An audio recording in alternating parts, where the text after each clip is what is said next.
Hello, namaskar. This is Firstpost and you're watching Vantage with me, Palki Sharma.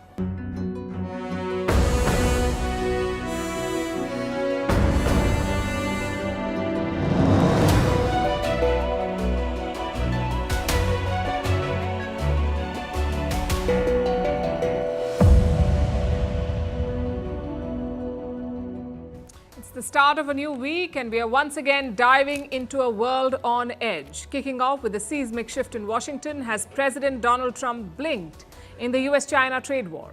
Why has he rolled back tariffs on technology products? Is this a win for Xi Jinping? What is the Chinese president up to? He's touring Southeast Asia as we speak. We will tell you why. Meanwhile, top banks and billionaires are sounding an alarm. Trump's policies could plunge the US into something worse than a recession. Markets are still feeling the heat, gold is soaring and investors are scurrying. Where should you put your money in these turbulent times? We will discuss that. Also in focus, what's the new rule in the US that says foreign nationals must register or face deportation? Why Trump has called the latest Russian strike on Ukraine a mistake? What is the story of the US teen charged with killing his parents in a chilling plot to assassinate the US president? What do satellite images reveal about North Korea's largest, most advanced warship? What is India's new laser weapon that puts the country in an elite club? And all about the booming panic industry that is selling doomsday bunkers and flammable moats. Are these the ultimate safe havens or just fear-driven fantasies? We'll discuss all of this.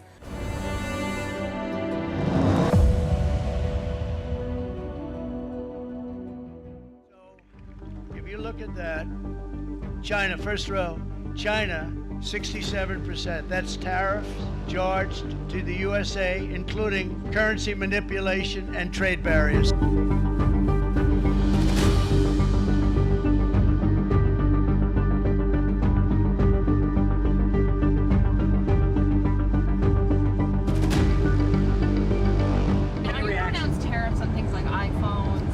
That's going to be announced very soon, and we'll be discussing it.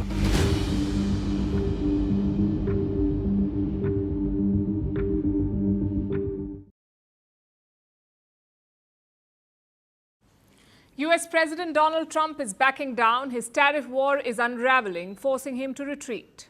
The US has announced yet another exemption, and this time it is China that is getting relief. Chinese exports to the United States face a 145% tariff, but now a range of Chinese electronics are off the hook. This includes stuff like smartphones and laptops. They won't face the 145% import tax. Interestingly, the pullback was not announced by President Trump. It was done by the US Customs. They released an exemption notice, a notice stating which products were exempt from tariffs. And it came as great news for big tech. They can now breathe easy. Without this relief, prices of gadgets would have skyrocketed. Everything from memory chips and solar cells to semiconductors would have cost more. There were about 20 product categories, all targeted by Trump's tariffs. Their prices were set to surge.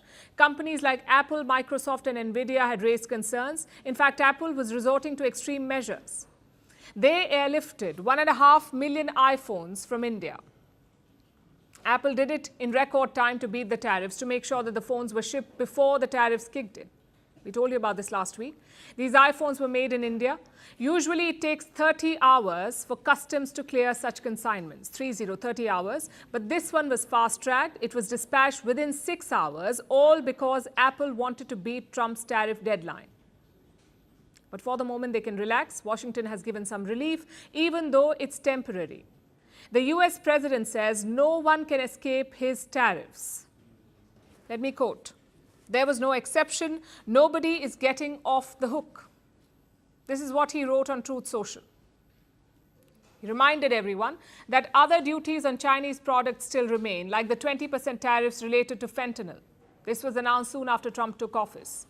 And now he's planning a new set of tariffs, a different category altogether. Listen to this. The tariffs will be in place in the not-distant future because, as you know, like we did with steel, like we did with automobiles, like we did with aluminum, which are now fully on, we'll be doing that with semiconductors, with chips, and numerous other things. And that'll take place in the very near future. The US president has ordered a national security investigation. It will focus on semiconductors and the entire electronic supply chain. Trump's Commerce Secretary has confirmed this. That's Howard Lutnick. He says new tariffs are coming in 2 months, and they will target high-end imports from China. Remember, those products are going to be part of the semiconductor sectoral tariffs, which are coming. So all those products are going to come under semiconductors, and they're going to have a special focus type of tariff to make sure that those products get reshored. We need to have semiconductors, we need to have chips, and we need to have flat panels. We need to have these things made in America. So Trump and his team are going out of their way to convince everyone that this is not a retreat. It is more like a reshuffle, that their policy direction remains the same, but it's amply clear what this move is about. The US is taking a strategic timeout, and it comes after Trump's U-turn last week, when he froze all the tariffs for 90 days, all but China.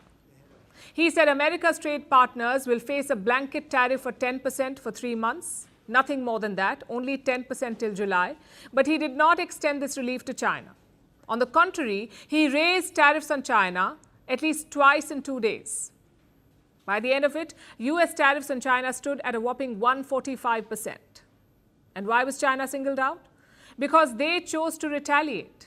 They hit back at the US with tariffs of their own. So Trump said China was forcing his hand. It makes no sense, but that's what he said. And he raised tariffs to 145%. He also said that China wants a deal with him, but they don't know how to ask for it. That was last week. Now, suddenly, he's climbing down, basically relenting under pressure. Because Trump's tariffs crashed the markets. They caused losses worth trillions of dollars. Wall Street was up in arms. CEOs were predicting a recession, and investors were losing money.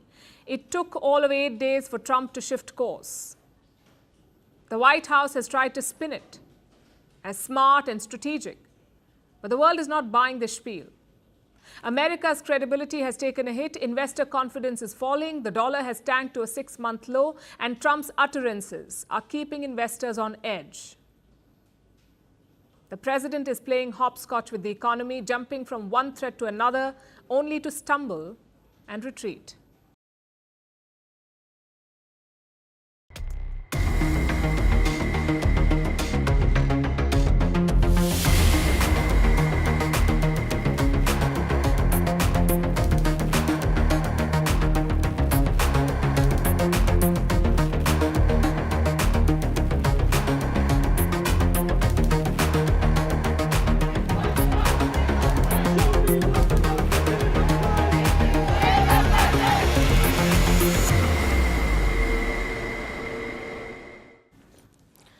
So Trump is putting caveats on his trade war. The question is why? After all the bravado, why is he backpedaling now? Mainly because of 2 reasons. The first is America's dependency on China, and the second is public backlash. We look at both these factors. Electronics is the biggest category of US imports from China. Your smartphones, your laptops and computers, these make up 20% of the total imports from China. Imagine a 145% tariff on this trade. It would have made electronics unaffordable for Americans. Just consider the iPhone. The 16 Pro Max sells for $1,200. The tariffs would have increased that price by a lot, to almost $2,150 per phone. And why is that? Because China assembles almost 90% of all phones. It is basically a monopoly. Same with computers. China makes 81% of laptops and personal computers. So if you tariff China, all of this becomes more expensive, a lot more expensive. American tech companies would have raised the price of their products. We're talking about a visible and sharp hike here, and Trump cannot afford that right now. Which is the second reason. Around 56% Americans disapprove of Trump's handling of the economy. That's 7 points up from last month. Clearly, this is the tariff effect. The White House is trying to spin it as a masterstroke, but ordinary people are not buying it. They can see the wild swings in the stock market, they can see the public U-turns of their president, and they can also see prices rising. Perhaps this is what prompted Trump to exempt certain goods. He has not explained why he did it. He simply attributed the exemptions to obvious reasons. 10% floor, Mr. President, you think? Pretty close, yeah, I would say. Pretty close. There could be a couple of exceptions for, obvious reasons, but I would say 10% is a floor. Yeah. Could we see more such exemptions? Well, it's certainly possible. Trump's exemptions only apply to the 145% rate. His fentanyl tariffs still apply on Chinese electronics, and that's around 20%. You won't see this impact immediately. Most companies will have stock lying around. For example, Apple has inventory for almost 6 weeks. But what happens after that? After that, prices will increase. And that is when Trump will face a reckoning. He was elected on the promise of lowering prices. If the opposite happens, expect a backlash. And that's just the start. The tariffs could hurt the economy beyond inflation. Top banks are predicting a recession in 2025, in this year. Billionaire Ray Dalio is predicting something worse than a recession. Now, Dalio, as you would know, is a hedge fund manager. He founded Bridgewater Associates in 1975. Today, it manages around $92 billion in assets. And Dalio feels something bad is coming, something worse than a recession, as he put it. What would that be? A breakdown of the current global order. He feels emerging powers will bring down the post-World War system, and this would create major conflicts. Basically, a breakdown in global relations. I know it sounds far-fetched, but Ray Dalio has a knack for this kind of things. He predicted the recession of 2008. And this time he says the US is very close to another one. All of this will build pressure on Donald Trump. His tariffs were supposed to shock the world into action, but that may not be possible anymore. For starters, the shock effect is almost gone. These exemptions show that Trump is also worried. He is concerned about the blowback on US companies and consumers. Rest assured, other countries will capitalize on this. Secondly, there's a lot of confusion. We are seeing conflicting messages from Washington. Last week, the White House was pushing for iPhones made in America. Listen to this. But iPhones specifically, is that something that he thinks is the kind of technology that can move to the U.S.? Absolutely. He believes we have the labor, we have the workforce, we have the resources to do it. And as you know, Apple has invested $500 billion here in the United States. So if Apple didn't think the United States could do it, they probably wouldn't have put up that big chunk of change. Well, then why exempt tariffs on them? Why stick with Chinese-made iPhones? All this confusion will weaken Trump's position. It gives the impression that there is no method to this madness, that Trump is simply going with the flow. I'm afraid such a strategy does not qualify as the art of the deal.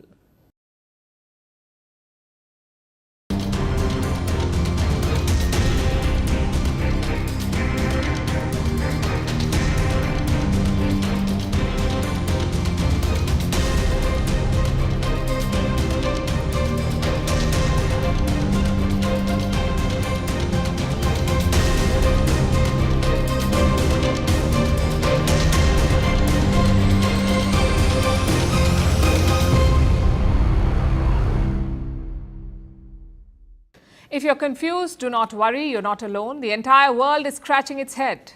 The US-China trade war is not for the faint of heart.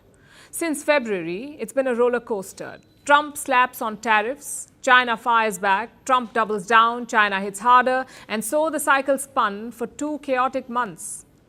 Trump expected China to panic. He wanted Xi Jinping to call him. But China did not call. They did not blink. And in the end, Trump had to fold.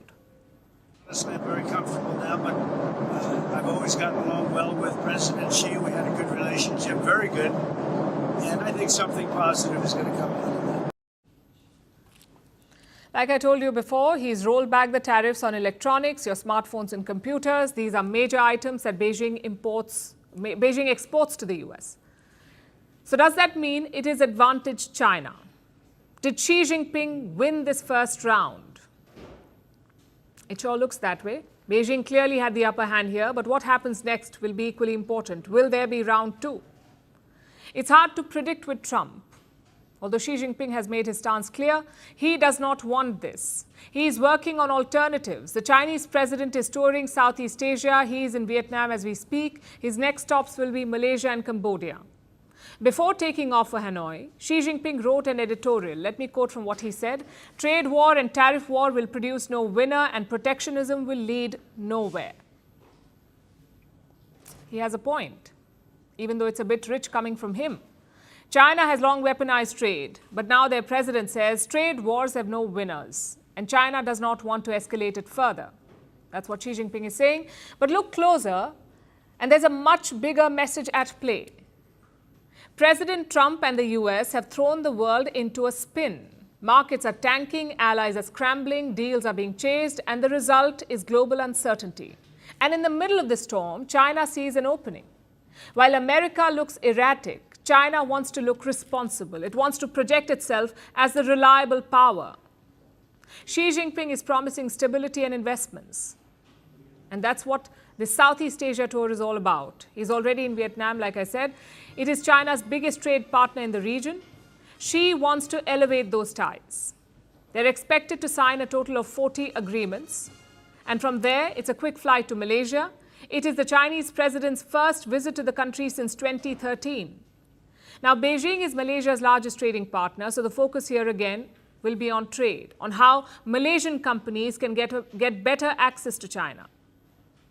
From there, Xi will go to Cambodia. Again, the timing is worth noting. The Chinese president will be in Cambodia on the 17th of April. That's the week of the Khmer New Year. Usually, everything is shut during this time. Offices and schools are closed. It's a national holiday. But this time, Phnom Penh is making an exception. It is rolling out the red carpet for the Chinese president. And that tells you everything. Southeast Asia is rattled by this trade war and Trump's threat of higher tariffs. So it is turning to China, which, by the way, is not a safe option either. A, because it's China, it is the opposite of reliable. And B, siding with China could earn them Trump's wrath, aka more tariffs. And this is something that Vietnam is especially worried about. It is wary of looking like China's backdoor, of being used to ship Chinese goods. That's one point of concern. There's also the fear of cheap Chinese goods. They could flood these markets and kill local players. So it's a delicate balance for Southeast Asia. As for Xi Jinping, he may have won this round, but the game is far from over. The US still holds the most powerful weapon in this trade war: unpredictability. Speaking of unpredictability, it often means bad news for investors. Policies keep changing, markets keep swinging, and every move becomes riskier. So what should you do at a time like this? Where should you put your money? A lot of people are turning to gold. It's a time-tested strategy during periods of uncertainty because gold is a safe haven. When the economy is dull, investors flock to gold. And in the process, they drive up its price. Now look at the price of gold. Look at how it has changed since January. 78,000 rupees for 10 grams at the start of this year, 78,000, and now it is more than 96,000 rupees for 10 grams. Stocks have fallen during this time, but gold prices have hit an all-time high. So should you join the buying spree? It's always good to diversify your portfolio. As for returns, that depends on a lot of things. If the trade uncertainty rises, so will gold prices. They will also go up with uncertainty.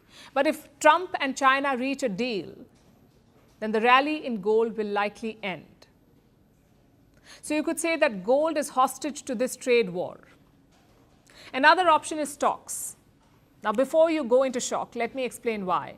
I'm not talking about wild bets on the market index. Those will remain volatile for a while. I'm talking about calculated long-term investments. Several sectors are insulated from this chaos. Your job is to pick the right ones. For example, companies linked to, say, railway infrastructure, no tariff disruptions, massive state support, and a permanently growing market. It's a safe bet during such times. During a bull run, you have more room to make mistakes, but right now you don't. So put science over your instincts. Look at the financial health of companies. Look at how much debt they have. Look at their exposure to the global market. Only then should you make your bets. Also, look out for companies trading at discounts. Maybe you've been eyeing a stock for quite some time now, you've done your due diligence as well, but the price was always too high. Well, now's your chance. Most stocks have fallen in the last 3 months. So if you can, scoop up those solid companies. I know it's hard to put these tactics to use, especially when your hard-earned money is at stake. But the key is to think long-term. Do not panic, do your homework, and turn this chaos into an opportunity. A lot of you may find this too risky. You may prefer safer bets, like a bank deposit. But those are on the chopping board. India's central bank recently cut lending rates, and since then, many banks have slashed interest on their deposits. SBI has reduced rates by 10 basis points, Bank of India by up to 25 basis points, HDFC also by 25 basis points, and Yes Bank again by 25 basis points. They have cut lending rates. They have cut interest rates. So if you are planning on saving, these cuts will affect you. Your returns will basically be less. Does that mean that you should ditch deposits? Absolutely not. An ideal portfolio is diversified. It will have a bit of everything: bonds, stocks, gold, currency deposits, all of it. The idea is to not put all your eggs in one basket. This advice is extremely important right now because a diversified portfolio will shield you from the volatility. Just consider the last 20 days. If you had money in stocks, chances are you lost some of it. But if you had gold, you must have gained money. So one gain covers off the other loss. It gives you confidence to tide over the period of chaos, which is why a diverse portfolio is key. I won't go into the specifics of what to buy or sell. I'll leave that to your financial advisor, but I will give you 2 broad suggestions. Number 1 is to obviously diversify. Like I said, don't put all your eggs in one basket. And number 2, be focused and patient. Investment is always a long game. Do not be flustered by 1 or 2 volatile months. Instead, make calculated moves. There is always an opportunity to make money. Your job is to spot it and wait for it.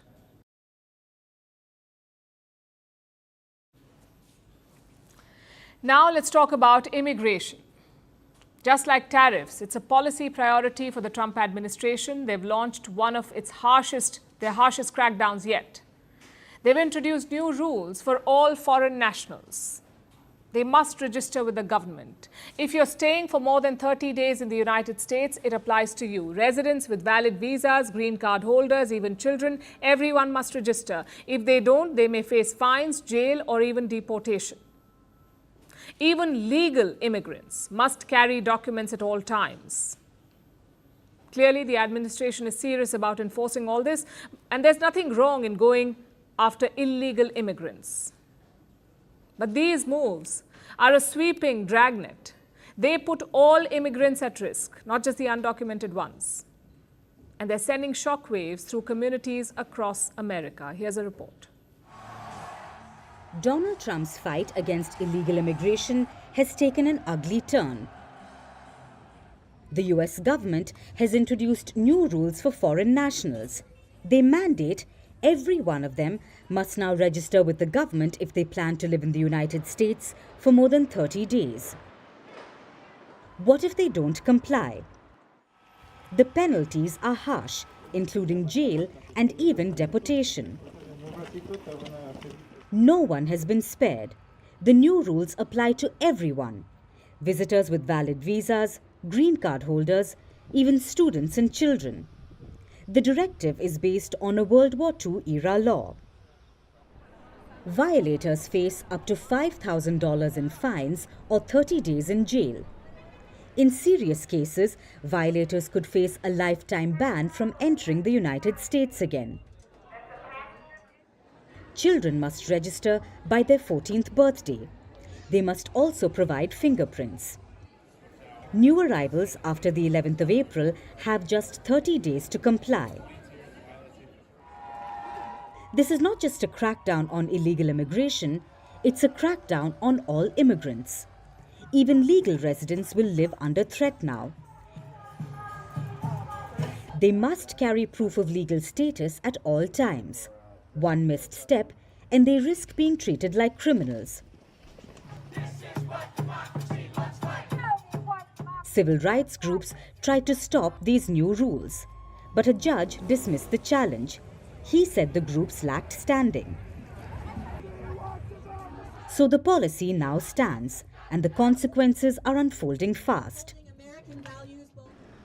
International students need to follow every single visa rule to the letter. Jobless H-1B visa holders risk being labelled unlawful after their grace period ends. And if they delay or make any mistake, they could end up being deported. 4, 5, 6. So what's the way out? US immigration officials are encouraging self-deportation, and they're going the extra mile with this. They're offering immigrants their choice of flights. Some may even get help with their ticket. Those waiting to hear back on their status might be compelled to take this route because the punishment can be brutal. Legal experts argue that the policy is overboard, unconstitutional, and dangerous. It treats millions of legal residents like suspects, and it opens the door to racial profiling and abuse. The Trump administration, however, has defended the move. They call it enforcement. They call it necessary. But this is neither. These rules are an overreach, a policy built on fear, not facts. Enforcing immigration laws is fair, but turning every immigrant into a target is not. It's not security, it's not reform, it's chaos disguised as control.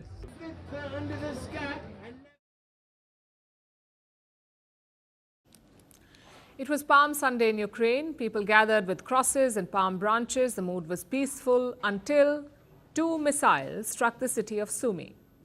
34 people were killed, including 2 children. 117 others were wounded. It was the deadliest attack of this year. The number of killed and wounded on the street, in public transport, in cars that were passing by at the moment, proves that it was a terrorist attack solely against civilian population. The same was in Kryvyi. Enemy's media resources made statements that it was an attack on some made-up military to justify that horrible attack. But the attacks did not stop there. The Ukrainian capital, Kiev, was also hit by strikes. 1 missile struck the warehouse of an Indian pharmaceutical company. It is called Kusum. It is one of the largest pharma firms in Ukraine. It came under attack. Ukrainian President Zelensky also slammed Moscow. He called them, and I quote, filthy scum. He also called for a global response, saying that only pressure can stop attacks like these. Only pressure, only decisive action can change this. Every Russian ballistic missile, every cruise missile, every Russian Shahid, every guided bomb strike not only our people, not only our communities, but also diplomacy and the political efforts of everyone who is truly trying to bring this to an end. European leaders rushed to back him. French President Macron said Russia was choosing to continue the war. UK Prime Minister Keir Starmer said he was appalled, and Poland took a dig at Russia. But the United States did not join them. It took a completely different position. Listen to this. Do you have a reaction to Russia's Palm Sunday attack? I think it was terrible, and I was told they made a mistake, but I think it's a horrible thing. I think the whole war is a horrible thing. I think the war is, for that war to have started, is an abuse of power. This country would have never allowed that war to have started if I were president. So Trump was asked about the attack. He called it terrible, but he also called it a mistake. Was it a mistake by Russia? How was this mistake made? He was asked these questions again, and this is what the US president said. When you say they made a mistake in the attack, you said they made a mistake. You were told they made a mistake. Do you mean it was unintentional? They made a mistake. I believe it was. Look, you're going to ask them. This is Biden's war. This is not my war. They made a mistake. You got to ask them. That's what he said. Interestingly, on Friday, his envoy was in Russia. I'm talking about Steve Witkoff, Trump's special envoy to West Asia, who happens to be at the forefront of the engagement with Russia. He was in St. Petersburg, where he met Russian President Vladimir Putin. On the agenda was a ceasefire. The meeting lasted for 4.5 hours. The US did not comment on the outcome. Now, fun fact, Trump has a special envoy to Ukraine. His name is Keith Kellogg. The Russians do not like him, so it is Witkoff who talks to them. Anyway, Kellogg made a suggestion over the weekend. He said Ukraine can be partitioned like Germany. What does that mean? After the Second World War, Germany was split into two. East Germany was controlled by the Soviet Union. West Germany was controlled by the Allied powers, the US, the UK and France. So Kellogg suggested a similar arrangement for Ukraine. One side controlled by Russia, the other side controlled by Britain and France, British and French troops rather. Of course, the idea did not go down too well, neither with Ukraine nor with Europe. Zelensky had just one appeal for US President Trump: visit Ukraine to see the devastation. We want you to come, and I think to come and to see. You think you understand what's going on here. Okay, we respect your position, you understand. But please, before any kind of decisions, any kind of formats of negotiations, come to see people, civilians, warriors, hospitals, churches, children, destroyed or dead. We don't know if Trump will take it up, but there is one leader who's rushing to support Ukraine, and that is Friedrich Merz. He is Germany's incoming chancellor. He called the recent attacks by Russia a war crime. He believes that Ukraine needs help and that Germany can provide it. How? In the form of Taurus missiles. These are advanced air-to-surface cruise missiles. They have an intelligent warhead system, which means that they can be used for precise targets, like your bunkers or bridges. Now, Kiev has been asking Germany for these missiles for quite some time now, but Berlin has been hesitant.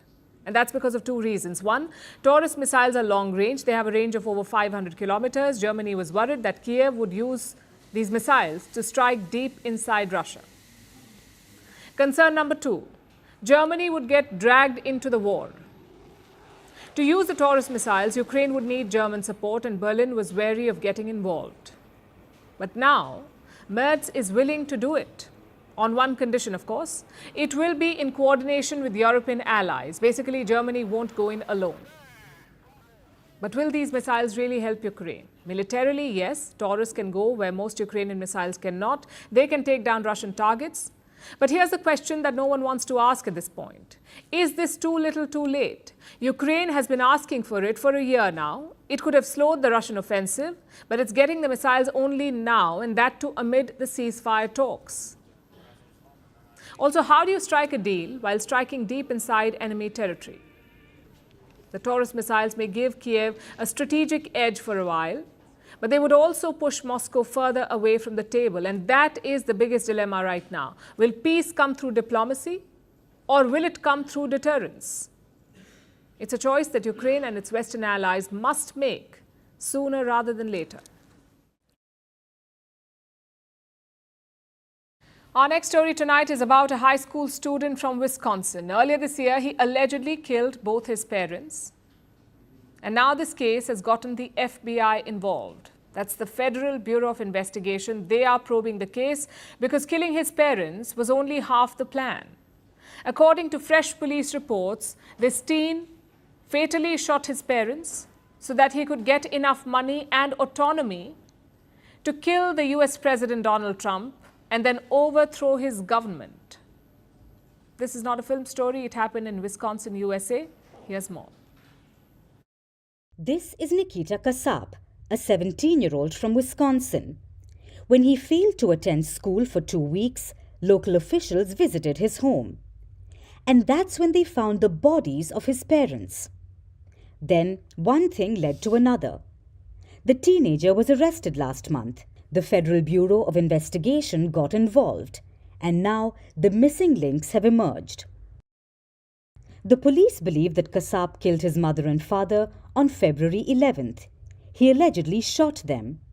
Both were found dead from gunshots more than 2 weeks later on February 28th. But the suspect was not at home and the parents' car was missing. That evening, the officers found the vehicle with the suspect driving it. And that's not all that was discovered.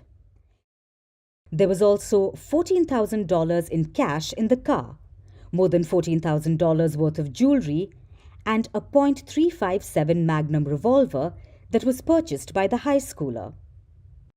In Wisconsin itself, the teen faces 9 felony charges, including 2 counts of first-degree murder and 2 counts of hiding a corpse.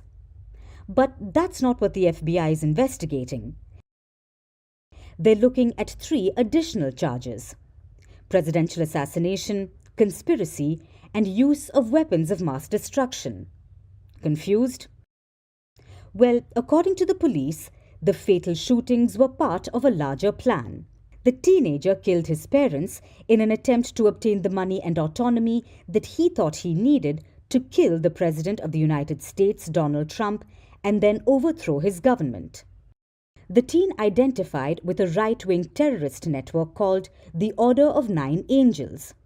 This is a network of neo-Nazis who have racially motivated extremist views.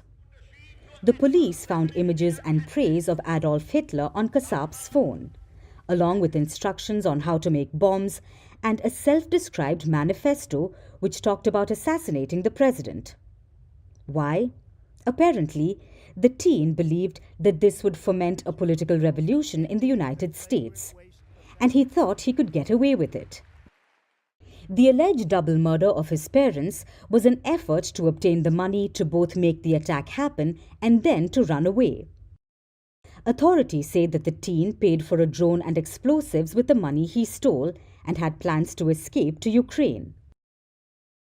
Now, this incident may surprise you for more reasons than one. Since the spike during the pandemic era, violent crime has actually seen a downward trend across the United States. But a number of cities are reporting a new rise in crime, that is, among the youth. In many cases, authorities claim that social media and smartphone use play a key role. And this applies to cases outside the United States as well.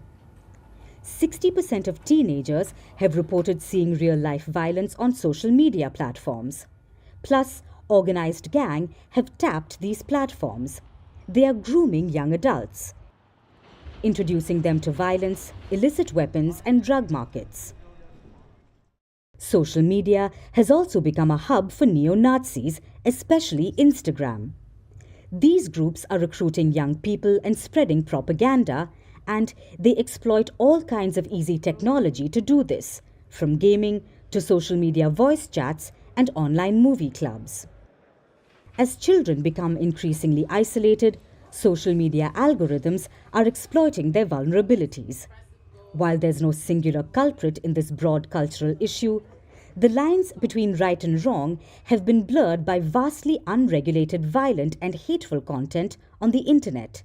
And there's no question that social media is making an already grim situation worse. Our next story is from North Korea, a hermit kingdom under the iron grip of Kim Jong-un. They've been on an unboxing spree, revealing a new weapon almost every month. So why should April be any different? This time it is a new warship, North Korea's largest one yet. We have satellite images. They show the sheer size of the missile frigate. It is estimated to be 140 meters long.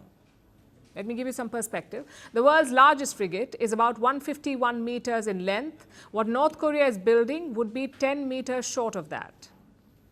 So this ship is going to be massive and nothing like the ones that North Korea has operated till now. Clearly, this is not just a frigate, it is a statement. But to whom? And at what cost? Here's what we know so far. The warship is being built at the Nampo shipyard. That's 60 kilometers south of Pyongyang, the capital of North Korea. The ship is massive, 140 meters long. We already told you about that. But what does it mean? What does a bigger ship mean? It means bigger weapons. Think missiles, torpedoes, and artillery guns. Experts say the ship will have vertical missile silos, which means it can carry ballistic missiles. Now remember, North Korea tested a hypersonic ballistic missile this year in the month of January. These missiles are almost impossible to shoot down. For now, North Korea can only launch them from land. Kim Jong-un wants to change that and cue North Korea's largest warship.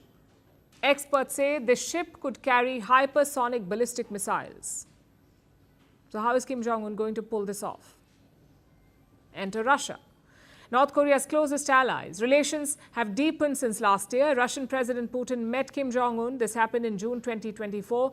Putin traveled to North Korea after a gap of 24 years. The two leaders then signed a partnership agreement. They agreed to mutual defense commitments. Basically, Russia and North Korea will defend each other in war. Pyongyang is already playing its part. Thousands of North Korean troops are fighting on behalf of Russia. And what is Kim getting in return? Technology, like this latest warship. Reports say the frigate has Moscow's fingerprints all over it, and this has become a trend. Last month, North Korea revealed AI-powered suicide drones. It happened in Kim Jong-un's presence. Experts say the drones were Russian copies. Even South Korea suspects this. The unveiled airborne early warning aircraft today by North Korea still requires further evaluation in terms of its operational effectiveness and utility. We believe that the internal devices and components may have connections to Russia, and the model itself is an upgraded version of the one that North Korea previously owned. So North Korea is giving its troops to Russia. In return, they're getting technology. This is fueling Kim Jong-un's war ambitions. North Korea continues to modernize. Missiles, drones, warships, you name it. Kim Jong-un is clearly preparing for something. Where does that leave South Korea? Definitely closer to the US and Japan. Seoul and Tokyo will look to bolster defenses, which means buying more weapons from Washington. So basically, the entire region is staring at an arms race. And the timing is important. The US is widening its Indo-Pacific footprint. A new war command is coming up in Japan. We've told you about this on this show.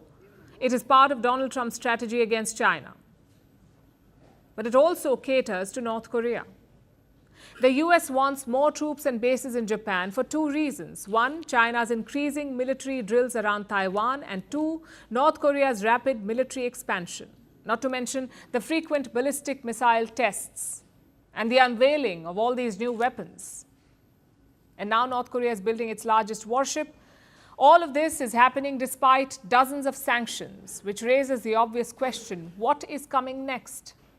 Will it be a nuclear submarine or an aircraft carrier?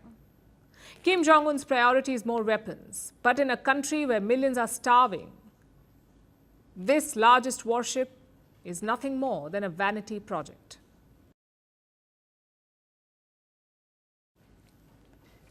Picture this, a swarm of drones buzzing towards Indian skies, then a flash of light, precise, silent and deadly. In seconds, the drones are shot down. This is not an idea from a fictional thriller. This is India's new reality. India has successfully test-fired a homegrown laser weapon. The laser beam burst the targets into flames, and all of this happened with pinpoint accuracy. India is now part of an elite club. Only the US, Russia and China have tested such a weapon. Our next report has more. On the 13th of April, India entered an elite club of nations for the first time ever. India showcased its futuristic warfare capabilities. It fired a directed energy weapon. In short, a laser weapon. The test was undertaken in the state of Andhra Pradesh. The Defense Research and Development Organization, or DRDO, conducted the test. Here's how it went down. DRDO officials brought out the laser weapon to the testing field. And then they launched the targets. First, a single drone was shot down. Then a swarm of drones were brought down, and all of this happened in the blink of an eye. You blink, you miss, but the laser doesn't. The weapon that was showcased is a 30-kilowatt directed energy weapon.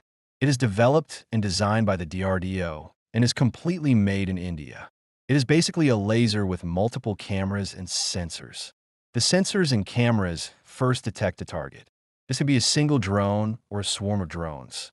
Then the weapon fires quick bursts of light energy or lasers to cut through any target, causing them to burst into flames. India has now entered an elite group of nations. Only the United States, China, and Russia are known to use lasers to neutralize aerial threats. India is now the fourth, and this is just the beginning. The DRDO is planning on making a much larger laser weapon, which will also be put on warships and aircraft. And DRDO officials say it will be India's Star Wars-like capability. We are also working on other high-energy systems like high-energy microwaves, electromagnetic pulse. So we are working on several technologies which will give us the Star Wars capability. So why is this a big deal? Because drones have become the go-to weapons of choice. They dominate the modern-day battlefield. They are cheap, reliable, agile, and deadly. But defending against drones remains a challenge. Militaries would often resort to anti-drone systems. These are large weapons that cost at least a few $1,000s. They use high frequencies and microwaves to bring down drones, and they have something called as the cool-off period, which means that after some time the anti-drone systems need a break. That is not the case with laser weapons. Even though a laser is a concentration of extreme energy, the system itself uses less energy to fire lasers compared to other anti-drone systems. So lasers can be fired at multiple targets and still not be at the risk of overheating. India now has an effective solution to combating drones. That is bad news for its neighbors, particularly Pakistan. In recent months, drone incursions in India's border regions have increased, but deploying multiple jammers and anti-drone systems remains a challenge for Indian armed forces. So the laser weapon system is the answer and a big boost to India's defense arsenal.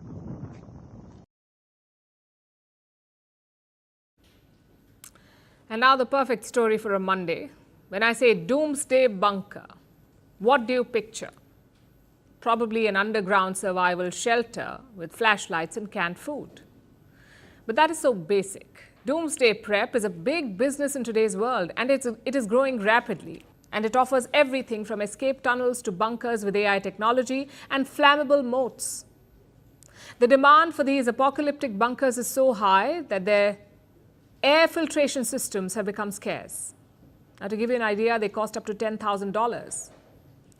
So what's behind this bunker fever? Mostly billionaires. They're not happy with your run-of-the-mill panic rooms. So they're building underground tunnels connecting bunkers to their homes.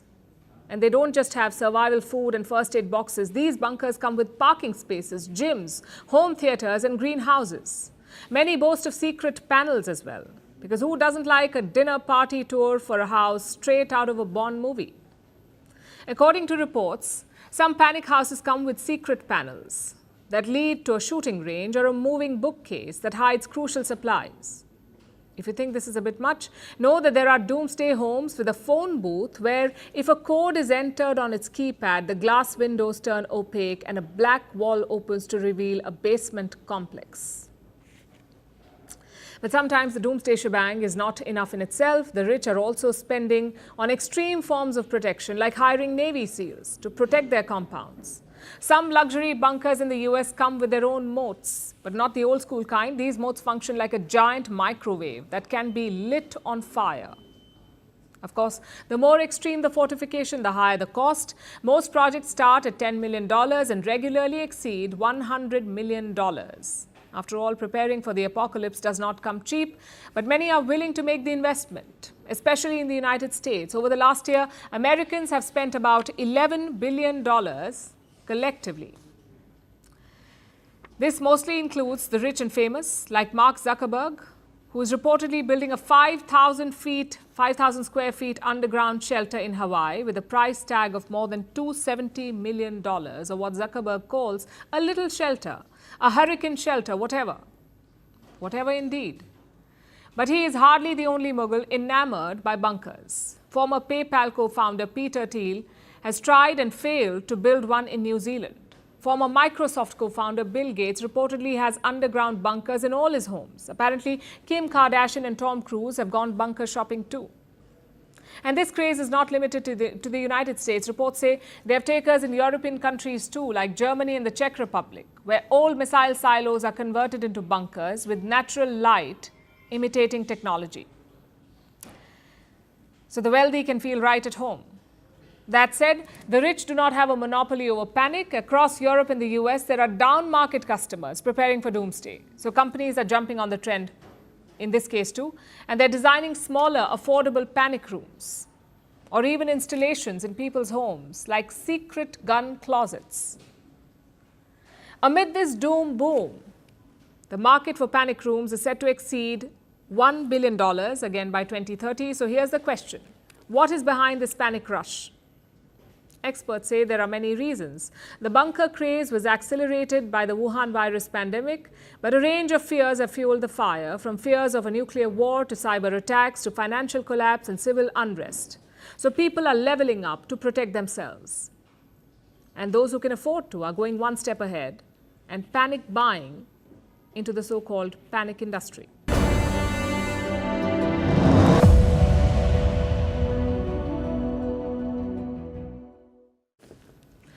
It's league cricket season in this part of the world. I'm sure you know the IPL is underway, but guess what? Pakistan's cricket league it also began this Friday. It's also on. One of the first matches was played between Multan and Karachi. The team from Karachi ended up chasing 235 runs in just 19 overs, all thanks to English batter James Vince. After the match, a special gift was awaiting him.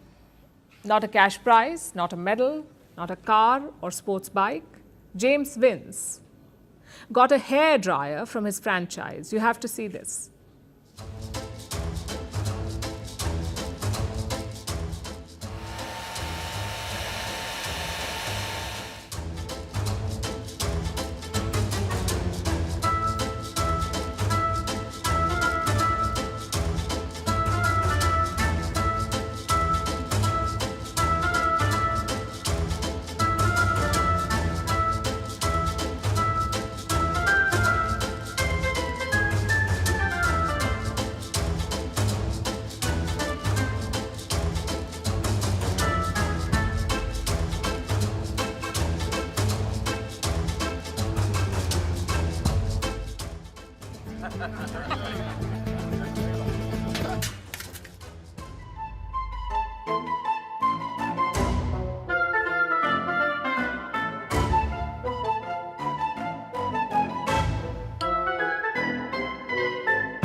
मैं गरीब हूँ। मेरे mummy papa मुझे गरीब जन्म दिए। हाँ।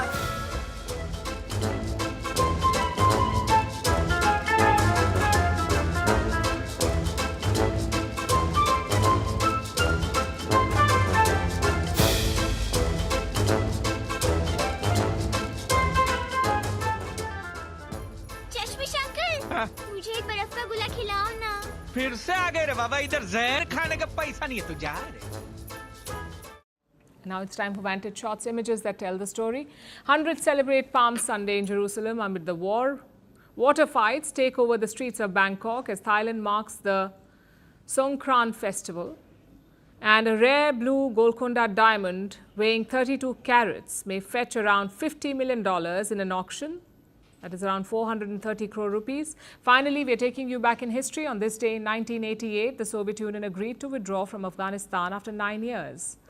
Their aim was to establish a pro-Soviet regime in Kabul, but the Soviet forces faced fierce resistance from the Afghan Mujahideen fighters who were covertly armed by the US, Pakistan and others. We're leaving you on that note. Thank you for watching. We'll see you tomorrow.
everyone, and welcome to Firstpost America. I'm Eric Ham, coming to you live from the nation's capital in Washington, D.C. And over the next few minutes, we'll take you from the United States and around the world, covering all the top stories of the day.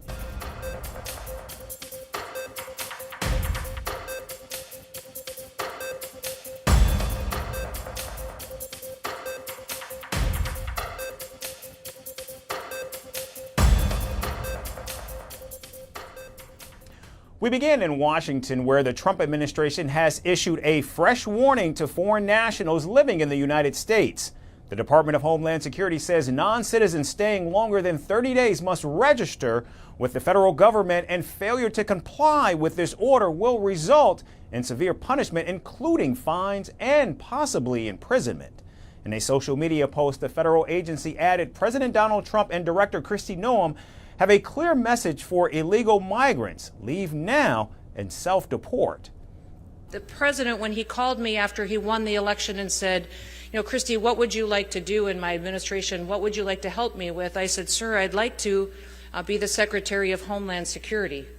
And he said, why would you want to do that? And I said, sir, because it's your #1 priority. And you need to have someone in that job that is actually strong enough to do what you promised the American people, who will make the decisions and continue making the decisions even when it gets difficult. Months and months and even years after you take office, we're going to have to follow through on that promise. Now, the post on social media platform X also features a list of benefits and consequences for migrants under the self-deportation warning. Non-citizens who choose to self-deport will avoid a criminal record in the United States. They can also keep their earnings and be eligible for a subsidized flight back home. Self-deportation will also keep the door open for legal immigration in the future. However, migrants who overstay after receiving the final order of removal will have to pay a fine of $998 per day. Meanwhile, a fine of $1,000 to $5,000 will be imposed on foreign nationals who declare they will leave but then fail to self-deport. Non-citizens could also get jail time and a lifetime ban from legal immigration to the United States. President Trump's latest rule will not directly affect visa holders, green card recipients, and work and study permit holders. However, it does require them to carry the proof of their legal status at all times. The new rule might affect H-1B visa holders living in the U.S. past their grace period without jobs, and international students residing unlawfully in the country. The latest warning comes as President Trump eyes the largest deportation in American history, with a goal of deporting 1 million migrants within his first year in office. And while experts cast doubt over the feasibility of such a goal, the Trump administration is doing everything possible to achieve its unprecedented target. And staying in the United States, authorities in Pennsylvania have arrested a 38-year-old man after an arson attack on Governor Josh Shapiro's official residence in Harrisburg on Sunday. The suspect, named Cody Balmer, allegedly hopped a fence and intentionally set the house on fire while Shapiro and his family were asleep. Sharing his ordeal, Shapiro said he and his family were abruptly awakened and evacuated by police in the middle of the night. Good afternoon. Last night at approximately 2 o'clock in the morning, while my family and I were asleep upstairs here at the governor's residence, one of the state troopers assigned to our detail banged on our door, woke us up, and told us we had an emergency and needed to leave immediately. Together, we secured all of our children, our 2 dogs, our family that was staying with us, and the troopers safely evacuated us from the governor's residence. The 51-year-old governor added no one was injured in the attack, though the blaze significantly damaged his home. Meanwhile, the Pennsylvania State Police said the suspect faces charges of attempted murder, terrorism, aggravated arson, and aggravated assault against an enumerated person. We have, as the colonel indicated, Cody Balmer is in custody. We are preparing a criminal complaint to charge him. This is not a record yet, but the charges will include attempted murder, terrorism, aggravated arson, and aggravated assault against an enumerated person.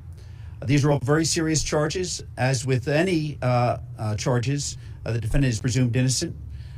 We will file those charges within the next several hours, and we will include a probable cause affidavit which will detail the basis for this arrest.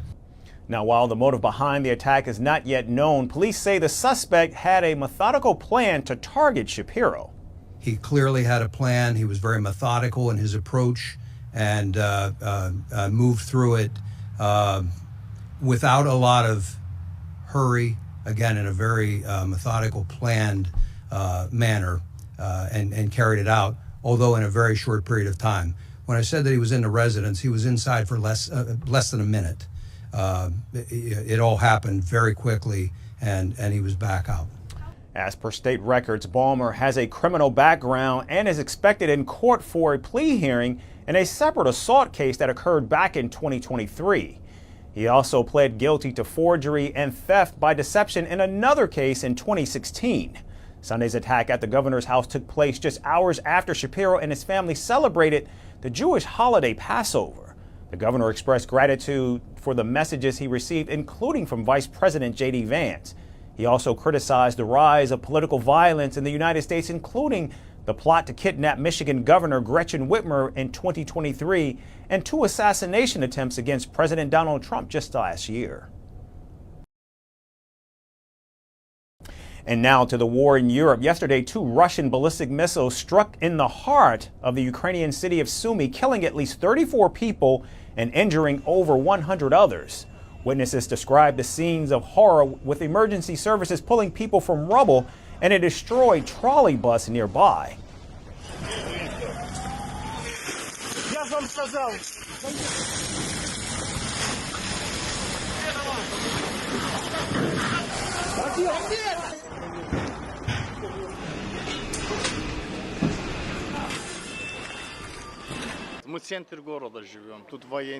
It is horror out there. I saw at least 4 bodies. A woman sitting next to me is my neighbor. Her grandson died in November, and today her husband died on the street. Now, the attack, which came on Palm Sunday, a major Christian holiday, drew swift and sharp condemnation.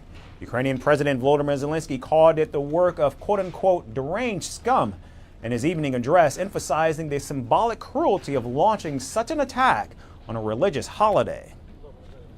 Удар пройшовся просто по центру міста. The strike hit the city center on Palm Sunday.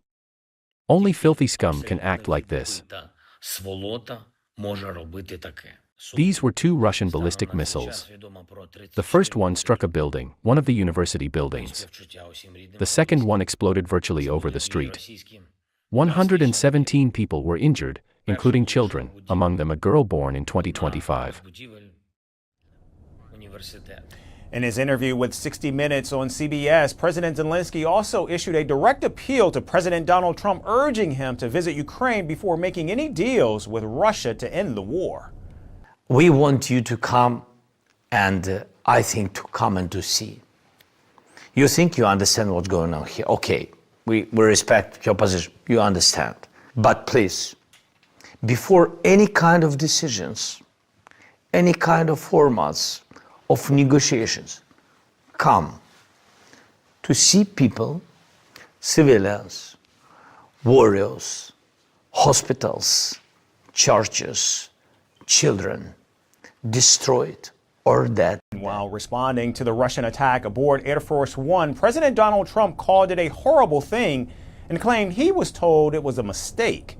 The commander-in-chief further maintained his position that negotiations are urgently needed. I think it was terrible, and I was told they made a mistake, but I think it's a horrible thing. I think the whole war is a horrible thing. I think the war is, for that war to have started, is an abuse of power. This country would have never allowed that war to have started if I were president. Russia's attack on Ukraine comes after U.S. Special Envoy Steve Witkoff met with Russian President Vladimir Putin in Moscow last week. The Kremlin said the meeting lasted more than 4 hours and focused on aspects of a Ukrainian settlement. Meanwhile, as Ukraine's allies scramble for answers and solutions, With nearly 7 million Ukrainians still displaced as refugees, the war shows no signs of slowing down. In fact, EU foreign ministers met in Luxembourg this morning to discuss the key challenges that the bloc is facing, with Ukraine at the top of the pile. So as diplomacy hangs in the balance, all eyes now turn to whether President Donald Trump will take up President Zelensky's invitation and witness the war's grim reality.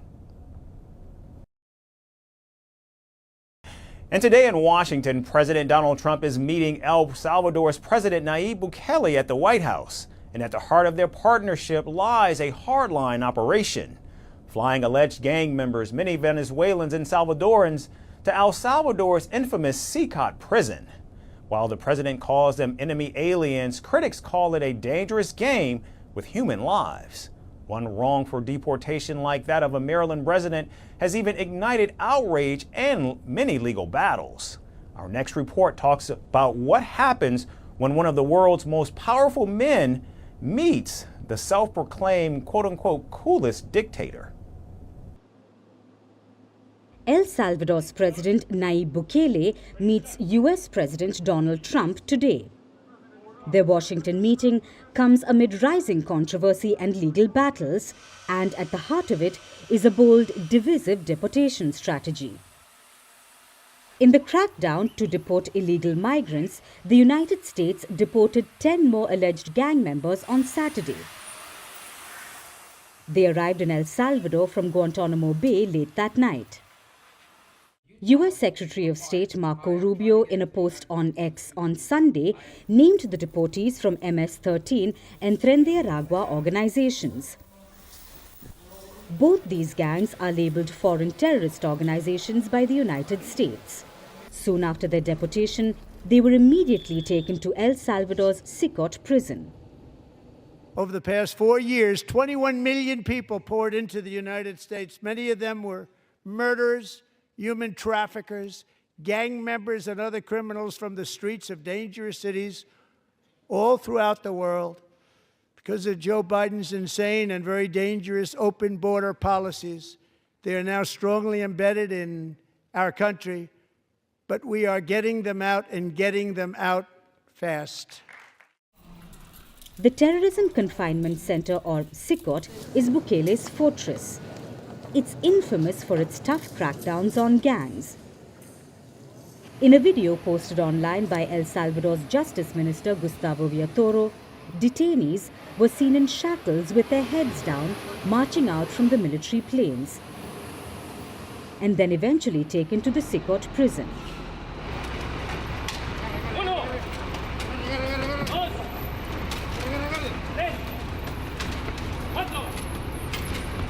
These deportations stem from a Trump-era security alliance. Hailing Bukele's cooperation, the commander-in-chief even called the deportees alien enemies. Since March, at least 5 U.S. flights have landed in El Salvador. Hundreds of Venezuelans and Salvadorans have been deported. Many were expelled under the 1798 Alien Enemies Act, which allows wartime deportation of nationals from hostile nations. Now, even though the Trump administration says they have thoroughly vetted deportees, lawyers and families often cite flimsy evidence like tattoos, clothing, or even mere suspicion. I know nothing about him, and this week I discovered he belongs to the Tren de Aragua criminal gang.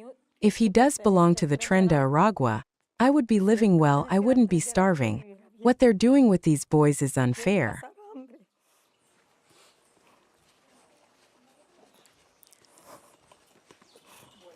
They can't blame them just for having tattoos. My son was a tattoo artist and barber. He used to work with me in Bogota. The U.S. Supreme Court recently weighed in. It ruled that detainees must receive fair deportation notice. However, it left gaps for those already deported, and one case is especially grabbing headlines. Kilmar Abrego Garcia, a Maryland resident, was wrongly deported. He has lived legally in the United States since 2019. However, in March, an administrative error sent him to CICOT. This so-called administration error has destroyed my family's happiness. my children's innocence. Kilmar, if you can hear me, I'm still fighting for you. Your brother, your mother, our children are still fighting for you. We're not going to give up hope. Last Thursday, the Supreme Court ordered his return. But the Trump administration has defied the directive so far. Officials argue they are only required to remove U.S. obstacles, and they refuse to retrieve Garcia from El Salvador themselves. Is that the one that was not Tren de Aragua, but he was MS-13? It's the one that they've said needs to come back. No, but was he MS-13? Because I only know about that. I don't know which one, but if the Supreme Court said bring somebody back, I would do that. I respect the Supreme Court. With President Bukele in Washington, the question is, will he stand by Trump's side? Or will the mounting legal pressure crack this alliance?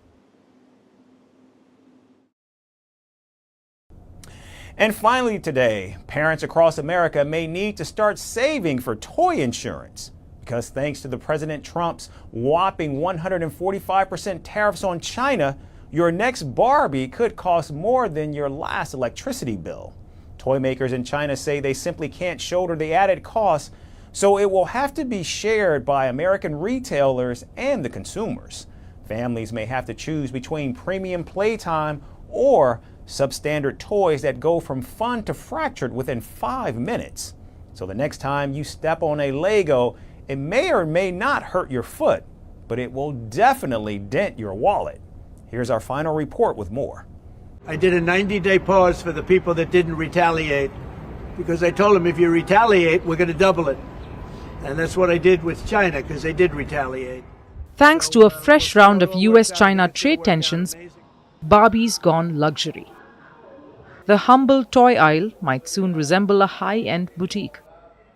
Brace yourselves, American parents, as Barbie's dream house might need a dream loan. Yes, that plastic dollhouse may cost more than your actual rent. China's toy industry is sounding the alarm. They are warning that toys imported from China, the land where nearly 77% of America's playthings are born, are about to come with designer price tags. This is after Trump decided to slap a whopping 145% tariff on Chinese imports. Reciprocal, I could have done that. According to Mei Liang, president of the China Toy and Juvenile Products Association, basically the UN for Barbie dolls, Uno cards and Hot Wheels, these tariffs are already forcing retailers to renegotiate their toy orders.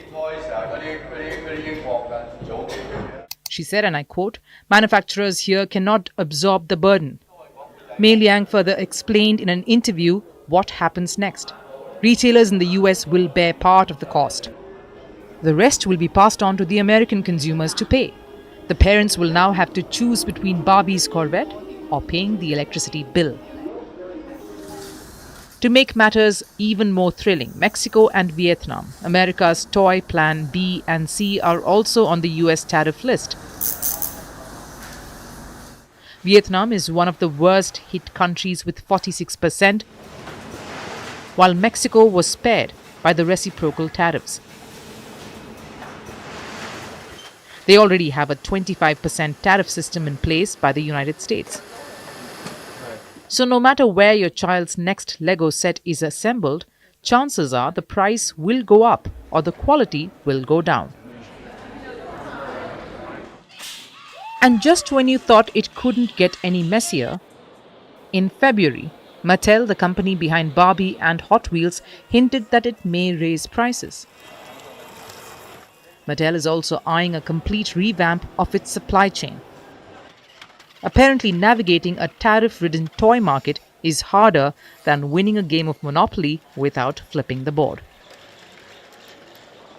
In 2024 alone, China shipped over $10.5 billion worth of toys to the US, a number that's likely to shrink or swell in price depending on how the tariff tango plays out.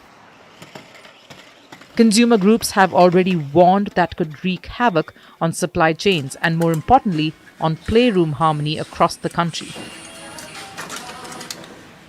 So next time you're at the toy store, sticker shocked by the cost of a plastic pony or a Nerf gun, you can thank a trade war dressed up as economic policy. Because nothing says childhood joy quite like explaining to a kid that Barbie didn't come from Target because she couldn't clear customs. That's our show for today. We certainly thank all of you for tuning in. I'm Eric Ham, coming to you live from Washington, D.C. We look forward to seeing you right back here again tomorrow. Thanks, everyone.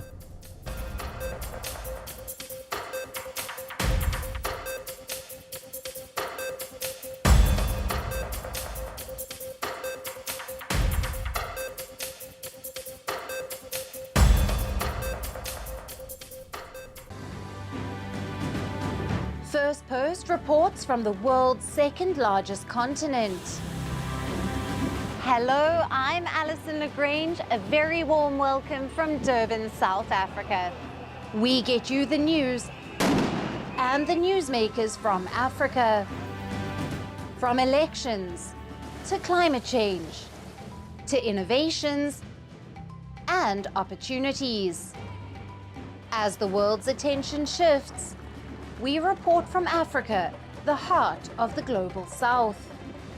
Join me every weekday live on Firstpost.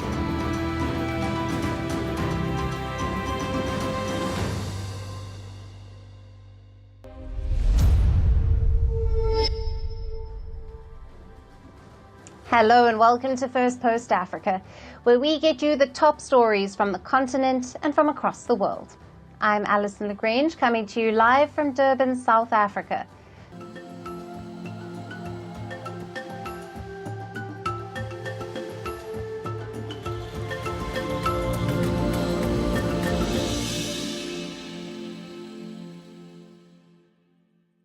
Hello and welcome. We begin with India and Africa's growing maritime partnership. India has launched its largest ever naval exercise in Africa. The maiden drill will last for 6 days and is named the AIKEYME, and that's short for the Africa-India Key Maritime Engagement.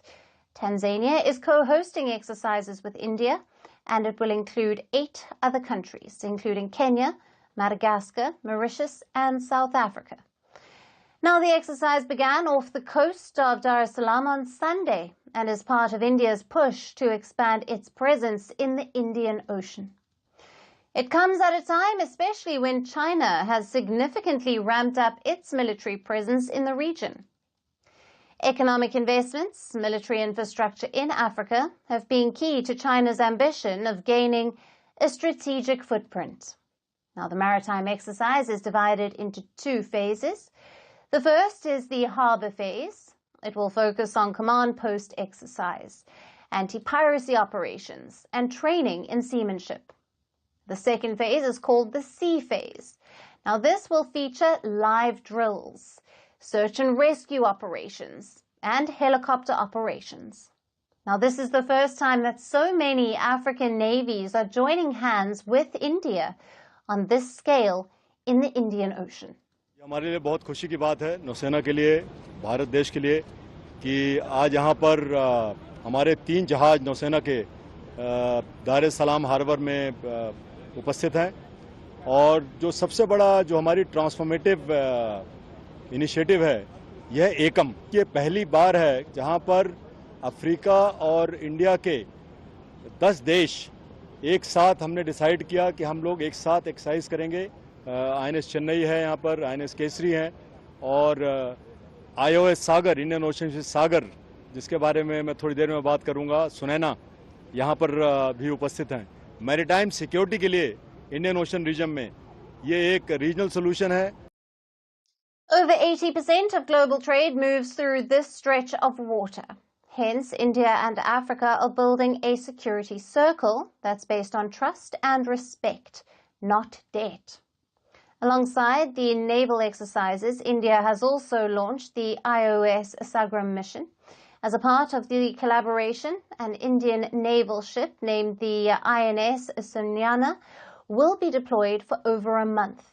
Now, during this time, it will conduct surveillance activities, patrol exclusive economic zones of partner African nations. जो सागर है वहां पर 10 countries के जो officer हैं और sellers हैं उनकी नेवीज के वो हमारे जहाज आईओएस सागर में एक साथ करीब 35 दिन तक सेल करेंगे और जो बेस्ट प्रैक्टिसेस हैं एक दूसरे की वो बिल्कुल ऑन जॉब सीखेंगे। तो आईओएस सागर 5 अप्रैल को हमारे माननीय रक्षा मंत्री श्री राजनाथ सिंह ने कारवार से फ्लैग ऑफ किया था, जैसे आपको पता है।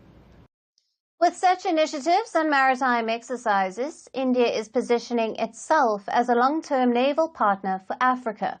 As China tightens its grip on key ports and sea routes, are African nations turning to India as an ally?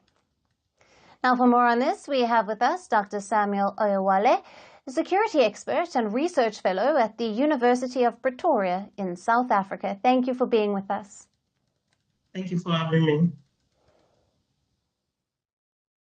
Now, Doctor, what strategic objectives is India aiming to achieve through its largest ever joint naval exercise with African nations? And how does this initiative align with its broader Indian Ocean and Africa engagement policies? Okay, thank you for having me once again. And then looking at this concern or the question around India growing involvement in Africa, as well as the recent, the ongoing naval drill in partnership with 10 African countries is a welcome development. And then we cannot ignore the fact that through this process, India is also projecting and protecting its national interest. To start with, India is the second largest trading partner of the continent, with trade relations hitting about $93 billion as of 2022, and was projected to be around over $100 billion as of 2024.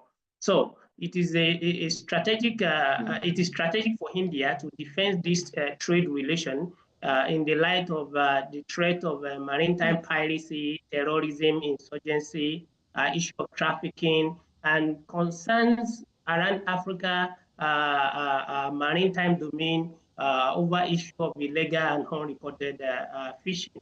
So the first thing is the attempt by India to protect its national interest, which is the economic interest in this case, in trade relation with Africa, that is about $100 billion. And then again, African route is very critical to Indian trade relation with Europe. And Europe is the second largest destination for Indian goods. Trade with Europe in 2023 was about $124 billion euro as at 2023 in terms of goods. And in services, it was about 59 billion euro. So this shows that India cannot ignore the security, maritime security around Africa, because it will affect its trade relation with Africa, which is up to about $100 billion, as well as trade relation with Europe, which is about $200 billion. So that is too significant for India to ignore. So developing the capacity of African states to address and respond to maritime security threats such as piracy, trafficking, and others that concern the two sides, the shared mutual interest between Africa and India is critical to this initiative that brings India and Africa together in the maritime trade. And given the participation of key African coastal nations like Tanzania, Kenya, and South Africa, how might this exercise enhance the maritime security cooperation and also the interoperability in combating those shared threats, as you've mentioned, such as piracy, illegal fishing, and trafficking? I think it's very important. Recently, India has been improving its military capability and presence in Africa with a base in Mauritius, as well as collaboration with some other African countries, which is not new. India is not the only country that is involved in this kind of engagement with Africa. China, Russia, US, and the European countries are also doing the same. But India is the largest economy in the Indian Ocean and have responsibility to engage this country in such partnership for mutual security in Indian Ocean. So interoperability of the military of India and these African countries is key in terms of addressing some of these threats, as we have with the case of US, China, and some other countries partnering in responding to maritime security threats in the region. Because maritime domain is not a national domain. It's involved a threat, a moving threat that can attack somewhere and quickly evade the pursuit and enter another maritime jurisdiction of another country. So that's why collaboration is very important in addressing maritime threats like this, such as issue of piracy, illegal fishing, as well as trafficking. So it involves many countries, and jurisdiction, crossing jurisdiction, moving from one country's maritime domain to another is very flexible for some of these harm non-state groups. And it's important for states to come together to address them. Yes. And how might India's increased naval presence and collaborative maritime activities in the Indian Ocean be perceived by other regional powers such as China? And what implications could this have for Africa's geopolitical alignments? I think for some, there's a tendency to view it as a threat to other regional powers. But I'm not too comfortable with that notion that this should be considered or will be considered as a threat, because other regional powers or other global powers have been involved in the region in similar collaboration. In 2020, last month, in 2025 March, we witnessed a joint naval drill between China, Russia, and Iran. Similarly, a similar drill was recorded in 2024 between the three, among the three countries.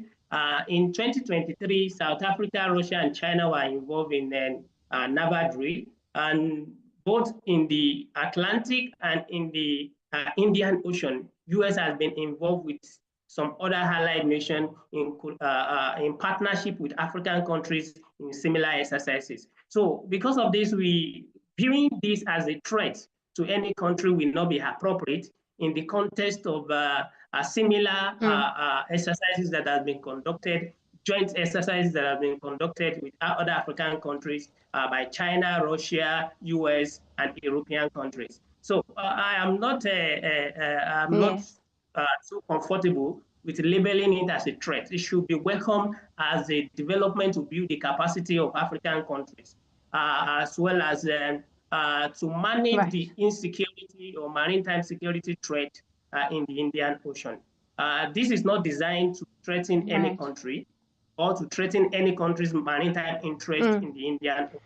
But it should be viewed as a collaborative measure and capacity building measure to develop the capacity of different countries that are stakeholder country in the region to respond to concern and maritime security threat. So for me, I'm not too sure we should label this as a threat or something that we should expect other countries to view as a threat.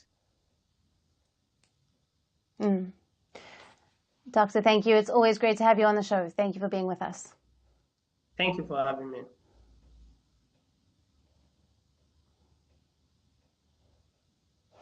Shifting focus now, Elon Musk's Starlink has officially launched in another African nation, Somalia. Tech billionaire Elon Musk has announced that SpaceX's Starlink internet service is now available in Somalia. Somalia's National Communications Authority has officially licensed Starlink to provide satellite internet services across the country, a move that could significantly expand access to remote regions. As per reports, nearly 30% of Somalia's population has access to the internet. Somalia now joins 18 other African countries with Starlink service, with recent launches in Liberia and Niger earlier this year. Countries like Benin, Sierra Leone, Ghana, Cape Verde, Rwanda, South Sudan, Mozambique, Kenya, Malawi, Madagascar, Burundi, Zambia, Zimbabwe, and Eswatini also have Starlink services. Starlink continues to eye expansion in Africa, the continent with the lowest internet penetration rate globally.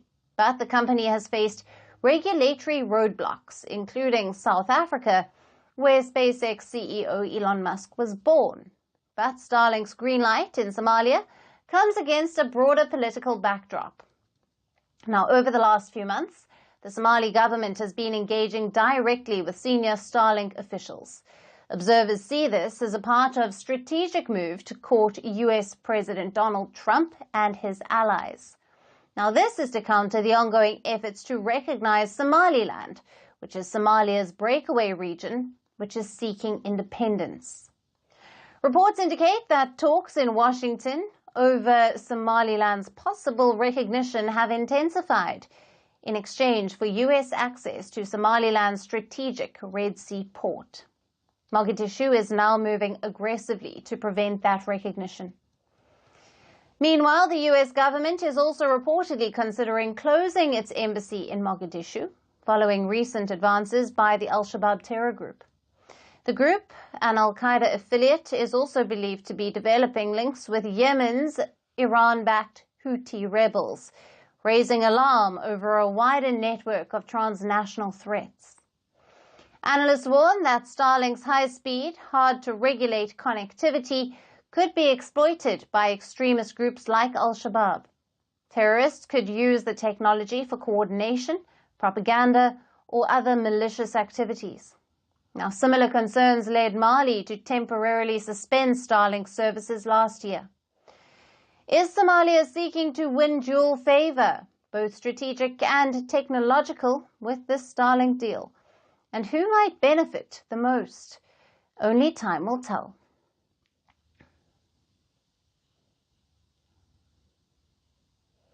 And shifting focus to Tanzania in East Africa, where the main opposition party has been barred from the upcoming general elections.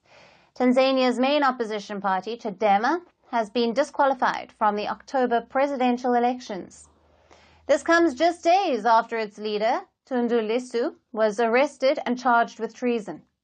He was arrested after a rally in southern Tanzania where he called for electoral reforms. He said his party would not participate in a code of conduct signing ceremony for the upcoming elections until these reforms were made. Tanzania's Election Commission now says the party failed to sign a code of conduct document by this Saturday deadline, resulting in its disqualification from the elections. Any political party which didn't sign the Electoral Code of Conduct for 2025 will not participate in this year's presidential, parliamentary, and councillor elections, will not be part of the general election in October or any by-elections until 2030. Tanzania is set to vote in parliamentary and presidential elections this October. Opposition leader Lissu was expected to challenge the incumbent president, Samia Suluhu Hassan, who leads the CCM, which is one of the longest-reigning political parties in Africa. The party has governed Tanzania since 1977. Suluhu came to power in 2021 after the death of her predecessor, John Magufuli. Now, Magufuli's administration was widely criticized for suppressing dissent, including media censorship, harassment of opposition leaders, and more. Chadema leader Lissu was arrested numerous times during Magufuli's rule. Now, in 2017, he survived an assassination attempt where his vehicle was shot 16 times. He then went into exile, only to return in 2023. after changes introduced by Hassan's government, which was said to allow greater opposition freedom. When Samia replaced Magufuli and became Africa's first female head of state, she was praised for reversing some of Magufuli's more authoritarian tendencies. However, she is now accused of returning to the repressive tactics of her predecessor. Campaigners and opposition parties have accused Hassan's government of intensifying a crackdown on political opponents. They claim that her administration is employing heavy-handed tactics, including arbitrary arrests, enforced disappearances, and even killings. Last year, a senior member of the Chadema was abducted and found dead. President Suluhu condemned the killing and ordered an investigation. Her government acknowledges that some of the incidents, but denies allegations of systematic repression, asserting that investigations are underway. But now, as Tanzania heads towards elections, an opposition ban raises concerns over political freedom. How President Samia will navigate this critical test of her leadership? We will continue our coverage.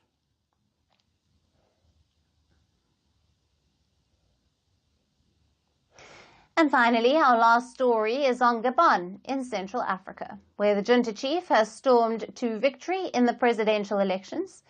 The provisional results showed that he secured 90% of the vote. In 2023, Brice Oligui had ousted President Ali Bongo, the very same person that he was once tasked to protect as the head of the Republican Guard. Now, with the coup mastermind securing a landslide win in the polls, does a new chapter begin, or will it be a case of new wine in an old bottle for Gabon? Our next report explores. The West African nation of Gabon has chosen a new leader, Brice Oligui Nguema, the same man who flipped the script in 2023. As the head of the Republican Guard, he was meant to protect the presidency. But he led a sudden coup, ousting President Ali Bongo. The military takeover shattered decades of dynastic rule. Now, Brice Oligui isn't just Gabon's military leader, he's the elected president of the oil-rich nation. During the election campaign, and I told you, there is no happiness without effort. Tomorrow is a working day. We must now turn the page on the presidential election. Our country is still developing. I invite you to resume your professional activities in this fifth republic that we call with all our wishes. Let us be builders, builders of peace and justice. May God bless you. May God bless Gabon. Thank you for this great victory. Voting booths opened in Gabon on April 12th. He stood against 7 candidates, but none came remotely close to challenging his grip on power. Even his main challenger managed to garner just 3% of the votes. And in contrast, Brice Oligui's vote share was 90.35%. The victory means he gets a 7-year term. At his campaign headquarters, the situation was tense. As the results were being announced, all eyes were fixed on the screen. Then came the big news. Brice Oligui's supporters erupted in joy, cheering and clapping.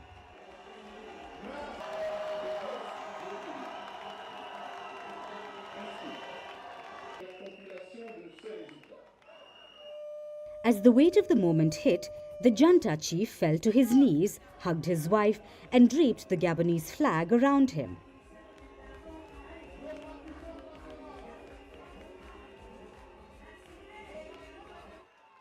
For about 10 years, he spent time outside the country, away from public consciousness, after he was dismissed by Ali Bongo's inner family circle. Years later, in 2018, he surfaced to Gabon's political landscape. That's when he was appointed the intelligence chief of Gabon's Republican Guard. Over the years, he steadily rose through the ranks. His leadership ultimately led to the 2023 coup, a rare exception in the region marked by a peaceful transfer of power without bloodshed. This was his dramatic rise from a military commander to a national leader. In front of the new president is several problems. Gabon has a population of 2.3 million, and the oil-rich nation faces crumbling infrastructure. Poverty is rampant, and a mountain of debt has piled up over the years. The country's vast mineral reserves have also been exploited by the Bongo dynasty, which ruled for nearly 6 decades. The new leadership will look to prioritize these issues. Over 575,000 votes were given to Brice Oligui in Saturday's election.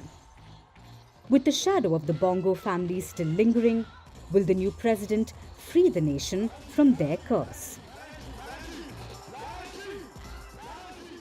And that's it on the show for today. We will see you again tomorrow at the same time. Thank you for watching, and goodbye.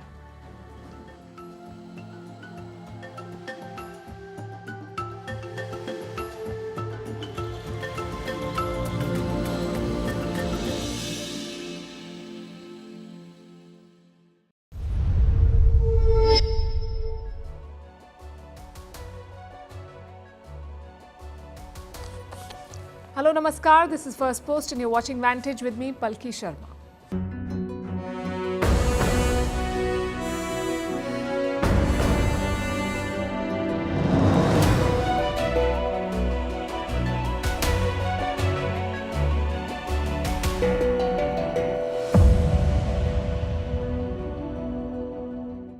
Donald Trump was waiting for a phone call from China. He said the Chinese want a trade deal but don't know how to ask for it. As it turned out, the Chinese had other plans. They were taking the trade war to TikTok. They have unleashed videos to humiliate Western brands. They've also curbed the supply of rare earth minerals. We'll tell you all about it. Also, if India can benefit from this standoff. As the US-China standoff worsens, how should India play its cards? And how did the last trade war end? What are the lessons for the world? We'll discuss all of this. In other news, the demand for burner phones is going up. Europeans and Canadians heading to the US are being advised to use them. We will tell you why. How Pakistan's Balochistan nightmare continues. This time, 8 Pakistanis have been shot dead in Iran. What are Russian warships doing in Bangladesh? Is Putin eyeing an airbase in Indonesia? Why has Algeria expelled 12 French diplomats? Will Meta be forced to sell Instagram and WhatsApp? Why has Pfizer abandoned its obesity pill? Do we really understand the risks of weight loss drugs?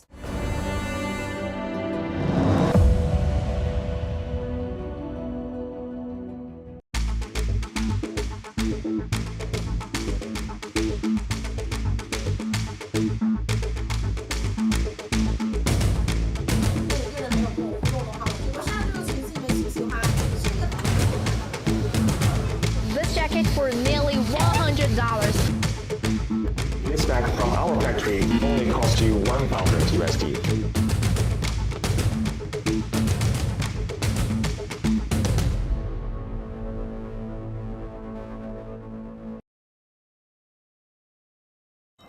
The trade war has entered a new phase. China has changed its posture. It is no longer playing defense. It has gone on the offensive. China is now taking the fight straight to the American consumer. It is weaponizing social media and recruiting Chinese suppliers to launch the attacks. Take a look at this. Do you recognize this style? For the past more than 30 years, we have been the OEM factory for most of the luxury brands around the world. Gucci, Prada, Coach, Louis Vuitton, you name it. But for this, I am not proud because we were only making our wages. The profit margin for the people who are actually making the bags are very low. Now, as the USA and its little European brothers are trying to refuse Chinese goods, why don't you just contact us and buy from us? You won't believe the prices we give you. The battlefield is TikTok. It is flooded with such factory videos. Chinese suppliers are reaching out to American customers directly. They have a simple message for them. Skip the middlemen, buy straight from China. And that too for cheap. At the same time, they're trying to embarrass Western brands, names like Lululemon, Nike, Fila and Birkenstock. In one video, a woman is selling Lululemon leggings for $6. In the US, they retail for $100. Another video shows luxury handbags, again priced at a fraction of their retail cost. It features a so-called Birkin bag. The retail price is around $38,000, but this seller says it costs just $1,400 to make. This Birkin bag at Hermes boutique will cost you 38,000 USD. But what is the real cost out of the factory? Today, I'm going to break it down in front of you step by step.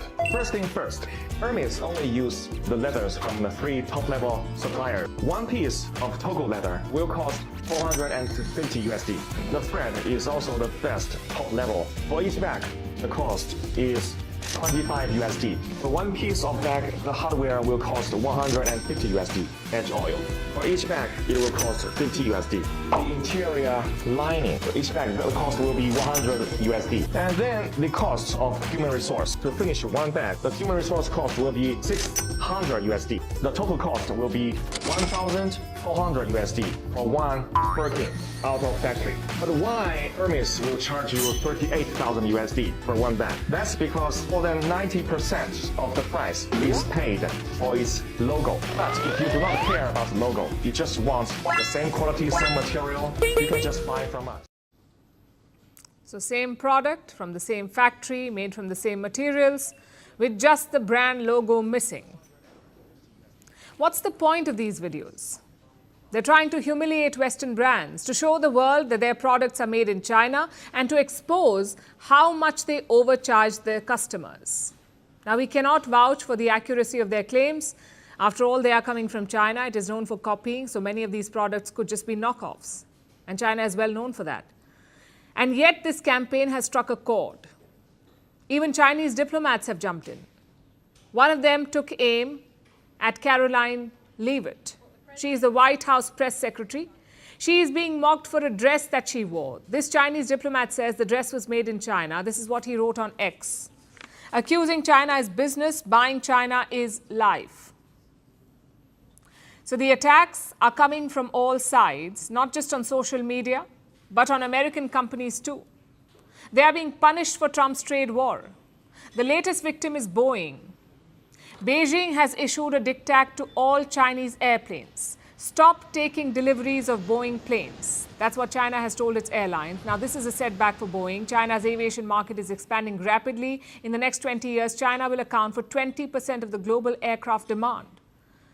Now, Boeing had managed to get a foothold. It had dozens of orders from Chinese airlines. Air China had ordered 45 Boeing planes. China Eastern Airlines, another 53 planes, and China Southern Airlines, 81 planes. These are China's top 3 airlines. Now, Boeing could be losing them as customers. China is also weaponizing supplies of rare earths. Their exports to the US have been suspended. There's a whole list of metals which have been banned, at least 6 of them. At least 6 of them, in fact, are rare earth metals. China won't be sending them to the US anymore. Beijing has also banned rare earth magnets. Again, this is quite significant because a range of industries use these magnets, from automobiles to drones and robots, and even missile assembling. They all need rare earth magnets. But China has halted their shipments for now. Meanwhile, President Xi Jinping is traveling. He's on a tour of Southeast Asia. His first stop is Vietnam. He arrived in Hanoi last night. Xi Jinping has urged Vietnam's leaders to resist what he called unilateral bullying. That's a clear dig at Donald Trump and his tariff plans. At the same time, President Xi is pitching China as a stable partner. He is offering the best of globalization to these countries. He is promising open markets, stronger bilateral ties, and a unified response to American pressure. In the face of external uncertainties, China will insist on joining hands rather than throwing punches, tearing down walls instead of building barriers, connecting instead of decoupling. We will continue to expand the circle of trade friends, become a stronger magnet for investment, develop with high quality and open to the outside world at a high level, to inject more stability and positive energy into the world economy. We are not afraid of trouble. That's what Xi Jinping has said in the past. He said it just a few days back. As Trump was escalating tariffs on China every day, Xi struck a defiant note. Then, over the weekend, the US did a U-turn. It exempted most electronics from the high tariffs. This came as a relief to China. But China did not reciprocate in easing off the pressure. It wants to keep the fight going now, and Donald Trump says he is not surprised. Listen to this. I don't blame China. I don't blame Vietnam. I see their meeting today. Is that wonderful? That's a lovely meeting. They're meeting, like, trying to figure out how do we screw the United States of America. Trump started this fight with China. Xi Jinping is in no hurry to end it. He's playing the long game. He looks set for a prolonged clash with the US, and he's taking the fight to all fronts: trade, technology, and now TikTok. We'll be tracking this for you.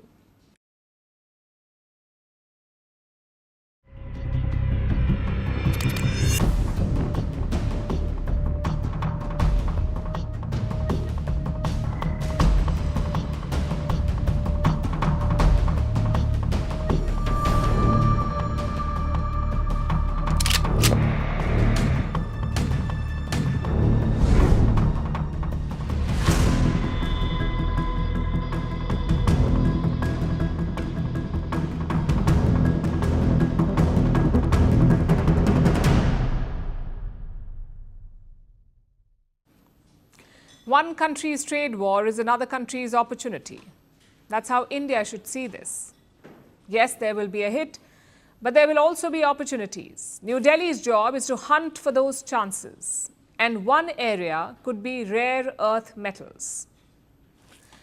Like I said, China has halted the export of these metals to the US. It's a move that could cripple US businesses.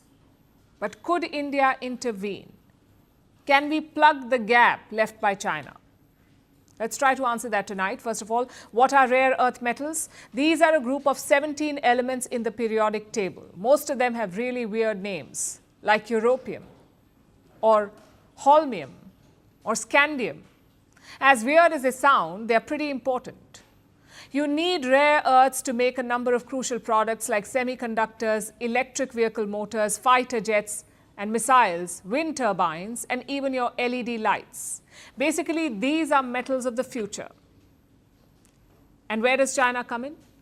Well, China dominates rare earth production. China makes up 70% of all rare earth output. They also make up 90% of rare earth magnets. These are magnets made from rare earth metals. They're key to making EVs. Now, this dominance is not an accident. China identified the importance of rare earths back in the 1990s. First, they put tight controls on the deposits. Rare earths were declared as strategic and protected reserves. Then China invested in processing technology. Like all ores, rare earth has to be extracted and processed. And China took the lead in doing that.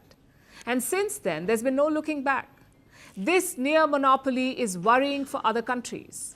China's latest ban has spooked the White House. Listen to what Trump's trade advisor said. The rare earth limits are being studied very carefully, and they're concerning, and we're thinking about all the options right now. The US is rightly worried because rare earths go into almost everything, even their flagship F-35 fighter jets. Normally, such crucial inputs would be stocked. But reports say most American companies do not have stocks because rare earths are quite costly. If you stock them, a lot of your cash would be tied up. I'm sure they're regretting that decision now. But what's the way forward? Could India play a role here? On paper, yes. Look at the largest reserves of rare earths in our world. China is at number 1. They have around 44 million tons of it. Second is Brazil with 21 million tons. And India is actually third with 6.9 million tons. Australia is fourth with 5.7 million, and Russia is at the 5th position. So availability is not a problem. In fact, it never was. Don't fall for the name rare earths. Most of these metals are not actually rare. They're found across the earth. Then what is the problem? Extraction and processing. India and the US are hoping to collaborate on this. It came up during Prime Minister Modi's recent trip to the White House. Both sides agreed to jointly explore opportunities. The problem is this is going to take time. Rare earths industry cannot be built overnight. China's rare earth industry was not built overnight either. It was created over decades. Nonetheless, it's important to prepare for the long term, to create an alternative rare earth supply chain. And Donald Trump is certainly game. He is hunting for rare earths in war-torn Ukraine and freezing Greenland. So he's clearly desperate for alternatives. And India? Well, last month, the government announced a major move. It allowed private companies to mine rare earths. So clearly, India is aware of the opportunity. The question is, how quickly can we scale it? Because time is of the essence. And I'm not just talking about rare earths, I'm also talking about the broader manufacturing pivot. India wants to become an alternative to Chinese factories. Most policymakers feel that the time is right. They point to Trump's hefty tariffs on other Asian producers. Remember, India was tariffed at 26%, but other Asian countries faced a much higher tariff. So on paper, this will help India. This should. It will make Indian goods more competitive. But that alone will not sway companies. Producers will look for other factors as well, like how cheap are the raw materials, how good is the public infrastructure, how easy is it to acquire land and set up a business, how soon can you settle disputes. All these factors affect the final decision of a business, perhaps more than tariffs. So India's focus should be on creating a robust manufacturing environment. Public infrastructure has grown leaps and bounds in the last 10 years. The ease of doing business has also improved, but clearly more needs to be done. If not, India could miss the manufacturing bus again. Tariffs give our country protection against those that would do us economic harm. And so we're going to be announcing very shortly a major tariff on pharmaceuticals.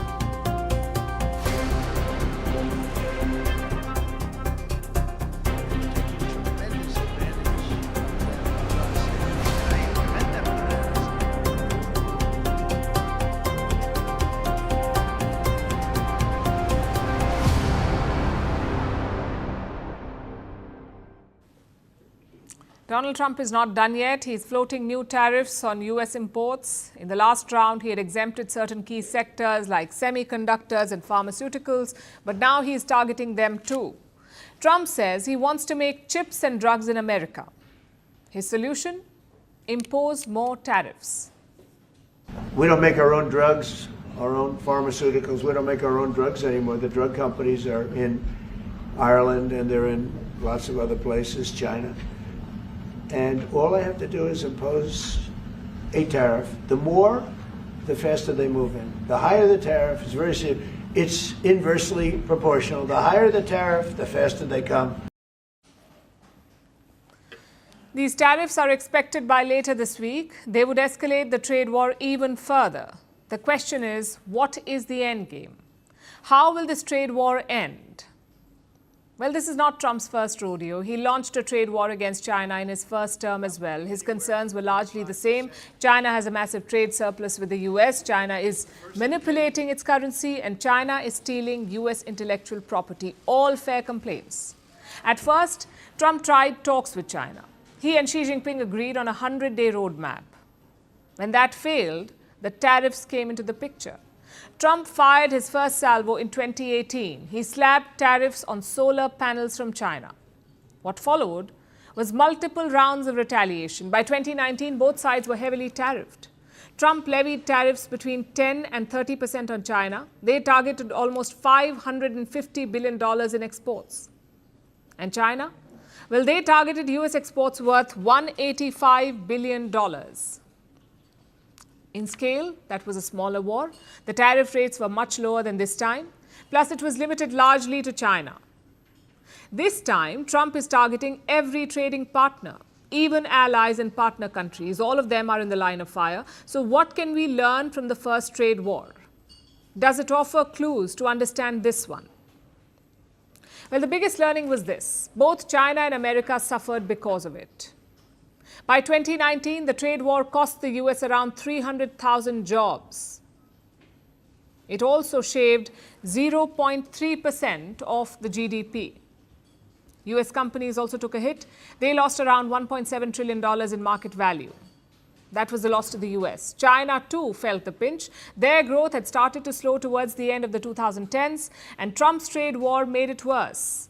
China grew by just 6.1% in 2019, which was their slowest GDP growth in 29 years. Both sides were hurt by this trade war. And how did it end? Well, the trade war did not have an official conclusion. It sort of faded away. In 2020, the US and China signed a partial trade deal. China agreed to buy $200 billion of extra US goods. They also promised not to steal US technology. But Beijing did not follow through. They bought none of the $200 billion in goods. So in simple words, they lied. Then came the Wuhan virus pandemic. As the virus spread, the trade war took a backseat. By 2021, Trump was out of office. His successor, Joe Biden, retained most of the tariffs on China, but his approach was less combative. Which brings us to present day. Trump resumed his trade war as soon as he returned to office. The question is, how will it end? Based on the last war, we can be certain of a couple of things. Number one, eventually there will be a statement and a settlement. It may not come today or tomorrow, or even this year, but the settlement will come because the costs are too high for both sides. In the US, Trump will face pressure from farmers. You see, oilseeds and grains are America's top export to China. Within that, soybeans are a big chunk. China buys American soybean to feed its pigs. If that export is hurt, American farmers will revolt. And these are the same farmers who voted for Trump. This happened in 2018 as well. Soybean producers lost $20 billion in trade. So that's point number one. Number two, even if the war ends, the impact will be long-term. This conflict will push China and the US apart, basically speed up their decoupling. The proof is the last trade war. China made up more than 15% of America's trade in 2018, but by 2024, it was down to under 11%. The US made up more than 13% of China's trade in 2018, which has now fallen to 11%. So both sides are moving away from each other. This promises to be a painful divorce, especially for consumers and businesses on both sides. And for the rest of the world? Well, for starters, it's a front row view to global big power competition. Two massive powers slugging it out in the open. And secondly, it's an opportunity. As old supply chains break down, new ones will emerge. If you play your cards right, you could reap the benefits. Have you heard of burner phones? They're cheap, prepaid phones. You buy one, you make the call, and then you toss it. Hence the name burner, as in burn the device. Now these phones are not new. They've been used for years to go incognito. Drug dealers apparently love them.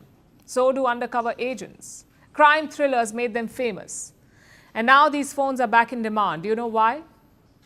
Who is buying burner phones? European Union officials, diplomats and Canadian citizens, the ones who are heading to the United States, they're all rushing to get burner phones. And no, this is not a scene from a spy thriller. Take a look at this report. It says the European Commission is now issuing burner phones and basic laptops. This is for officials who are traveling to the United States. They're also being handed protective sleeves to guard against electronic spying. Now here's the thing. This is not a brand new protocol. The EU has long issued similar advisories. They were meant for travel to countries like Russia and China, places where aggressive surveillance is expected.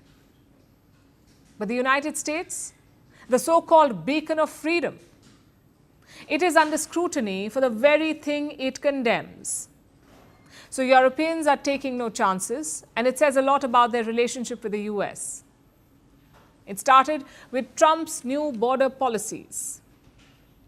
This is what reports say, that US border agents are now scanning mobile phones. They're digging through emails and scrolling through social media feeds. And what happens if they find posts that are critical of the administration? They detain some travelers and turn away others. I'll show you one example. A French scientist was invited to speak at a conference. He was interrogated at the border and then he was denied entry. The reason?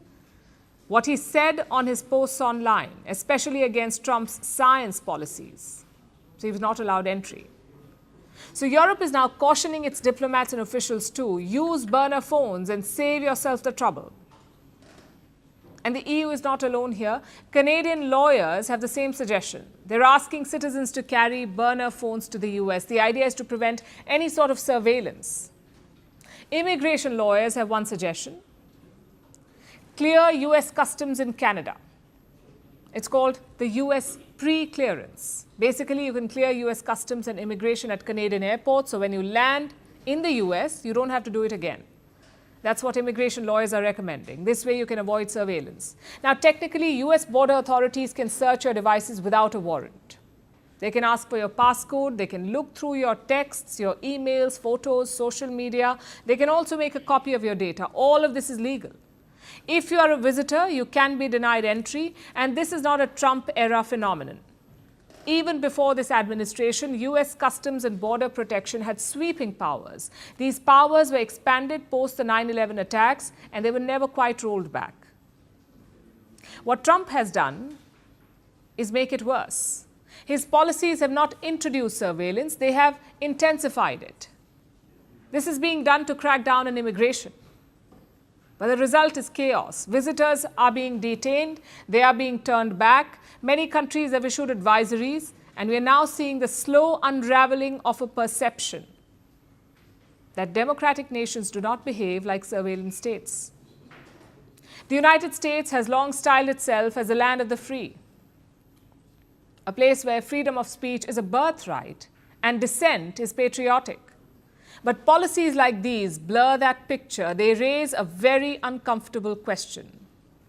If your freedom of expression ends at the border, was it ever truly freedom?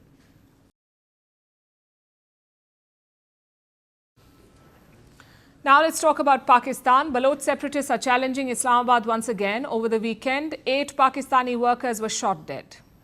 This happened in Iran, which shares a long border with Pakistan's Balochistan province. The attackers tied up the Pakistanis and executed them in cold blood. A Baloch separatist group has claimed responsibility, and this attack is the latest sign that Baloch insurgents are expanding their operations. Last month, they hijacked a train inside Pakistan. It was done by the BLA, the Baloch Liberation Army. The siege lasted more than a day, scores of people were killed, and now the violence has spilled into Iran. Both countries have condemned the killings, but tensions are rising. Baloch separatists are armed, mobile, and increasingly fearless. And Pakistan's grip on Balochistan may be slipping. Our next report tells you more. Pakistan's old wounds are bleeding again.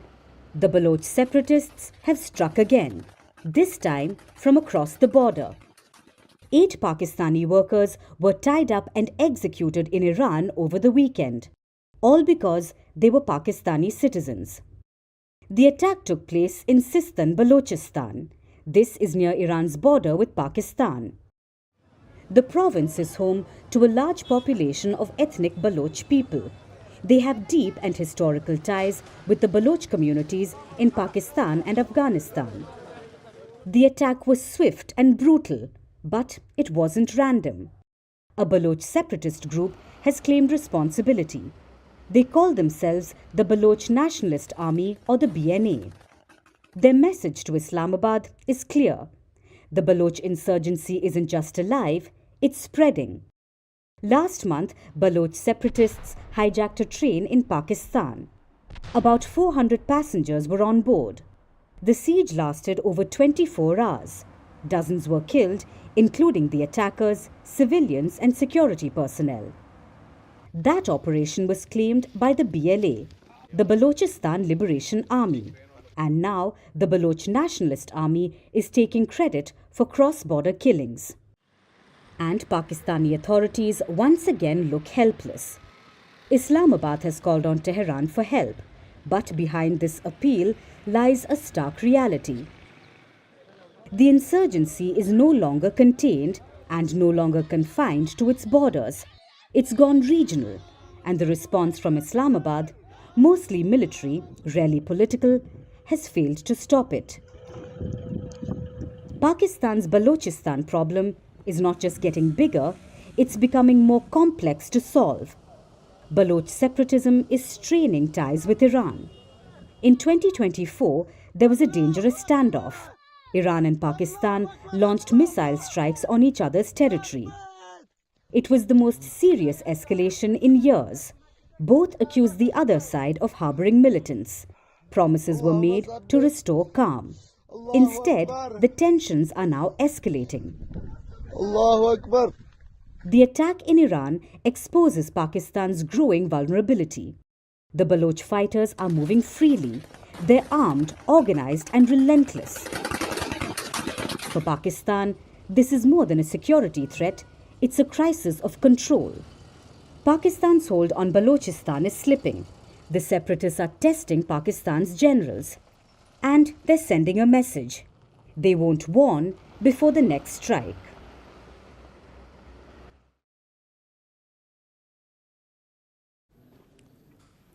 Our next story is about Russia's military expansion. Two countries are on Russian President Vladimir Putin's radar, Bangladesh and Indonesia. 3 Russian warships are in Bangladesh. They arrived quietly, but now their presence is making waves. And then we have Indonesia. There are whispers of Russia wanting access to this country, of Putin eyeing an airbase on an Indonesian island. So what is Moscow up to? Clearly, there is more to warships docking. Let me break it down for you, starting with Bangladesh. 3 Russian warships are in the country, like I said. They are docked in Chittagong. It is Bangladesh's second largest city, and the Russian ships are there for 4 days. Both sides are calling it a quote-unquote goodwill visit. Russia says this is a routine pit stop. But why would Russian warships sail thousands of kilometers, all for a handshake? Of course, there's more to it. Last week, Bangladesh's army chief visited Moscow. He met top Russian military officials there. On the agenda were 2 things, weapons and defense cooperation. And within a week, Russian warships are in Bangladesh. In fact, ties between the 2 countries go back to the Cold War era. You may also remember what happened in 1971. Russian warships blocked access to the Bay of Bengal. This was during Bangladesh's liberation war. Russia prevented American ships from supplying weapons to Pakistan. They played a vital role in the liberation of Bangladesh. Since then, Dhaka has heavily relied on Moscow for weapons, and they still do.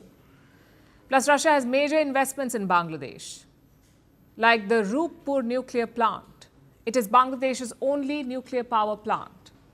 It has been funded and made by Russia, and it is supposed to be commissioned this year.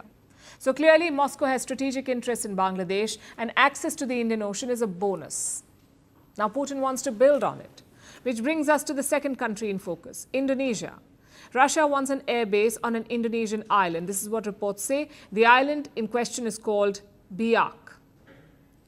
It is in eastern Indonesia and 1,400 kilometers away from Australia. Think about it, a Russian airbase in the Indo-Pacific. It's a direct challenge to the US and its allies. Apparently, Russia wants to deploy long-range bombers in Indonesia. Again, these are just reports for now, but look at the timeline. Indonesian President Prabowo Subianto visited Moscow last year in the month of October. Do you know what happened next? Indonesia joined BRICS, and Russia had a major say in that decision. Then, Putin's right-hand man, Sergei Shoigu, went to Jakarta. In February this year, he held talks on a wide range of subjects, trade, tourism, and perhaps military access. And here's where things get interesting. Prabowo is expected to meet Putin this June. Maybe they will talk about a base for Russian planes, maybe not. Either way, the reports have the region on edge. Indonesia has rubbished them, but Australia is jittery. Listen to this. We are ascertaining, having a look at those reports, as the Foreign Minister and Defence Minister have said. We have a good relationship with our friends in Indonesia, and we're seeking further clarification. We are seeking further information. We obviously do not want to see Russian influence in our region, very clearly. We have a position, which is we stand with Ukraine. Putin sees Indonesia's importance. It is a country with 17,000 islands, and it overlooks one of the most strategic checkpoints and choke points in the world, the Malacca Strait. If you connect the dots, this is what you see. Putin may be isolated in Europe, but he is making moves in the Indo-Pacific. He's on a charm offensive in the global south. Russia has already secured a naval base in Sudan. Russian troops in Western Africa have been deployed as well. And now Moscow is looking to expand its influence. The Indo-Pacific is the chessboard. Everyone wants a piece of it. China has already militarized the South China Sea. The US is forming groups with allies, and now Russia is making a pivot. Is this a bold new strategy, or is it a gamble? We ask because Russia's navy is already stretched thin. The war in Ukraine has drained their resources. So again, the question, is this an adventure that Moscow cannot afford, or part of the long game that Putin has mastered? We'll be watching this space.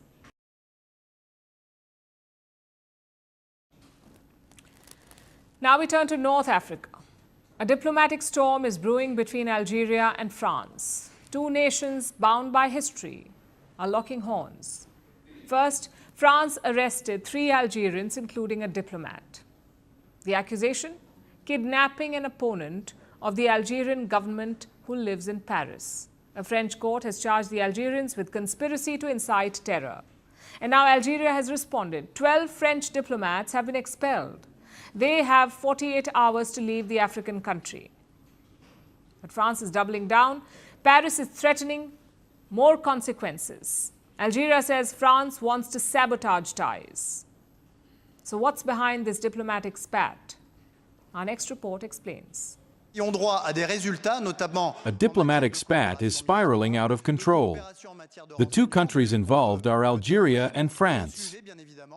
From expelled diplomats to accusations of betrayal. This feud is raising tensions between the North African country and its former colonizer. It all started last week.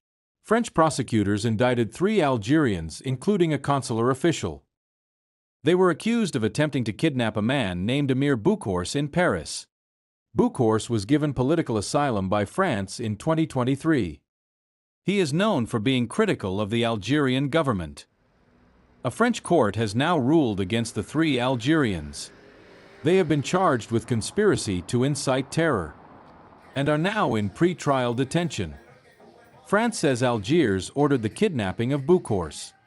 However, Algeria has dismissed all allegations. Now, Algeria has fired back. It has expelled 12 French diplomats and given them 48 hours to leave the country. Algeria says the decision is in retaliation to France's charges on its consul official. Algiers is accusing Paris of trying to sabotage ties. And this crisis has been brewing for months. It began in July of 2024. French President Emmanuel Macron ignited a fire. He sidelined Algeria and backed its rival Morocco. Macron said Morocco had sovereignty over the Western Sahara, a territory Algeria calls independent. After Macron's statements, Algeria recalled its ambassador from Paris. Then the blows began. Algeria halted trade with France in many sectors and made a strong pivot to Russia, signing a deal with Moscow for weapons including stealth fighter jets.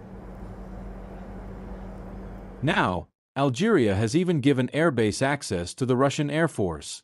Clearly, Algiers is sending a message to its former colonizer. Anti-France sentiment has been on the rise in northern and western Africa. Sahel juntas from Mali, Niger, Chad and Burkina Faso were the first to push out France.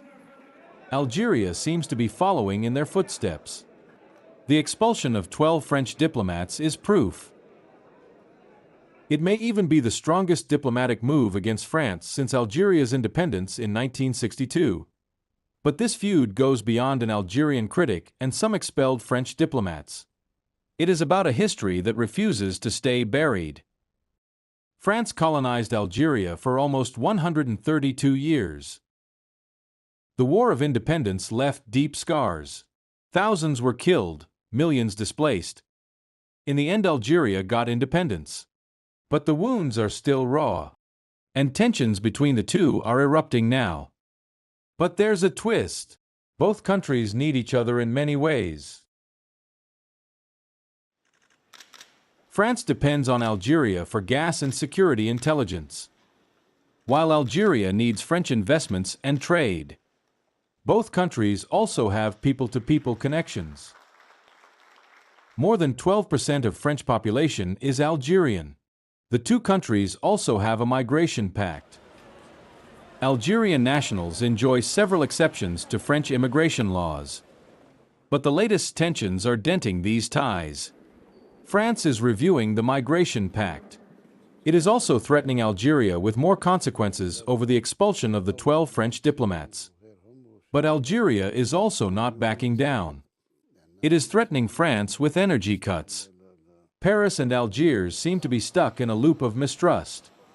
The question is, who will blink first?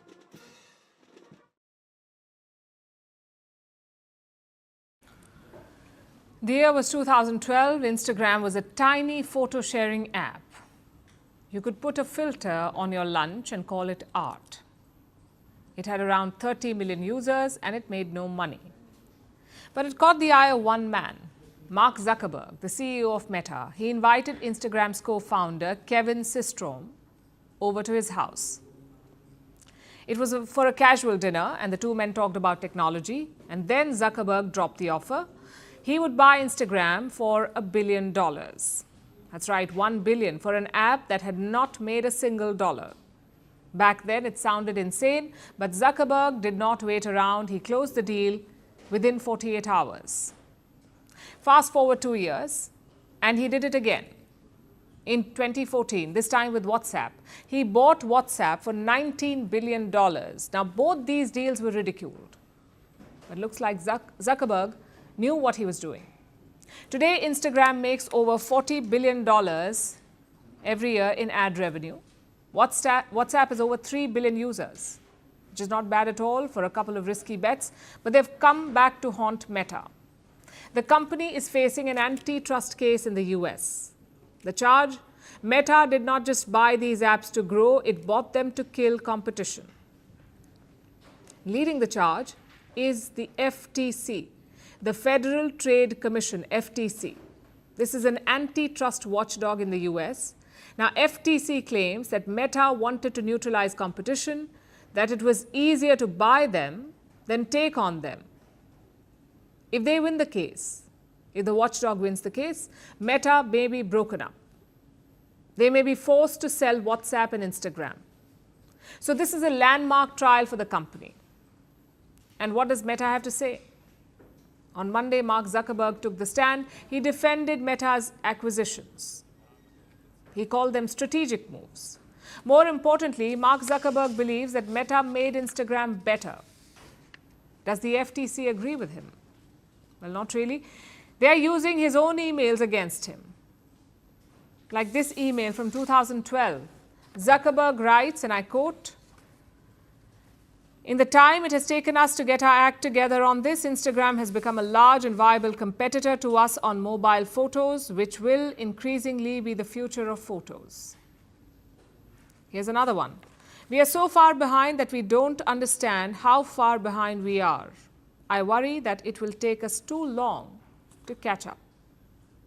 FTC, the watchdog, says that these emails are a smoking gun, that they suggest Zuckerberg's panic. Now, this antitrust trial is expected to go on for some time. These things are usually long-winding, but Zuckerberg wants to wrap it up, and he is lobbying Donald Trump for it, the US president. Since Trump took office, Zuckerberg has been to the White House thrice. That's because he did not want the trial to begin in the first place, but now it has begun, so he wants to end it fast. We don't know how successful he will be, but even if Meta is asked to break up, it may not really happen. Number one, it will take a lot of time. Tech antitrust cases take years. In 1999, a federal judge asked Microsoft to break up. 1999. The company appealed it. The decision was overturned. So antitrust corporate breakups are very rare, even when the government is pushing for it. That's one problem. The second problem is the lack of an alternative. Instagram is free, and a big reason for that is that it's a part of Meta. Same for WhatsApp. Once they're separated, there is no guarantee that they will survive as standalone businesses. So who will bear the cost of that? The customers, most likely. They may be charged for services that are currently free. And that is why this is tricky. On one hand, you have a classic Silicon Valley story, a couple of bold bets that paid off. On the other hand, you have a powerful tech giant, too powerful for its own good. So it's no more about whether Meta broke the law. It's about whether the law can keep up. When Zuckerberg bought Instagram, the same watchdog, the FTC, did not bat an eye. Now, a decade later, they want to undo the deal. But can you really unwind a decade of digital dominance? Even if Instagram and WhatsApp are forced to split, the damage is already done. The market share has shifted. Consumer habits have changed. So in the end, the question is not if Meta should be broken up. The question is, can it be broken up? And if it can't, then who's really in charge? Is it the regulators or big tech?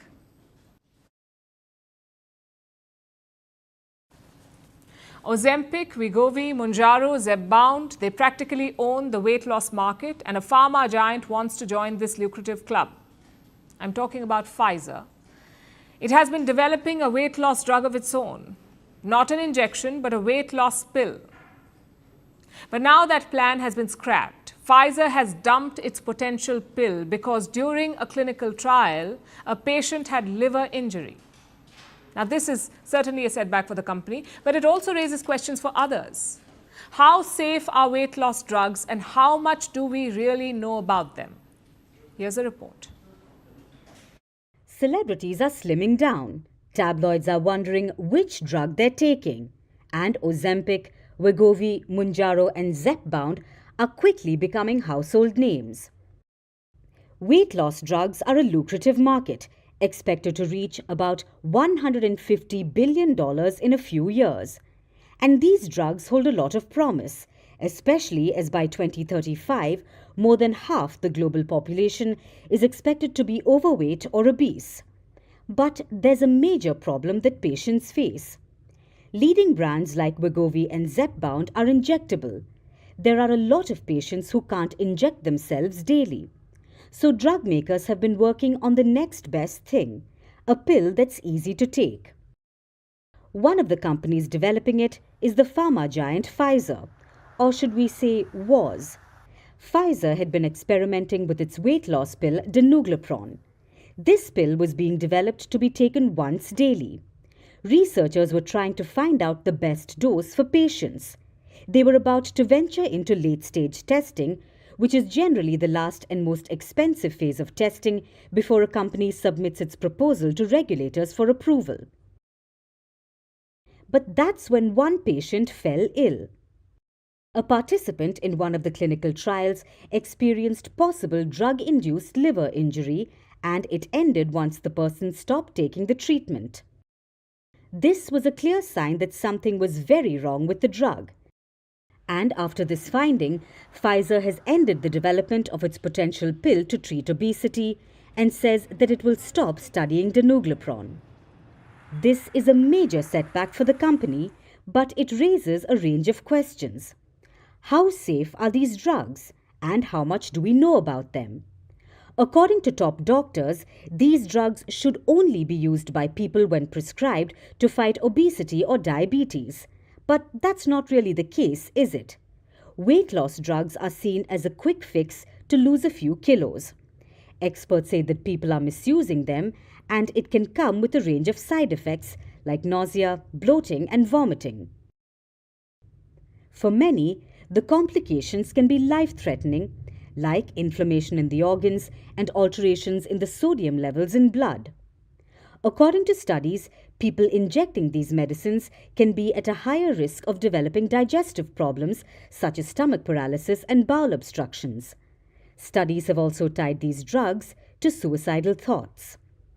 And that's not all. What makes all of this worse is the black market. Weight loss drugs can be expensive. If people stop taking them, they usually regain the weight. So it's a big investment, one that many people can't afford. So they are reaching for the black market of these drugs, where illegal injections can be purchased online or offline at less than half the cost. And they come with high risks, including death. Despite the concerns, tens of millions of people the world over are willing to pay the price for weight loss drugs.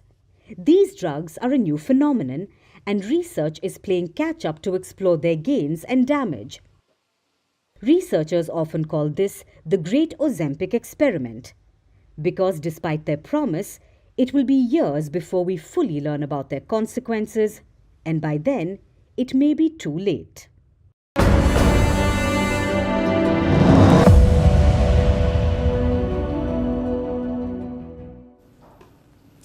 In the US, the vice president's job is quite simple. Don't make it to the headlines. Technically, you are just one step away from the presidency, but in reality, you don't have much to do. Your job is to stay in the shadows. But looks like J.D. Vance did not get the memo because he has dropped the ball, or rather, the trophy. America's college football champions visited the White House on Monday. It's customary for winning teams to do so. As the event wrapped up, it was time to click photos. J.D. Vance was supposed to pick up the trophy and hold it up. But unfortunately, he fumbled, that too in front of Trump, his officials, the entire football team, and the world's media. This is how it played out.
Now it's time for Vantage Shots, images that tell the story. In Turkey, thousands protest against Israel's recent attacks on Gaza. Flying cars and robots enthrall the audience at the Osaka Expo, and elephants huddle together to protect their young as an earthquake hits Southern California. Finally, we are taking you back in history. On this day in 1994, around 123 countries signed the Marrakesh Agreement. It led to the creation of the World Trade Organization. The WTO was founded to promote multilateral trade. It is facing its biggest challenge in the middle of Donald Trump's current trade war. We're leaving you on that note. Thanks for watching. We'll see you tomorrow.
じゃあ、そうそう。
Hello, everyone, and welcome to Firstpost America. I'm Eric Ham, coming to you live from the nation's capital in Washington, D.C. And over the next few minutes, we'll take you from the United States and around the world, covering all the top stories of the day.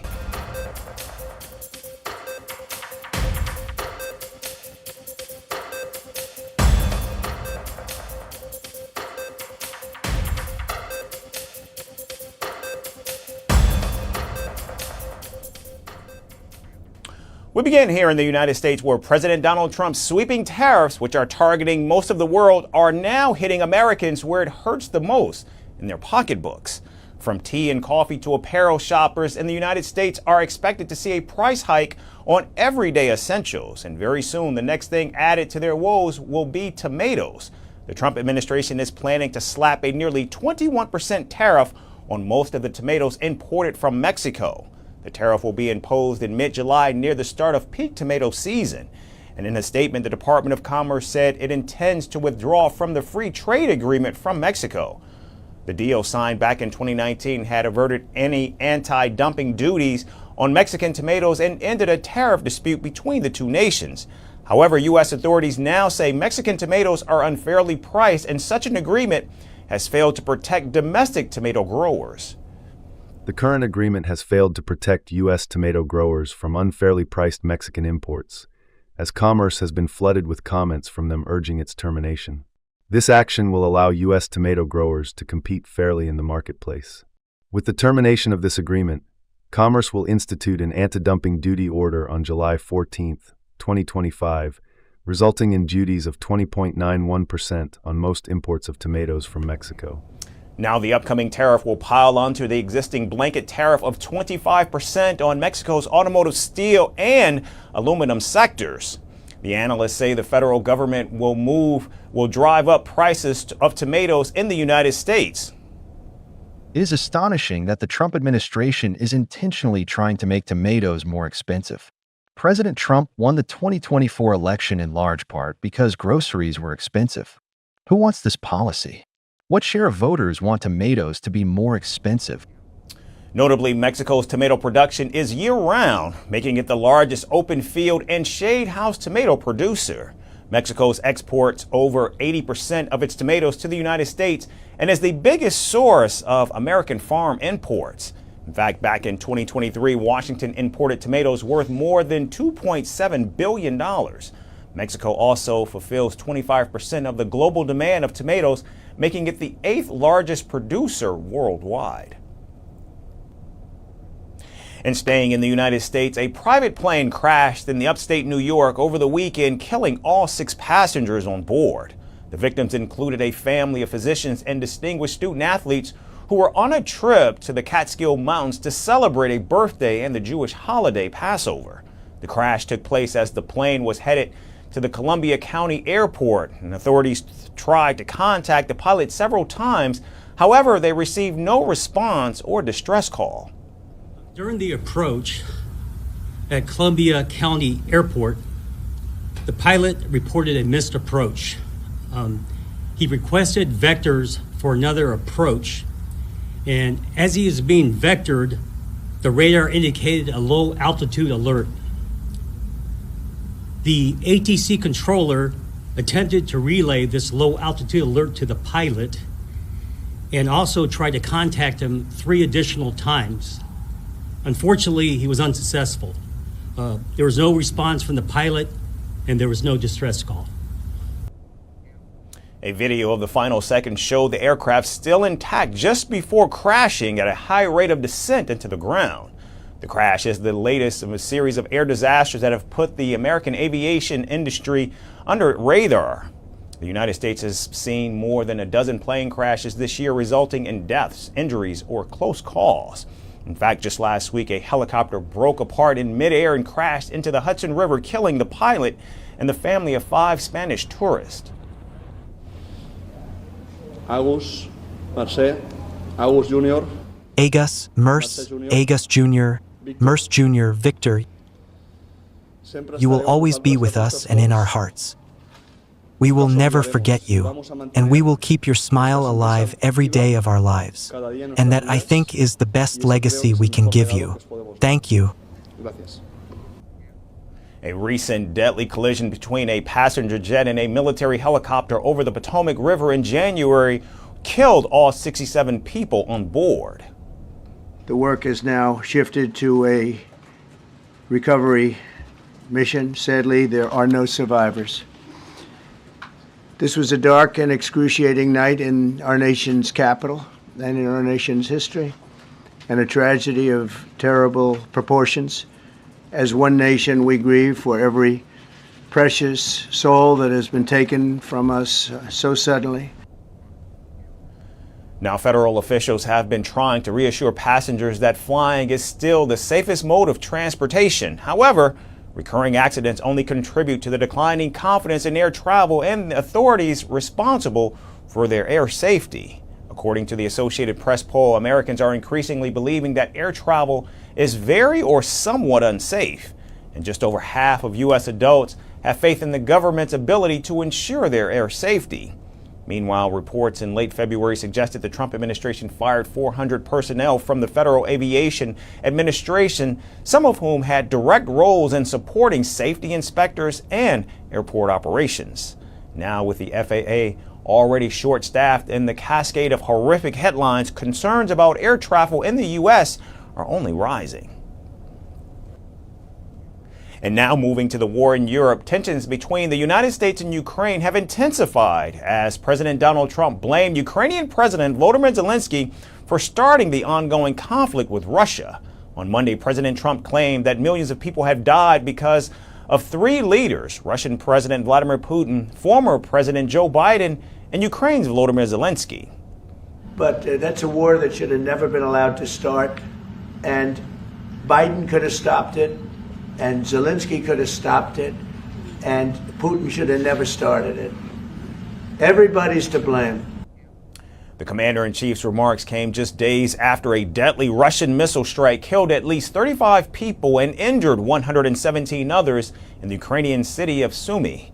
Now, while estimates confirm that hundreds of thousands of people have been killed or injured since Russia's full-scale invasion began back in February of 2022, President Trump insisted the death toll had reached millions. You have millions of people dead. Millions of people dead because of 3 people. Let's say Putin number 1, but let's say Biden, who had no idea what the hell he was doing, number 2, and Zelensky. And all I can do is try and stop it. And further taking aim at the Ukrainian leader, President Trump said Ukraine shouldn't have ever started the war with Russia because it is 20 times its size, and accused President Zelensky of always looking to obtain Western weapons. You don't start a war against someone 20 times your size and then hope that people give you some missiles. Time and again, President Trump has expressed a desire to end the war. In fact, yesterday, the president reiterated his stance, stating he wants to stop the killing without offering further details. All I can do is try and stop it. That's all I want to do. I want to stop the killing. And I think we're doing well in that regard. I think you'll have some very good proposals very soon. Relations between President Trump and the Ukrainian president have remained tense since a heated public confrontation at the White House back in February. The commander-in-chief previously labeled Zelensky a quote-unquote dictator without elections and has often echoed Moscow's claims about Ukraine's role in the conflict. As both leaders stand firm in their positions, the world watches closely, and what comes next could reshape the future of Europe and the course of this 3-year war. President Donald Trump is once again in the middle of a controversy, and this time it's a tall and weighty one. With a weight of 224 pounds, allegedly, and a height of 6 feet 3 inches, White House doctors have declared the president fit to run the country by releasing his medical records. But this has led to speculation over whether President Trump's listed stats match reality, or is this political image building? Our next report dives into the controversy.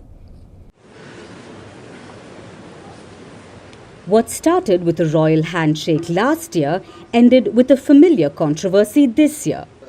In November 2024, at the opening of the Notre Dame in Paris, US President Donald Trump stood face to face with Prince William. Now, eagle-eyed viewers are spotting something that has been the subject of memes, debates, and late-night jokes: Donald Trump's height. The 78-year-old has claimed that he stands at a towering 6 feet 3 inches. The results of his recent physical exam released by the White House says the same. But standing next to the equally 6'3" heir to the British throne, the math and the optics didn't quite add up. With the prince subtly tilting his head downward to make eye contact, Trump appeared visibly shorter, reigniting age-old whispers about his true height and whether or not there are fillers inside his shoes. However, this wasn't the first time Trump's height has come under scrutiny. At nearly 79, Trump may indeed be shrinking. Medical experts say it's common for men to lose height with age, around an inch between 30 to 70 and another inch after 80.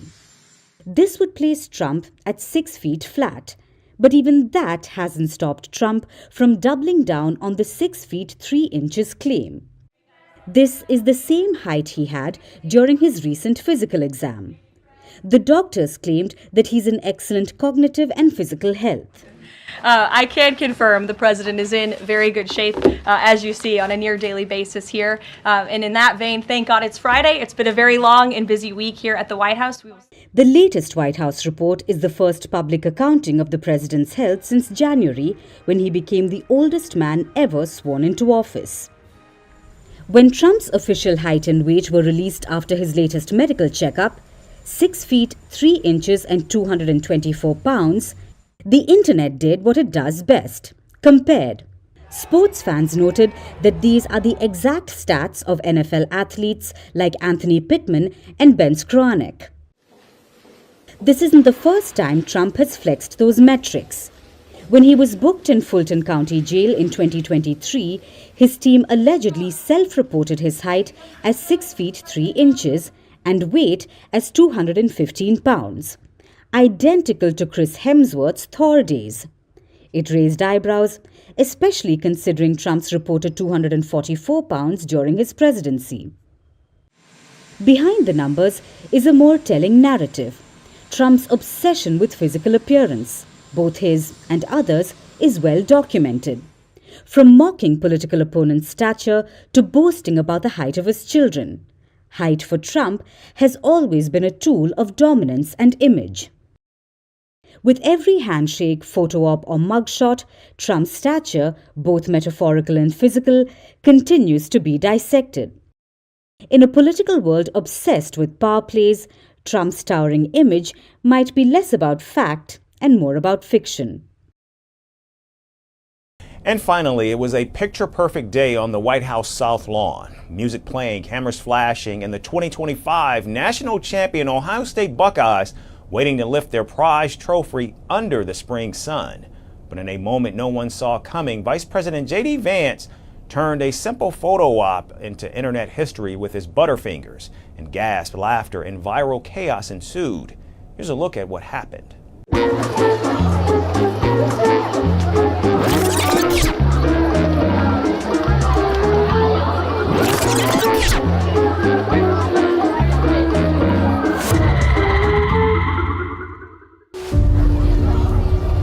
The White House clearly had some turbulence early Monday morning.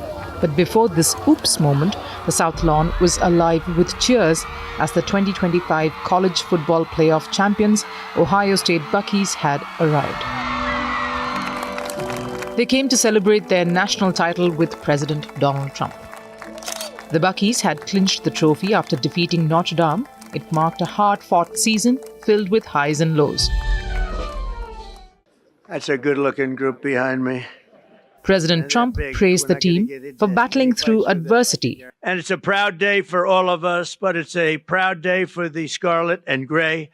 Congratulations once again. And he also mentioned their tough 13-10 loss to Michigan in November. That was Ohio State's fourth straight defeat to their biggest rivals. Trump joked, "We won't talk about it," sending laughter through the crowd. That team up north, we won't talk about it, but you refuse. Vice President J.D. Vance, an Ohio State graduate, then took the stage. In a post shared by Margot Martin, who is a special assistant to the president and communications advisor, Vance was seen bringing humor to the event. Pointing to a Michigan fan, Vance said, "I don't know who let him in here." "That hat's a dangerous weapon, sir," he added, making the players laugh. The last thing that I'll say is, I don't know who let the guy over in the corner here in a Michigan hat into this celebration, but I'm about to tell the Secret Service you've got a dangerous weapon, sir. But as the United States Marine Corps band played "We Are the Champions," excitement filled the air. The trophy, shining under the sun, stood ready on stage. It consisted of two parts, a football-shaped top and a bronze base. And together they weigh about 50 pounds, which is over 22 kilograms. Vance stepped forward to lift the impressive prize, but he didn't quite realize the top and base separate easily. He grabbed the base while Trevion Henderson reached for the top. And as they lifted it, the two pieces split apart. While Henderson managed to save the golden top in time, the base, however, slipped from Vance's hands and tumbled down. A wave of gasps swept through the players and the crowd. Some players even winced as the base rolled on the ground. Coach Ryan Day quickly stepped in to help. Together, Day, Henderson, and Vance picked up the pieces. The trophy was carefully reassembled in front of the gathering. However, Vance then held just the shining top, cradling it like a newborn. President Trump's side-eye was watching the shy vice president while the players chuckled as cameras captured the awkward moment. Within minutes, videos flooded social media platforms. Vance laughed off the fumble with a post on X. "I didn't want anyone after Ohio State to get it," he wrote. However, this is not the first time. Sports trophies, it seems, have a history of trouble. Oh, there it is. In 2006, Maria Sharapova dropped her US Open trophy's cap. Then in 2011, Real Madrid ran over their Copa del Rey trophy with a bus. And in 2023, Lando Norris shattered Max Verstappen's F1 trophy by accident. However, in 2025, despite the slip, the celebration continued without a pause. The Buckeyes remained proud of their championship journey.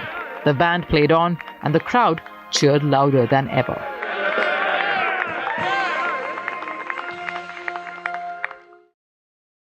That's First Post America for today. Thanks everyone for tuning in. We look forward to seeing you right back here again tomorrow. I'm Eric Ham signing off from our studios here in Washington, D.C.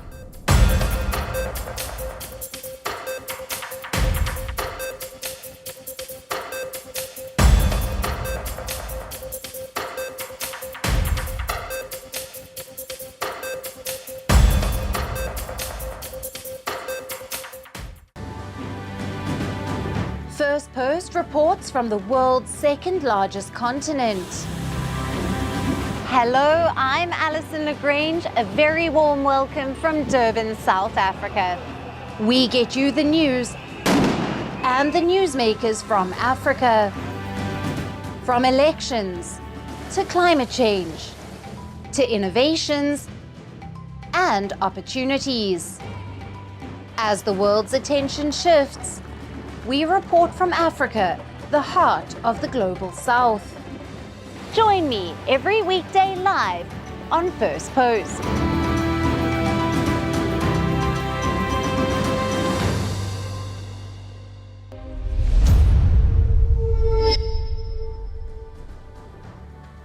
Hello and welcome to Firstpost Africa, where we get you the top stories from the continent and from across the world.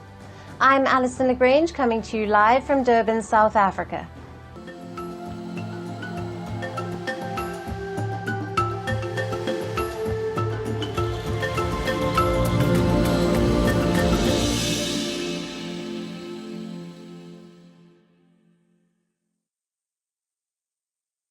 Hello and welcome. We begin with Sudan. The Sudan civil war has entered its third year. The conflict, which erupted as a power struggle between rival generals of the Sudanese army and the paramilitary Rapid Support Forces, or the RSF, has taken a devastating toll on the country. 2 years into the conflict, peace still remains elusive, and the nation is teetering on the brink of a divide, with two rival administrations emerging. To mark 2 years of war in Sudan, the United Kingdom is hosting a global conference in London. The UK is co-hosting the event with the African Union, the European Union, France and Germany. Egypt, Kenya and the United Arab Emirates are among the attendees. But absent from the table are the warring parties themselves. The Sudanese government has reacted furiously, questioning the decision to host the conference without the recognized government of Sudan. It has also criticized the presence of the UAE and Kenya, accusing both countries of supporting the RSF. Meanwhile, ahead of the meeting, the UK announced $158 million in funding for the coming year to deliver food aid to 650,000 people in Sudan. The UK says its conference is not a peace initiative, but rather an effort to relieve the worsening humanitarian crisis in Sudan. On the ground, the ongoing power struggle between the Sudanese army, led by General Abdel Fattah al-Burhan, and the RSF, led by Mohammed Hamdan Dagalo, continues to intensify. Let's provide an overview of the situation in Sudan's 2-year-long civil war. Now, as things stand now, the Sudanese army has gained the upper hand, recapturing the capital Khartoum and reversing the early advances made by the RSF. However, the RSF still controls large parts of the country, creating a divided Sudan, both politically and territorially. This brings us to the political implications of the conflict. The RSF has announced the formation of a rival government in areas under their control. Now, this declaration took place in Nairobi, Kenya, and has escalated tensions with the Sudanese government. And now let's turn to the foreign involvement in the conflict. Multiple countries have been accused of backing one side or the other, allegedly pursuing their own strategic interests and fueling the conflict. Sudan has taken the UAE to the International Court, accusing it of supporting the RSF and being complicit in genocide during the civil war. The UAE has been accused of secretly supplying weapons to the paramilitary groups in Sudan via Chad, a charge it strongly denies. And then there's the humanitarian impact. As per estimates, over 150,000 people have died in the conflict. More than 14 million have been displaced, making it the world's largest displacement crisis. Approximately 24.6 million Sudanese are facing acute food insecurity, with 500,000 at risk of famine. Healthcare facilities have collapsed, with over 75% of medical infrastructure in conflict zones now non-functional. Both the Sudan Army and the RSF have been accused of committing war crimes, including genocide and sexual violence. Despite multiple peace efforts, the conflict continues to linger, with both sides engaged in a blame game. The international actors have been accused of prioritizing their own vested interests in the resource-rich nation. As Sudan's war enters a third year, the country stands deeply divided, with rival governments, foreign interference, and a deepening crisis on the ground. How can peace unfold? Now, to discuss this further, we have with us Dr. Oluwole Ojewale, the regional coordinator for Central Africa at the Institute for Security Studies in Dakar. Thank you for being with us. Thank you for having me. What are the implications of excluding Sudan's internationally recognized government from these London-hosted conference talks? And how might this impact the diplomatic efforts to end the conflict? I think this has a very serious implication, considering the fact that it's practically impossible to be able to arrive at a permanent or a short-term solution without consciously integrating the warring parties, particularly since peace is the end in view. And the political crisis that actually led to the war in the first place clearly show that both parties are illegitimate. On the part of the Sudan military administration, the military government, they seized power through the barrel of gun, which is completely unconstitutional. And the RSF that is challenging or trying to contest state authority with Sudanese army is also a rebel group, not in any way elected or enjoying the mandate or the legitimacy of the people. So I think that probably informed the reason why none of the party was invited to the ongoing summit in London. But beyond that, I think international community has conferred some level of legitimacy on the Sudanese army, and it's just very important that they are considered in such meeting. But the organizers of the meeting are also very clear to say the meeting is not really about finding lasting solution to the crisis in Sudan, but actually to probably provide some humanitarian aid to the people who are in dear need of that. So the big question is, for how long would they sustain such gesture if the overarching objective is only to provide humanitarian support and not pushing in the direction of negotiating for permanent peace? Right. 2 years into the war, what have been the most devastating humanitarian consequences? And in your view, how effective has international aid and mediation been so far? Yes, more than 14 million people have been displaced. Critical infrastructure have been destroyed in Sudan, in Khartoum, Afasha, and other critical cities.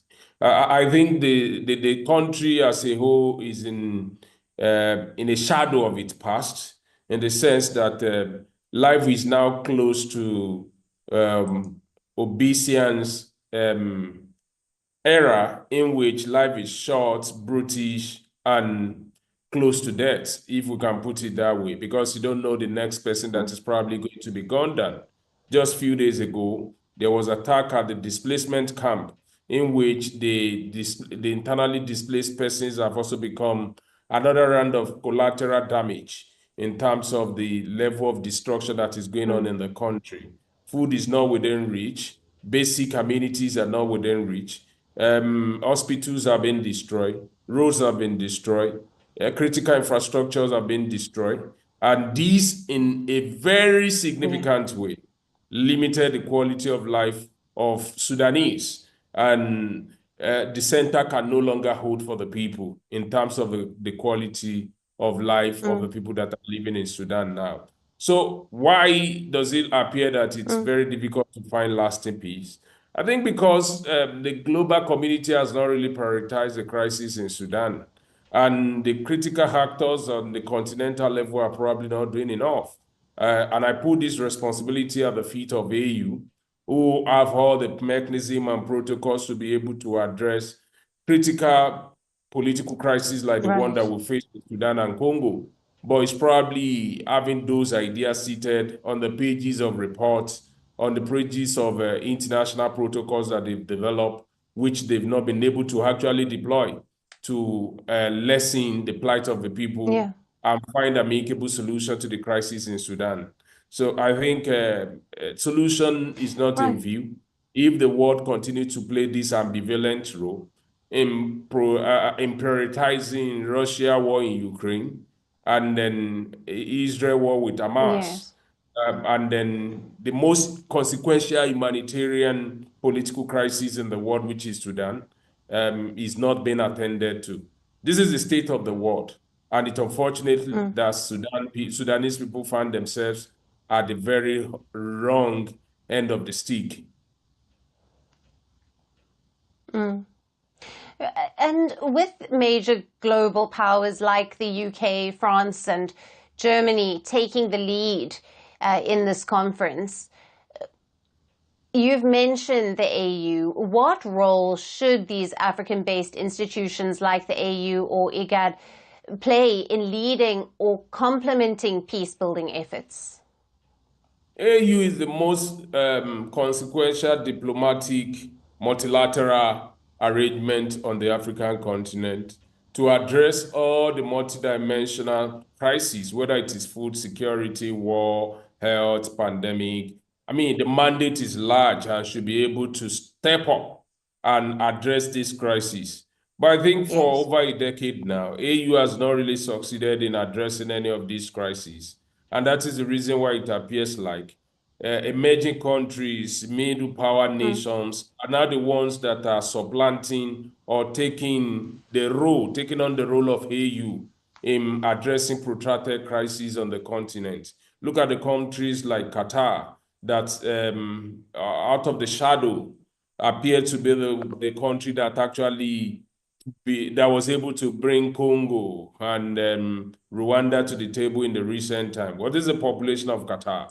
That is a very critical question. That the AU is failing, where Qatar appears to be succeeding. So this is a crisis that I think AU has had to battle with. And we've been going back and forth, the role of the United Nations, the role of the United States, and the European Union, UK, France, Germany, Switzerland, trying to now midwife the peace process. I think it is because they've actually discovered that the AU lacks the capacity to be able to actually negotiate this crisis. It is unfortunate, but this is where we are, like I said earlier. This is the state of Africa. And then if the foremost multilateral agency is not able to provide solution to a 2 years political crisis, then they have to look for salvation elsewhere. And that is the reason why we can't but support anybody that actually make a move to bring about peace to the crisis in Sudan. Because the people of Sudan really care about where the peace comes from at this point. They just want a lasting solution to their crisis. And they wouldn't care whether that is brokered by Germany or the United Kingdom or France or United States of America. Peace is desperately needed, just like someone that is thirsty for water in Sudan. Right. Doctor, as always, great to have you on the show. Thank you very much for being with us. Thank you so much for having me.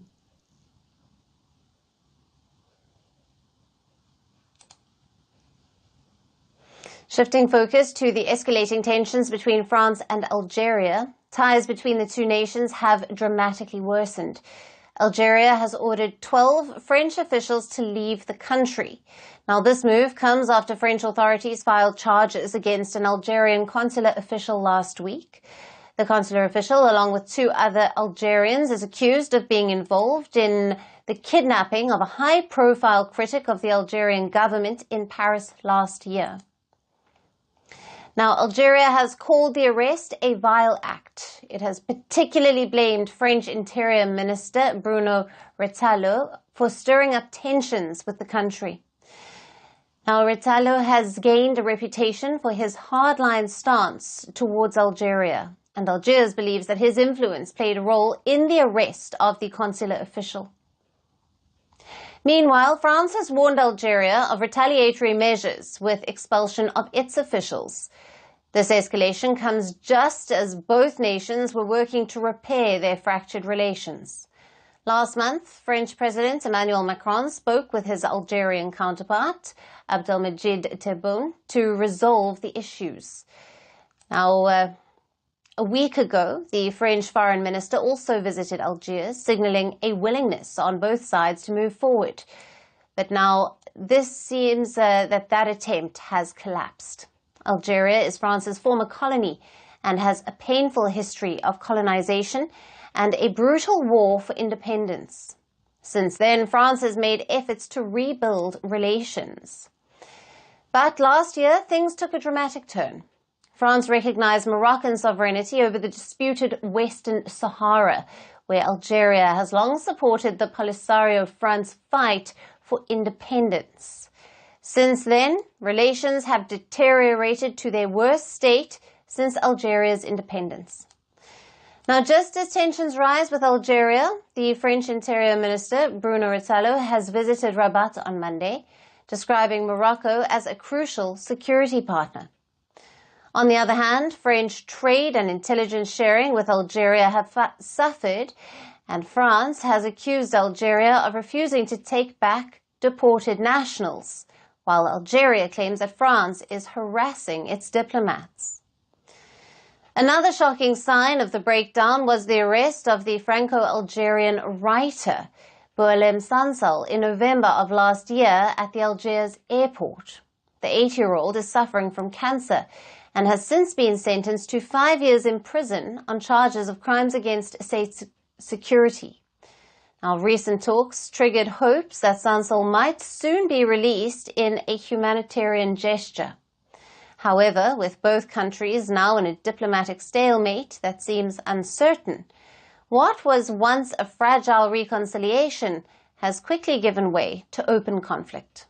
We will continue to track the developments in the row between Algeria and its former colonizer.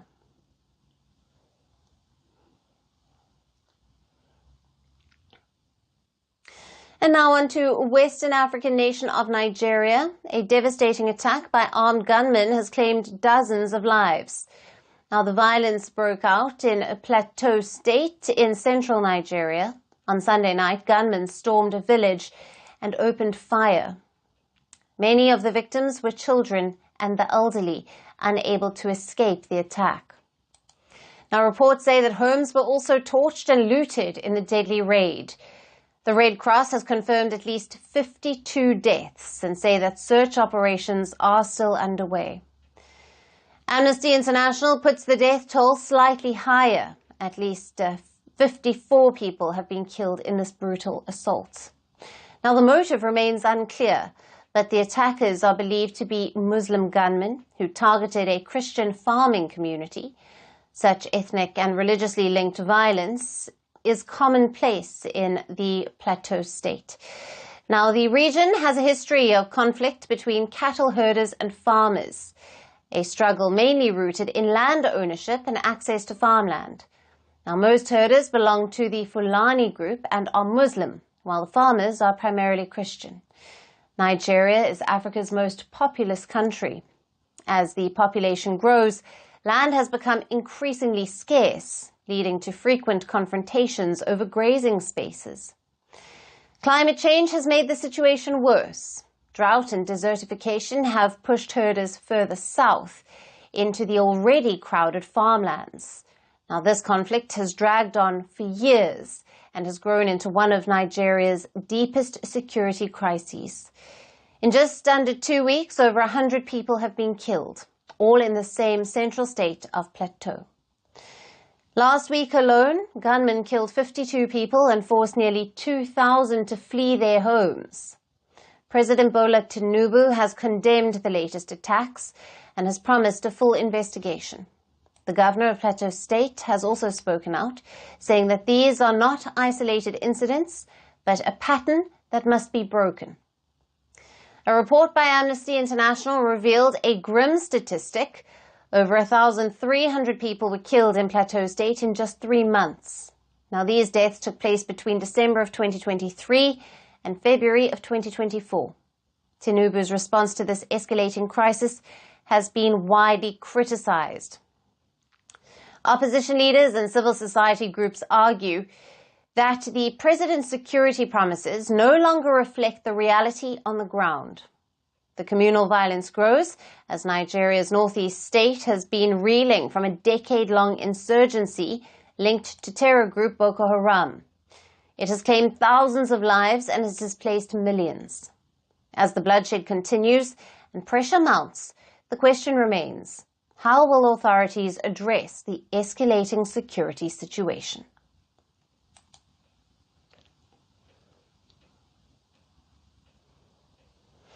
And our last story takes us to Ghana.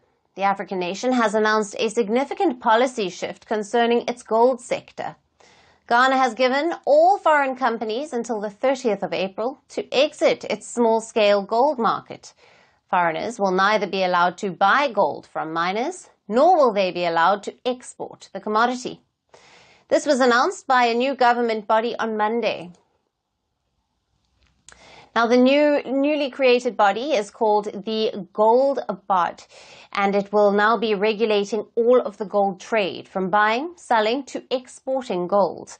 Now, this agency will be the only gateway of Africa's leading gold producer. For years, Ghana has struggled with illegal gold mining, and it's part of the government's effort to streamline the practice through the formation of this Gold Board. The government is trying to seal the loopholes. Now, it wants to tighten control over this shiny metal on which the livelihoods of at least 1 million people are dependent. The ban on gold trading takes effect on the 1st of May.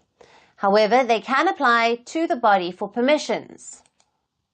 Now, Ghana's gold exports rose significantly in 2024. It grew over 50% and reached more than $11 billion last year. $5 billion came from legal small-scale miners. A portion of the remaining likely comes from illegal mining, making its way to the supply chain without proper licenses. It's believed that Ghana can earn more if gold went through the official channels. Illegal mining is also known as galamsey in the country, and many Chinese nationals have been heavily a part of this malpractice. Many unemployed youth have also joined the illegal mining. They see it as one of the few ways to earn money fast. The main reason the government has failed to stop illegal mining is joblessness and unemployment in the country. For example, I am getting older, and if I am jobless, and they tell me about a dirty job that will make more money than I expected, because I am unemployed, I'll take it. If someone advised me to stop the job because it's destroying bodies of water, and I stop, if I don't have another job that will make me money, I will definitely return to the illegal mining. So it's a dangerous mix of foreign financiers and machinery, local youth desperate for income, and a weak system. Together, these fuel an underground gold economy. Ghana is Africa's leading gold producer, and in the world, it ranks 6th. Now, what matters here has ripple effects on global markets. Recently, Ghana's government announced that foreign nationals involved in illegal mining will be deported. The formation of the regulatory body is the first step to Ghana's wider plan to clean up the gold industry. By setting a state-backed body, the government is laying the groundwork for more reforms. And that's it on the show for today. We will see you again tomorrow at the same time. Thank you for watching, and goodbye.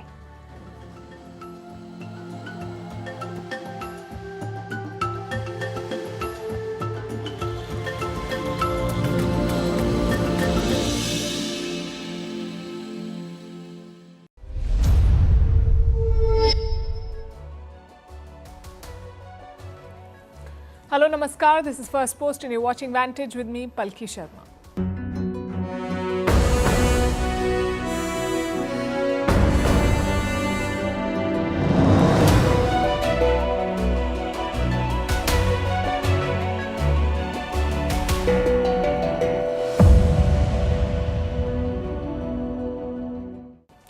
Just when you thought it couldn't go worse, Donald Trump has done it. He has raised tariffs on China to 245%. He is also warning America's trade partners in Europe, choose between the US and China. So Trump is taking the war beyond America. Meanwhile, China says it is open to talks, but the US should show respect first. Other countries are planning stimulus packages to cushion their economies from the trade war. And Russia is benefiting from all of this. As the US dollar falls, the Russian ruble is soaring. It is the world's top performing currency. It is doing better than gold. We'll explain why. How is India faring? Inflation has fallen, but the latest projections say that growth may fall too.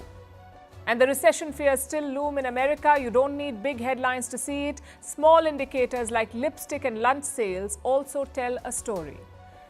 And amid all of this, China continues its TikTok strikes, exposing the dirty secrets of Western luxury brands one video at a time. In Ukraine, they have a new plan to fix the cash crunch, legalize pornography. In Sudan, 2 years of war and now the country may be divided. In Kenya, gang smuggling ants have been arrested. Yes, we're talking about the insects, ants. Who is buying smuggled ants and why? We will tell you. And why global wine sales are falling. They're at their lowest level since 1961.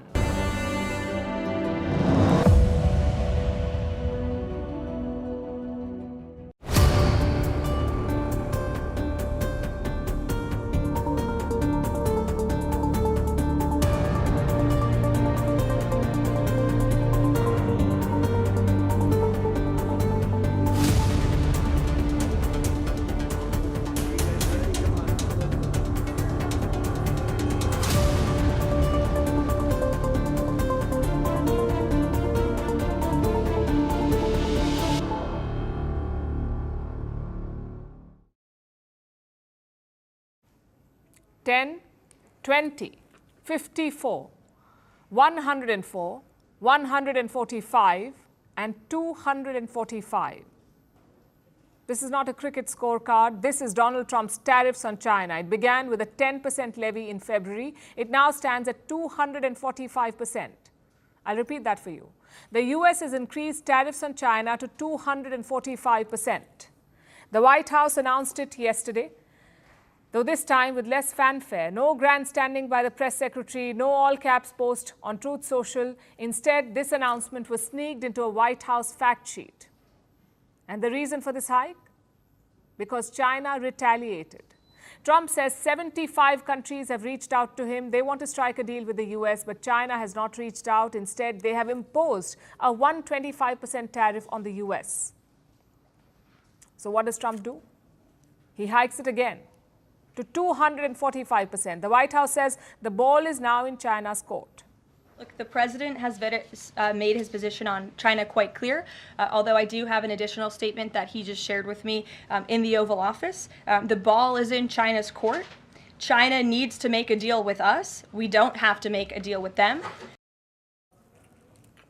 Forget the ball. There is no court left to play in. A 245% tariff is not a pressure tactic or a retaliation. It is simply an ego move. You just heard the press secretary. She says that China needs to make a deal with the US, not the other way around. China should be the one making the deal. So clearly the White House wants a deal with China. They just want Beijing to make the first move. The question is, how will China respond? Beijing had ruled out further tariff hikes last week. They said anything more than 125% is a joke. That is China's tariff on the US, 125%. They will not hike it further. As for talks, China is open to it. They have appointed a new trade envoy for negotiations, but only on the basis of mutual respect. If the U.S. truly wants to resolve the issue through dialogue and negotiation, it should stop its practice of maximum pressure and cease with threats and blackmail. Instead, it should engage in talks with China on the basis of equality, mutual respect, and reciprocity. Let me recap that for you. The US wants China to pick up the phone and call Donald Trump, but China is saying, stop the bullying. Lift the tariffs first and then we can talk. Like I said, it's an ego battle. Neither side wants to appear weak, and Trump is going the extra mile. The tariffs are just one part of his strategy. He's piling the pressure on his allies too. A top Trump official has issued an ultimatum to Europe. He wants Brussels to pick between American and Chinese technology, specifically communications technology. Let me give you the background here. Elon Musk's Starlink is trying to enter the European market, but a lot of countries are apprehensive. They do not like his meddling in European politics, nor do they like his president's tariffs, the US president's tariffs. So what does the US do? It issues a Bollywood-style ultimatum. Either pick us or the Chinese. Let me quote what US officials said. If you're concerned about Starlink, just wait for the Chinese Communist Party's version, then you'll be really worried. Now, to be fair, he does have a point. The problem is the Americans are also unreliable. It's like a rerun of the Cold War. Back then, the Americans had the same attitude. You're either with us or against us. And Trump is reviving that Cold War approach. It's bad news for America's trading partners. Until now, the trade war was limited to the US and China, but now Trump is taking it beyond those arenas. He is asking other countries to publicly choose. And China knows this. They know that many countries are rethinking their partnership with the US, so they're trying to cash in. And China's strategy has been twofold. The first is to attack the US. No diplomacy or outreach, just full-on wolf warrior attacks. China's state media is taking the lead here. Let me quote from their recent piece. This was published in a Chinese mouthpiece. The US is not getting ripped off by anybody. The problem is the US has been living beyond its means for decades. It consumes more than it produces. The US should stop whining about itself being a victim in global trade and put an end to its capricious and destructive behavior. Now, this approach has a clear motive: to present China as a challenger to the US, as the only country standing up to Donald Trump.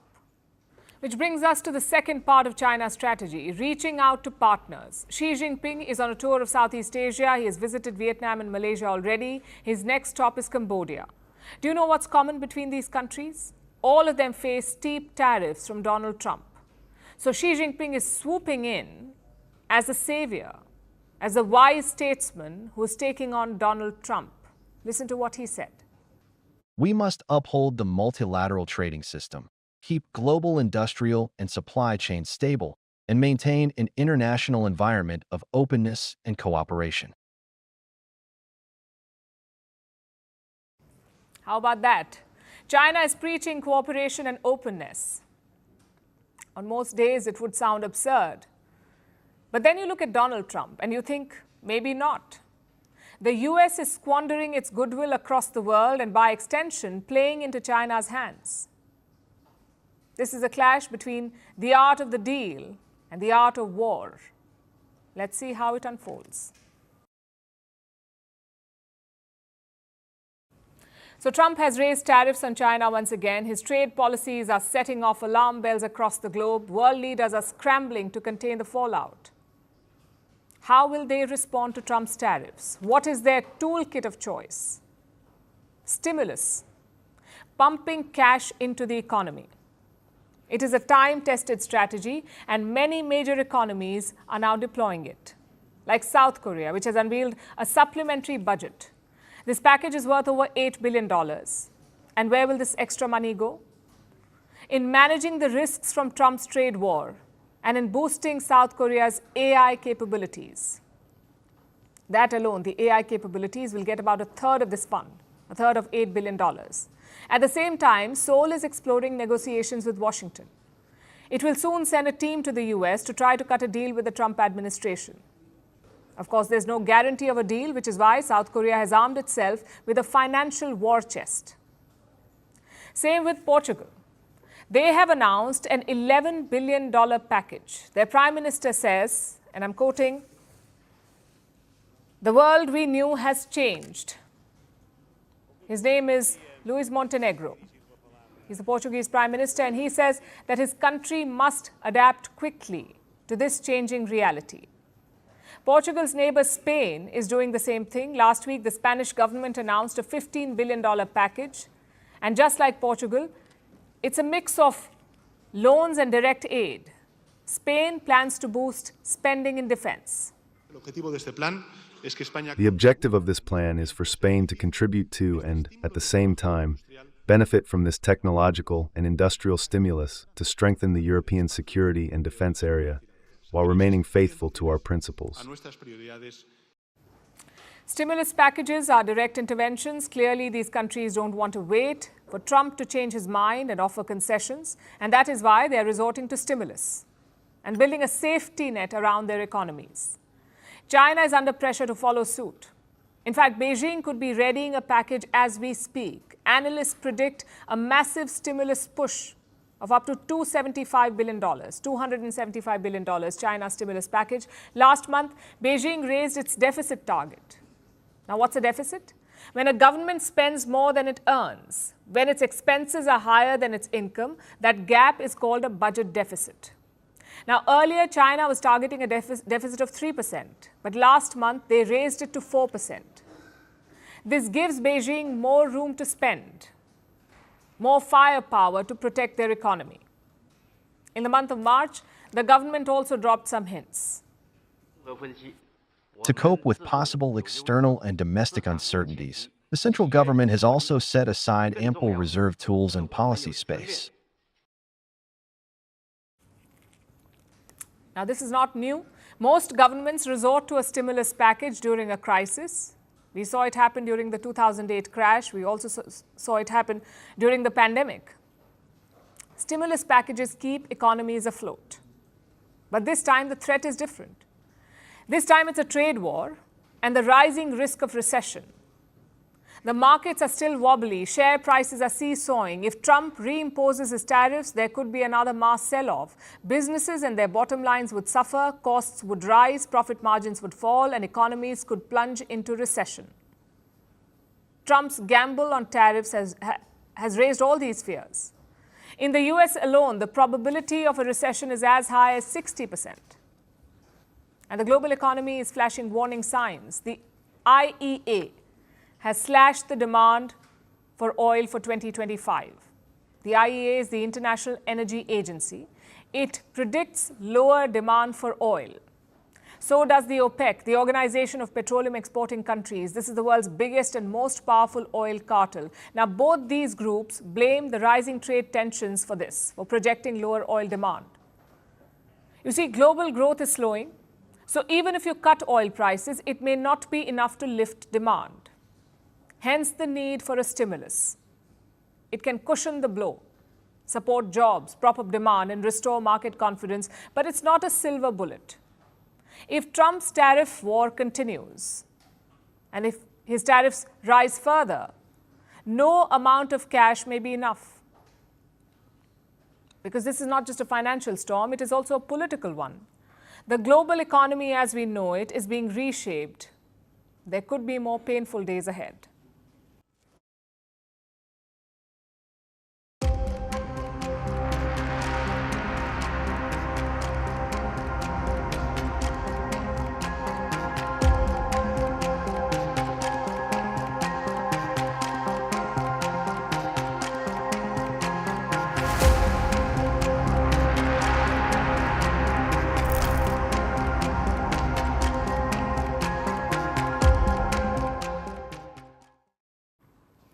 Now let's talk about Russia.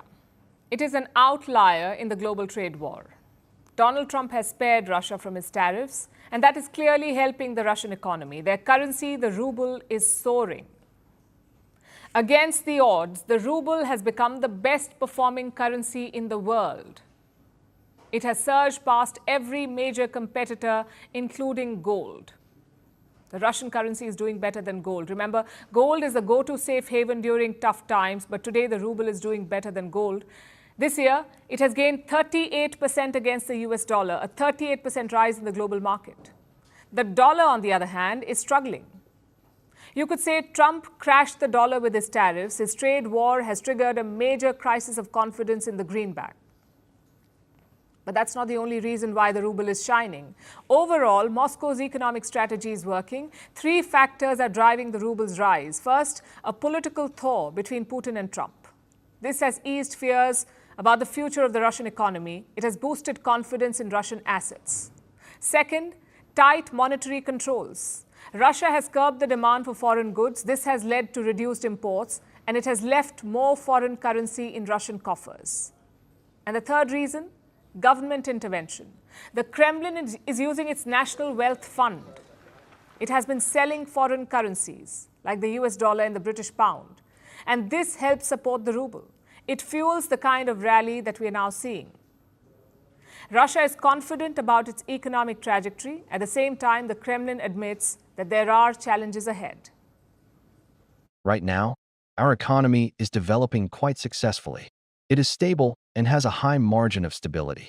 However, additional efforts will be required given the turbulence we are currently experiencing in the global economy. So what are these challenges? One of them is the price of oil. Earlier this month, oil prices dropped. 1 barrel of Russia's Urals crude was trading at almost $50.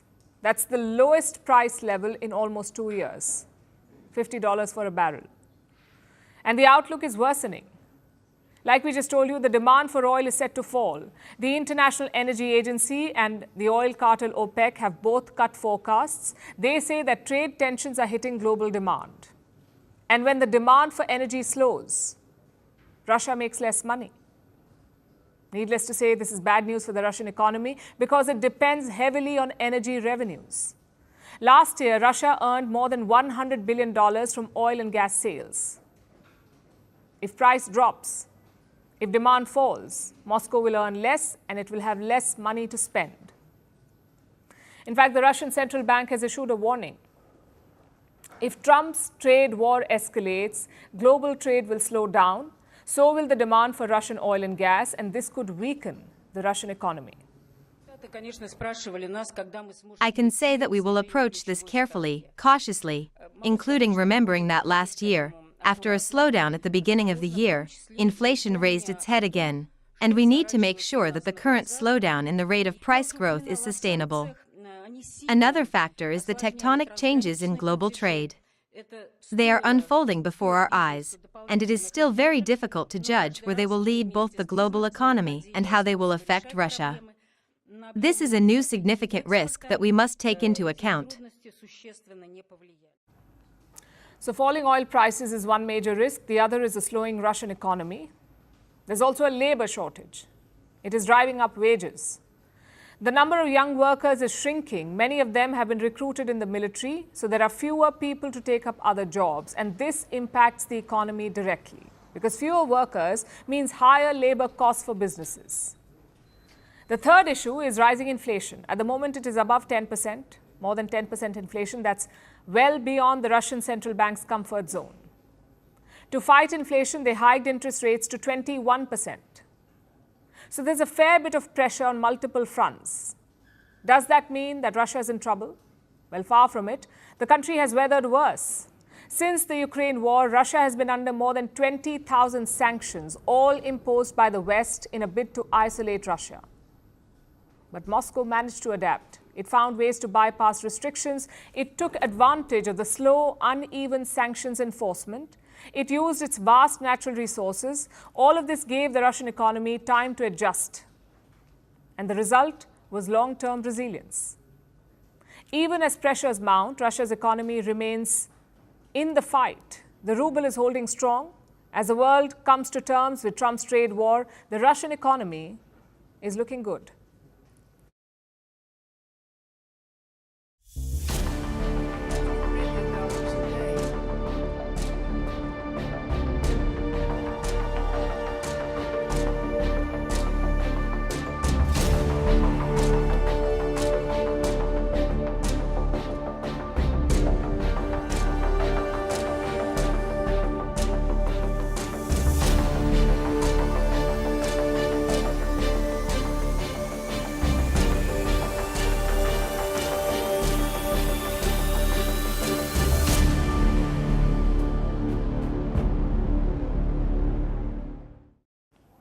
So China is fighting the tariffs and Russia is flying below the radar.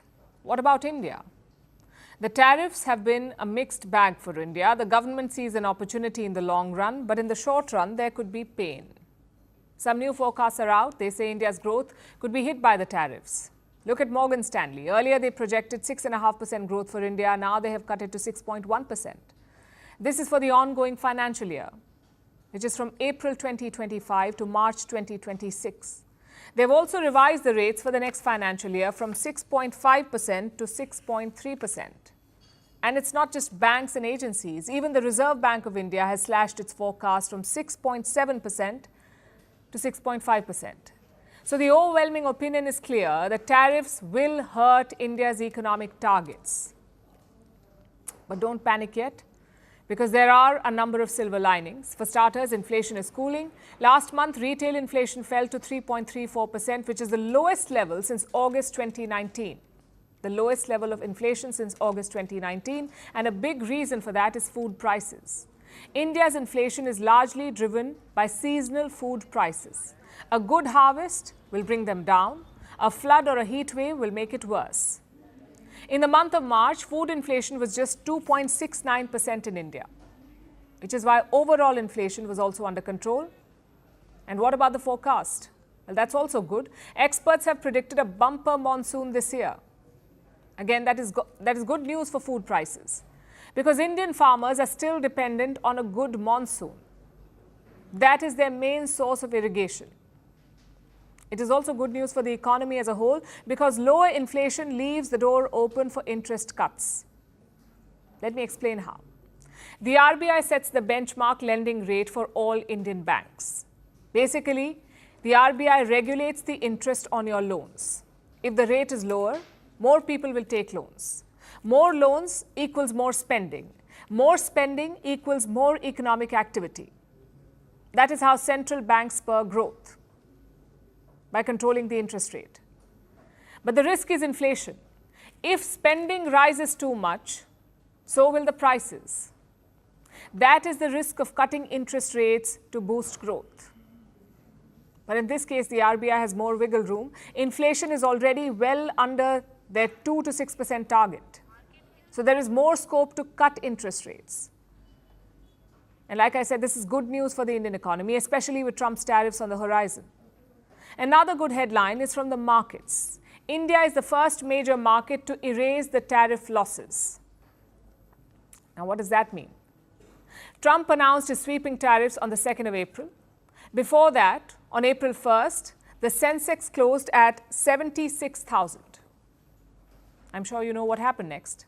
The markets had a couple of really bad days. Billions were wiped out from portfolios. Now look at the closing rate today. Just a shade over 77,000. So the Indian markets have already recovered to pre-tariff levels. In fact, they have gone beyond those rates. Other major markets have not done this yet. Japan, South Korea, China, Germany, none of them have returned to those levels. But India has. What explains this resilience? For starters, India is not an export-driven economy, not like China or Mexico. So the exposure to the tariffs was always going to be low. Plus, India is seeking a deal with the US. It is not taking on Donald Trump like China is. So investors are more bullish on India. They feel that India is better suited to come out unscathed. Of course, these are still uncertain times. Tomorrow, Trump could threaten India with more tariffs. And before you know it, the markets could tumble again. So we are not saying that the worst is over. We are saying that India is doing better than other major economies. The key is to build on this strong foundation to capitalize on the churn created by Donald Trump. Let's see if India rises to the challenge.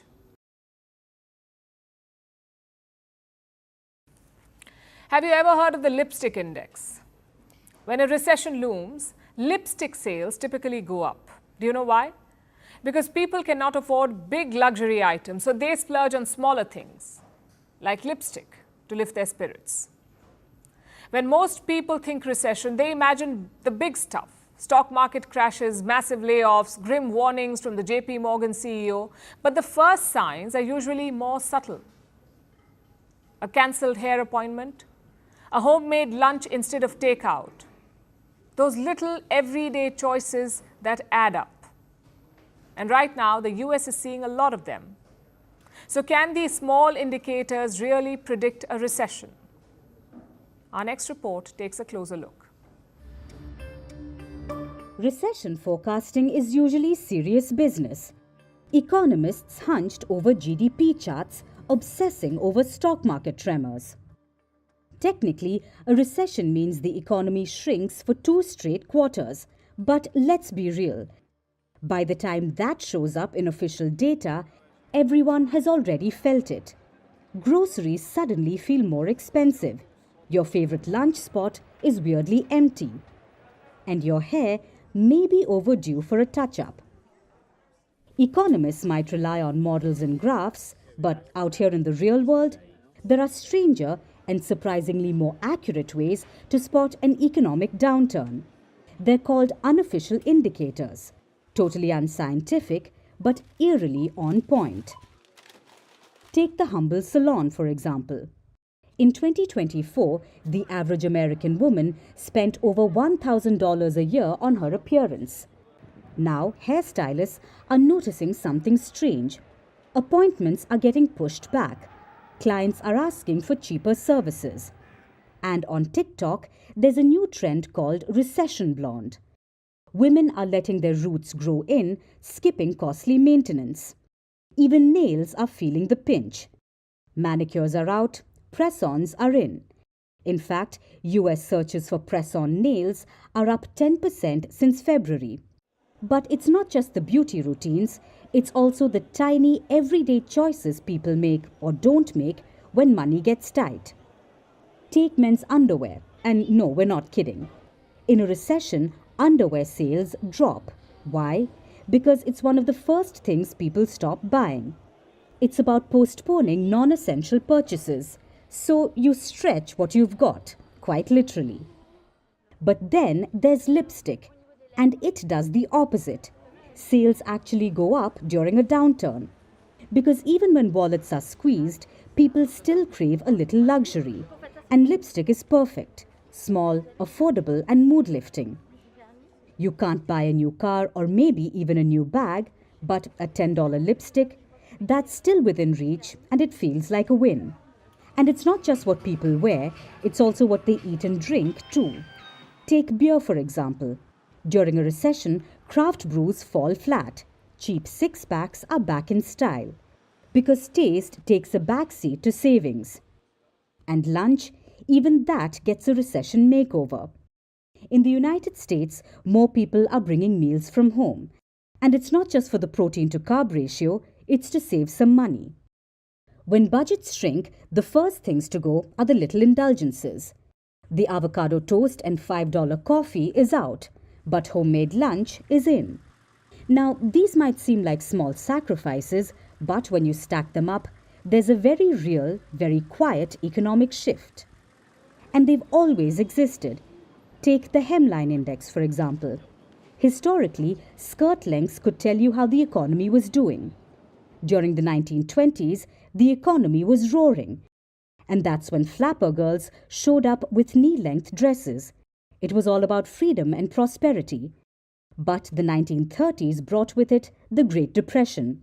Money disappeared, and so did the knees. Hemlines dropped to the ankles, reflecting a more somber conservative era.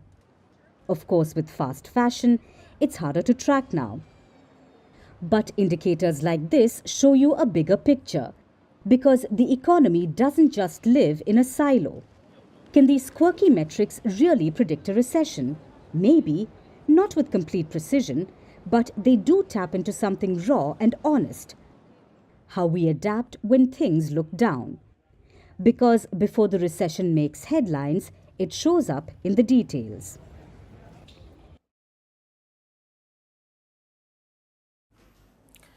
Once upon a time, luxury was made in Europe. France had Chanel, Italy had Gucci, the UK had Burberry. The West made these brands. The East made the knockoffs. That was how it worked.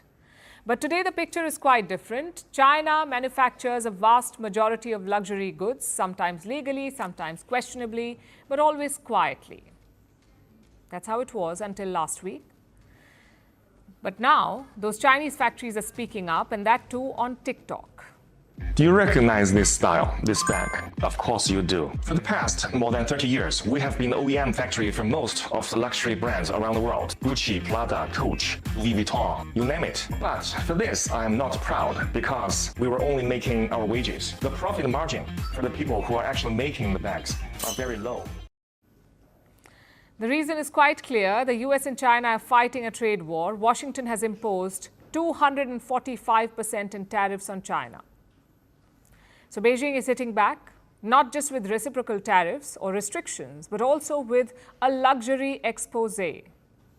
Who is producing high-quality accessories for those luxury brands like Chanel, Estee Lauder, L'Oreal? You're saying you're the supplier behind all these beauty accessories for those big luxury brands? La Brea, MAC, Chanel, Bobbi Brown, and even Rosewood Hotel. All these videos have a similar setup. There's a person standing in a factory. They show off luxury goods. They mention the prices. And that is a shocker. I guess everyone knew that luxury goods were overpriced. But the markup and the way it is being presented has caught people's attention. Take a Birkin bag, for example. We told you about this yesterday. A video claims that a bag is made in China for $1,400, all things included. And how much does Hermes sell it for? $38,000. That's a markup of over 2,600%. 2,600% markup. To sum those up, the total cost will be $1,400 USD for one Birkin out of factory. But why Hermes will charge you 38,000 USD for one bag? That's because more than 90% of the price is paid for its logo. But if you do not care about the logo, you just want the same quality, same material, you can just buy from us. Because for our bags, we use exactly the same material, same leather, same hardware, same edge oil. Imagine that. For years, luxury brands have carefully curated a fantasy. Part heritage, part exclusivity, and a whole lot of gloss. A handbag from Hermes is not just a bag, it's a passport into an elite club of wealth. A $100 pair of Lululemon leggings is not just another set of pants, it's doing yoga in style. But China is now breaking this illusion one video at a time. It is appealing to Western customers directly with one message. Buy that Birkin, but buy it directly from the source. You will not get the Hermes logo, but at least it will be $37,000 cheaper.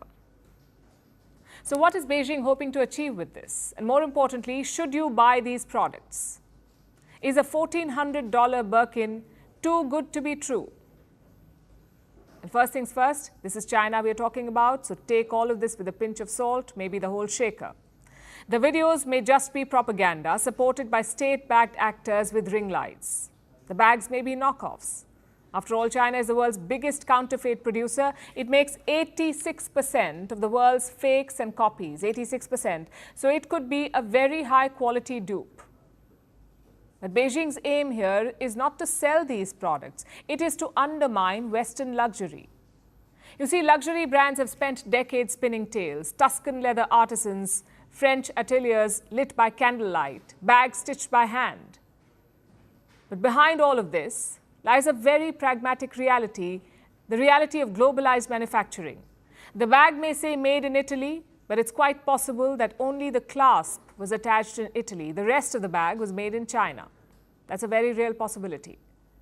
So what these videos do is shatter that image of luxury. And not just that, they're also trying to kill two birds with one stone. They're taking on Western brands, and they're also stirring economic nationalism in China.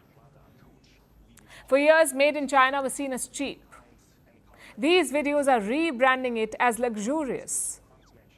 They aim to show China as a producer of quality, not just quantity. So should you buy them? Well, it is an expensive gamble. You may end up with the real thing, or you may end up with a costly counterfeit, and chances are you won't be able to tell the difference. Also, it depends on what you're really looking for. Are you looking for authenticity? Are you looking for quality? Or do you just want the brand logo? Because let's face it, a Birkin is never just a bag. When you pay $38,000 for any bag, you're not really paying for the stitches or the leather, you're paying for the story. And that's the real luxury product. China is not just challenging the product, it is challenging that illusion. And if that myth falls apart, what are we really paying for? The West sold the world a dream, and now China has turned on the lights.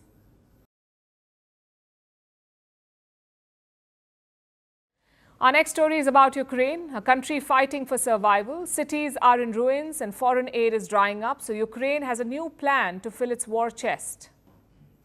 It is as bold as it is revealing.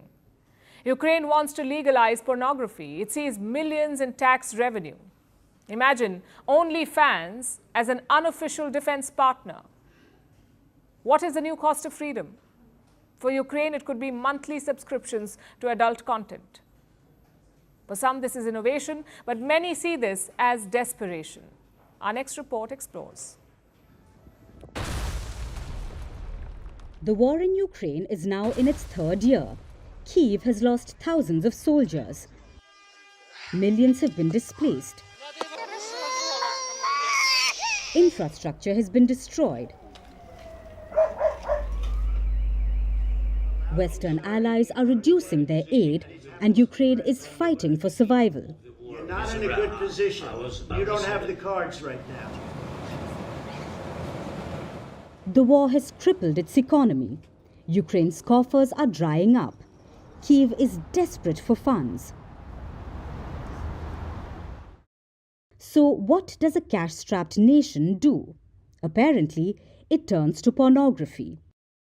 Yes, Ukraine wants to legalize the adult entertainment industry. Lawmaker Yaroslav Zhelezniak is leading the initiative. Possession, production and distribution of pornography is banned in Ukraine, and Ukrainian lawmakers want to overturn the Soviet-era law. They feel legalizing pornography will boost the economy. It will generate millions of dollars in tax revenue. Not to mention, it would free up the Ukrainian police from pursuing the 1,400 cases regarding adult content. The bill has been co-signed by at least 26 lawmakers, including members of Ukrainian President Volodymyr Zelensky's party. But many Orthodox Christians in Ukraine are questioning the move. They say legalizing pornography will erode the social fabric of the country. Ukrainian churches are calling it a destructive initiative. But is this a strategic move or a sign of despair? The adult content industry generates about $100 billion every year, and one of its emerging contributors is OnlyFans. This digital platform makes more than $6 billion every year, and Ukraine wants to milk this cash cow. Ukrainians have made more than $123 million on OnlyFans. Over 4,400 Ukrainians earn from the platform, but only 10% filed taxes from their earnings, which crossed more than $7 million. And many Ukrainians have been using OnlyFans to raise funds for the army. Lawmakers feel that legalizing pornography could increase tax collections to more than $12 million. And this money could be spent for buying drones, ammunition, or other weapons. But will legalizing pornography solve Ukraine's financial crisis? Well, not particularly. The tax collections won't even make a splash, because Kyiv relies heavily on foreign aid, which is not in the millions, but billions. The largest amount has come from the United States. It's estimated to be around $128 billion. Then there's Germany, France, and the United Kingdom, followed by other NATO allies like Italy, the Netherlands, Norway, and Sweden. All of these countries have given billions to Ukraine, not to mention the weapons that were given free of cost. Tax collections from pornography won't foot Ukraine's ever-growing war bill. But Ukraine is desperate for funds, and it's open to all options that are on the table, including legalizing pornography. If Ukraine manages to do that, it would be the first country in the world to legalize pornography for funding its military. Will this become a trend? Will war-torn nations turn to unconventional methods for cash? We've already seen crypto donations and crowdsourced drones. And now we may just have OnlyFans-funded artillery.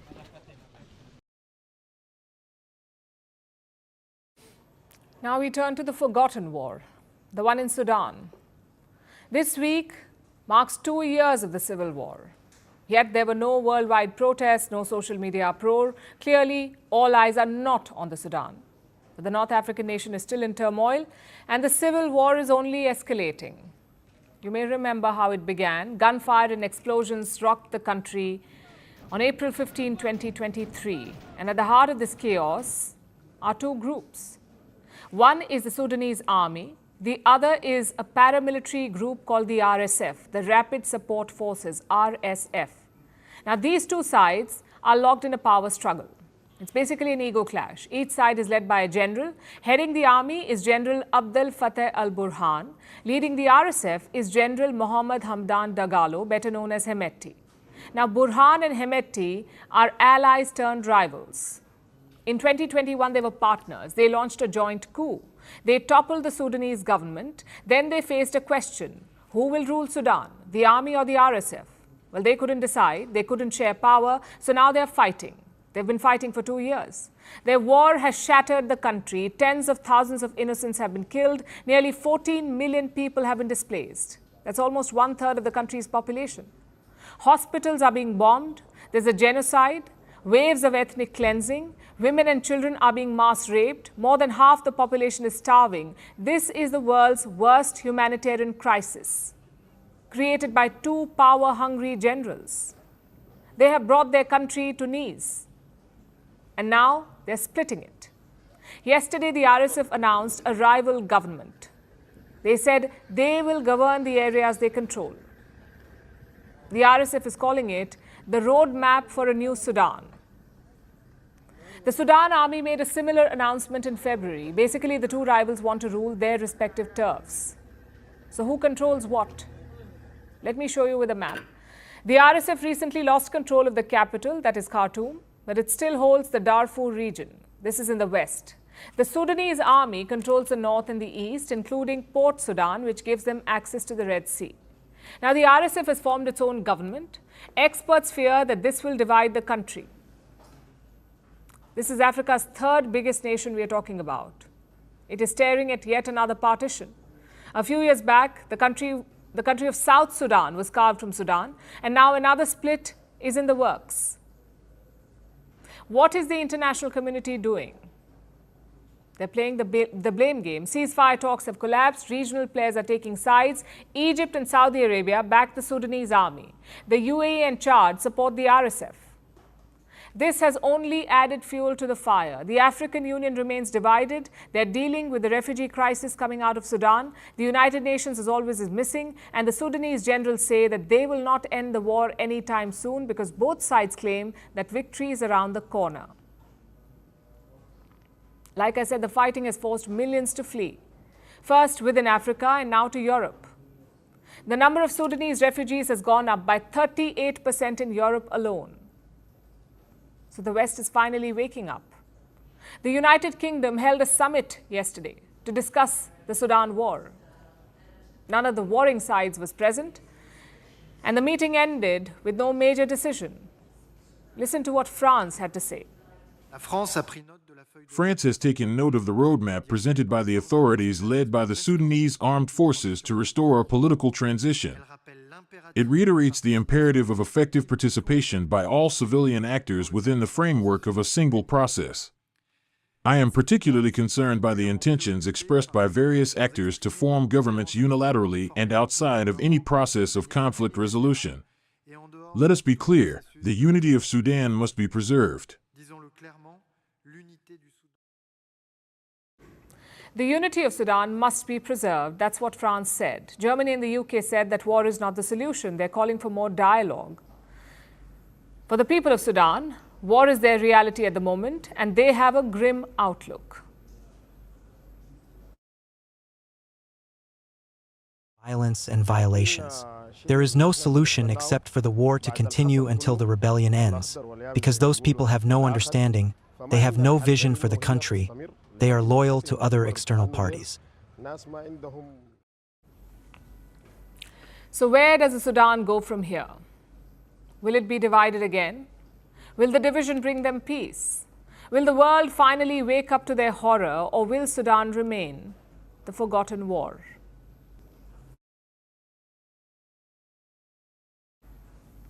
Our next story tonight is about smuggling. No, not gold or drug smuggling. We will tell you about ant smuggling. Yes, people are trafficking ants now, mainly in East Africa. Kenya has nabbed 4 ant gang smugglers. They captured thousands of ants. They were planning to sell these insects in Europe and Asia. and hoping to make thousands of dollars. You heard that right, thousands of dollars for ants. So what's behind this strange trafficking trend, and why are people buying smuggled ants? Here's our report. Kenya has been embroiled in a decades-long fight against animal trafficking. People smuggle body parts of animals such as elephants, rhinos, and pangolins and sell them for millions of dollars on the black market.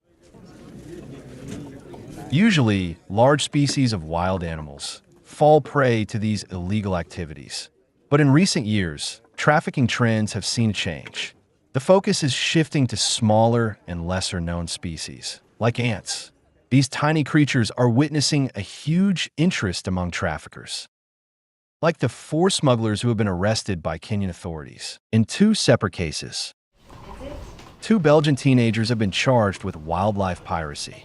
They were found with thousands of ants at their guest house. They reportedly seemed distraught during their appearance in court. We did not came here to break any laws. By accident and stupidity, we did.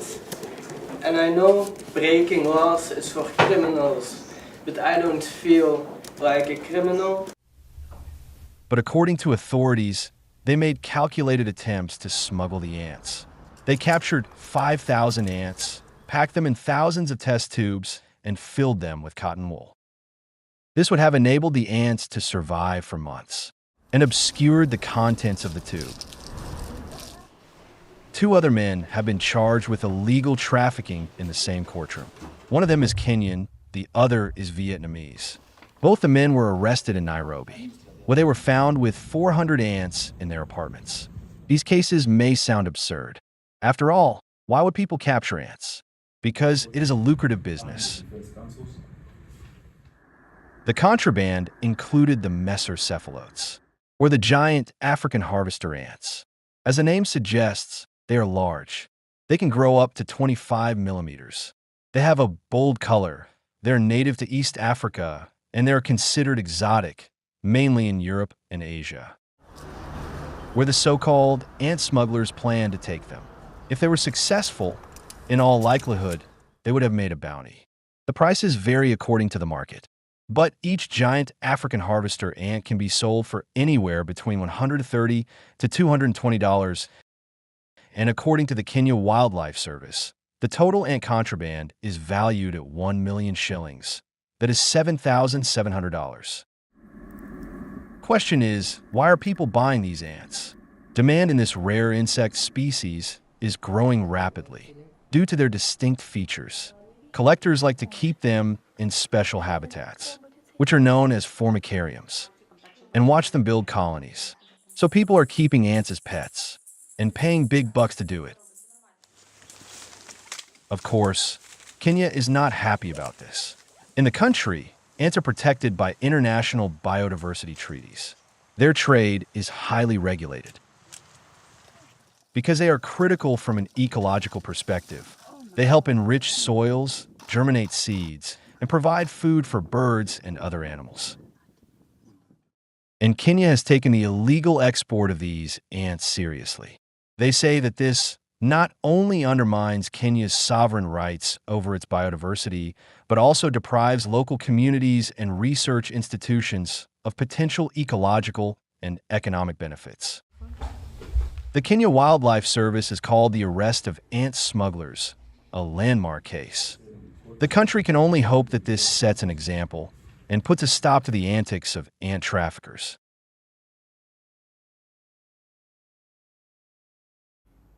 Our last story tonight is about a drink that ancient Egyptian kings were buried with. In ancient China, people revered it as a god. In ancient Greece, poets said that drinking it is like tasting the pleasures of life before death. In case you haven't guessed it, I'm talking about wine. For centuries now, wine has had quite the fan following, but in the modern world, this fandom is slowly fading. The main trade body of wine has released a report. It looks at government data from around the world, and here's what it says. Last year, wine consumption hit its lowest level in decades. Global sales fell 3.3% compared to 2023. They reached about 214 million hectoliters. 1 hectoliter is 100 liters. So 214 million hectoliters seems like a very big number, but apparently it's not. It is the lowest global sales figure since 1961, the lowest in more than 60 years. So wine sales are in the red, and so is wine production, which has also hit the lowest level in more than 60 years. Production fell by 4.8% in 2024. Now, if you look closely, there are some anomalies, like India. India's vineyard area is growing dramatically. It is expanding at an annual rate of 4.5%. Or Spain and Portugal. These are among the few European markets where consumption has increased. Europe is the world's biggest wine producer. It accounts for nearly half of global sales. But last year, consumption fell by 2.8%. France is one of the key producers of wine. It consumed 3.6% less wine last year. And the US is in the same boat. It is the world's top wine consumer. It saw a fall of 5.8% last year. That's the US. And there is not one but 3 reasons why this is happening. 1 is health concerns. 2, change in consumption patterns. And 3, climate change. We'll start with the last one, climate change, global warming. It has fueled environmental extremes. It has hurt wine production. Take Italy, for instance. It used to be the world's top producer of wine, but extreme floods and droughts have ruined the crop. And in 2023, it lost the title of the biggest producer. Or look at the US. Last year, its wine output fell by about 17%, mainly because of extreme heat. And these examples are everywhere, but that's not the biggest reason why wine is falling out of favor. The biggest reason is health concerns. It's rising awareness about wine. You may have heard of the French paradox. This concept came up in the early 1990s. What is the French paradox? They said red wine was good for your heart. Moderate consumption of red wine will lower the risk of heart disease. Studies raved about the benefits of wine and sales took a leap. For years, the wine industry has benefited from this notion. But here's the catch. Many of these studies were fueled by the alcohol industry. Basically, winemakers paid money to create this positive perception. They showed the benefits of drinking, and people bought their claims and their bottles. But that is no longer the case. Such research has long been debunked. People now know that there is no safe level of drinking any kind of alcohol, including wine. Nothing is safe. According to studies, 1 bottle of wine per week is as bad as 5 cigarettes for men and 10 for women. And consumers are increasingly aware about this risk. Now couple this with a third factor, the change in consumption patterns. Young people are having lesser wine. Experts say there is a generational fall in consumption. And those who want to are having trouble buying it. Because look at the cost. The average consumer now pays about 30% more for a bottle than in 2020. So prices have shot up dramatically. In the last 5 years, wine consumption has fallen by 12%. Simply put, the societal view of wine is changing. The industry is beset with challenges, and the future of wine is not looking good. It seems that wine o'clock will soon be marked with a glass half empty.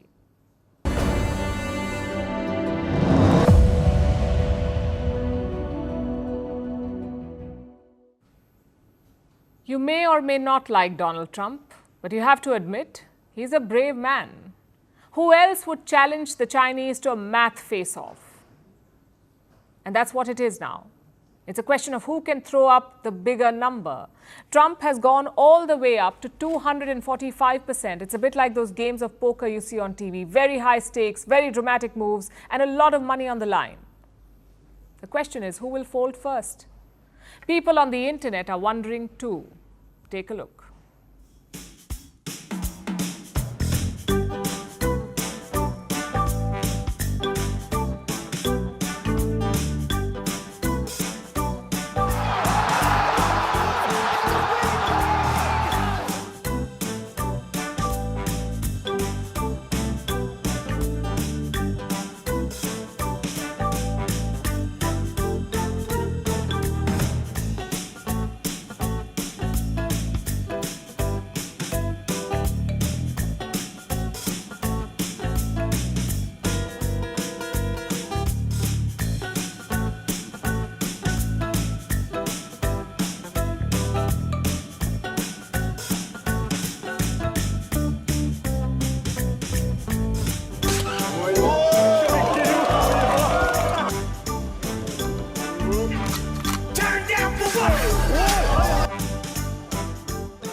Now it's time for Vantage Shots, images that tell the story.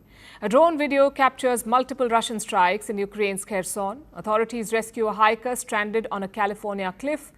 And a Michigan town moves 9,100 books one by one to a bookshop's new location. Finally, we are taking you back in history. On this day in 2005, Pakistan's former military ruler turned president Pervez Musharraf arrived in India to watch a cricket match. Musharraf even praised Indian hospitality. During this trip, he held meetings with then Prime Minister Dr. Manmohan Singh. This was his first visit to the country since the failed Agra summit in 2001. We're leaving you on that note. Thank you for watching. We'll see you tomorrow.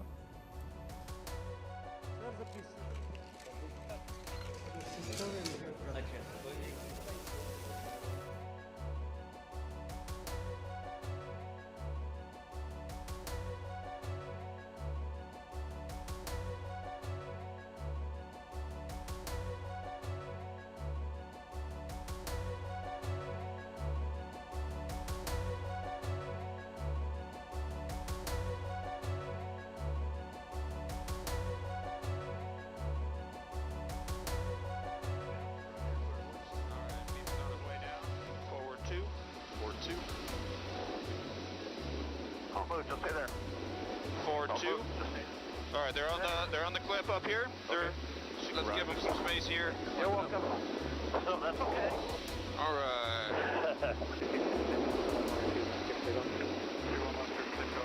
It's got a short final ice out. It's gonna be a little tight for that little hole. Clear for dark.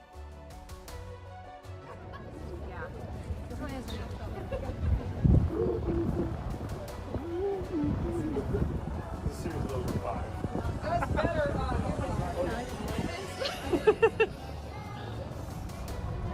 Oh yeah, now we're talking.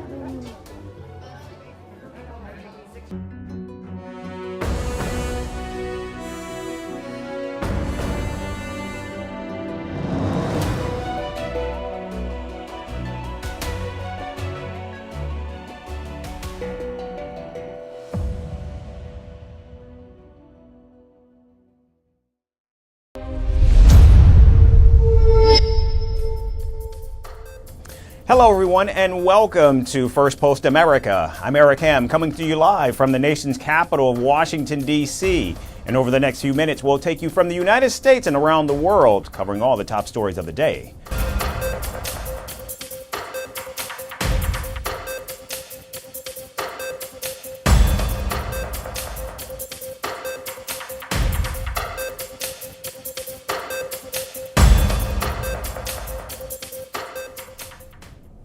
We begin in the United States, where President Donald Trump says he now wants to deport some violent criminals who are U.S. citizens to El Salvador. In a recent interview, Trump praised El Salvador's President Nayib Bukele for building a mega prison to make his country safe.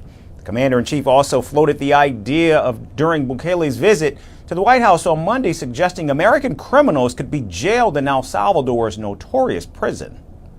All for it, because we can do things with the president for less money and have great security. And we have a huge prison population. We have a huge number of prisons, and then we have the private prisons, and some are operated well, I guess, and some aren't. But he does a great job with that. We have others that we're negotiating with too. But no, if it's a homegrown criminal, I have no problem. Now, we're studying the laws right now. Pam is studying. If we can do that, that's good. And I'm talking about violent people. I'm talking about really bad people. Really bad people. Every bit as bad as the ones coming in. President Trump's latest attempt comes days after his team sent hundreds of alleged Venezuelan gangsters to the El Salvadoran prison. The mega prison is currently at the center of a controversy involving illegal migrant Kilmar Abrego Garcia, who was mistakenly deported by the Trump administration. Last month, Garcia was put on a plane and sent to El Salvador despite a 2019 ruling barring his deportation. On Monday, President Bukele said he would not return Garcia to the United States. Meanwhile, President Trump on Tuesday also offered money and airplane tickets to any illegal migrant who wants to leave the U.S. voluntarily. The president added that self-deportees will have the prospect of re-entering the country later legally. we want to do is we're going to have a self-deportation program, which we haven't even announced yet. I guess I'm announcing it to you. Why Yes. not, Rachel? Here it is. The only thing I haven't determined is what are we going to do? We're going to give them a stipend. We're going to give them some money and a plane ticket. And then we're going to work with them. If they're good, if we want them back in, we're going to work with them to get them back in as quickly as we can. Now, this comes after President Trump suggested in a cabinet meeting that undocumented migrants working on farms and in hotels would be allowed to leave the U.S. and then return legally only if their employers vouched for them. Now, as the president tests his legal limits, only time will tell if his efforts help him achieve the largest deportation in American history. And staying in the United States, Republican Congresswoman from Georgia, Marjorie Taylor Greene, hosted a town hall in suburban Atlanta on Tuesday to express her full support for the Trump administration. However, the event soon deteriorated into chaos after some non-supporters began yelling and jeering at her. Greene had barely reached the podium to speak when a man in the crowd stood up and booed her. Immediately after, police grabbed him, dragged him out of the room, and tased him with a stun gun. Well, welcome everyone.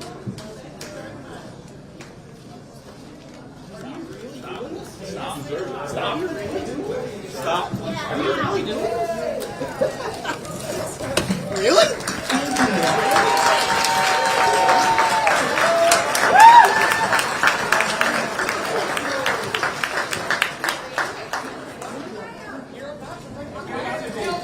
Thank you. However, an unfazed Greene greeted her supporters who clapped and cheered for her and suggested those protesting were Democrats brainwashed by news consumption. Democrats have been rioting. They are the party of violence. They are the party that... Go. Go. Go.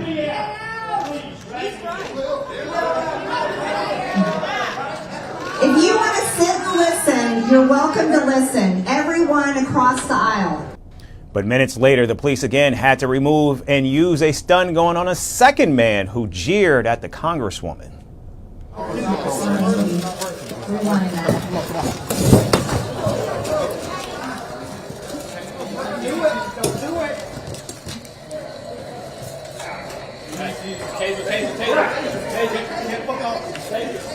Stop. Walk outside. Nope. Put your hands up.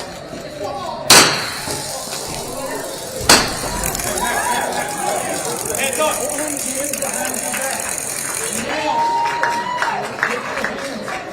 Don't move. Stop. This is a peaceful town hall. Now, this is a peaceful town hall, ladies and gentlemen. This should not have to happen. This is a town hall. So I'd like to start with our first video because I think these are some very wise words from the most popular Democrat president in history. Kayla?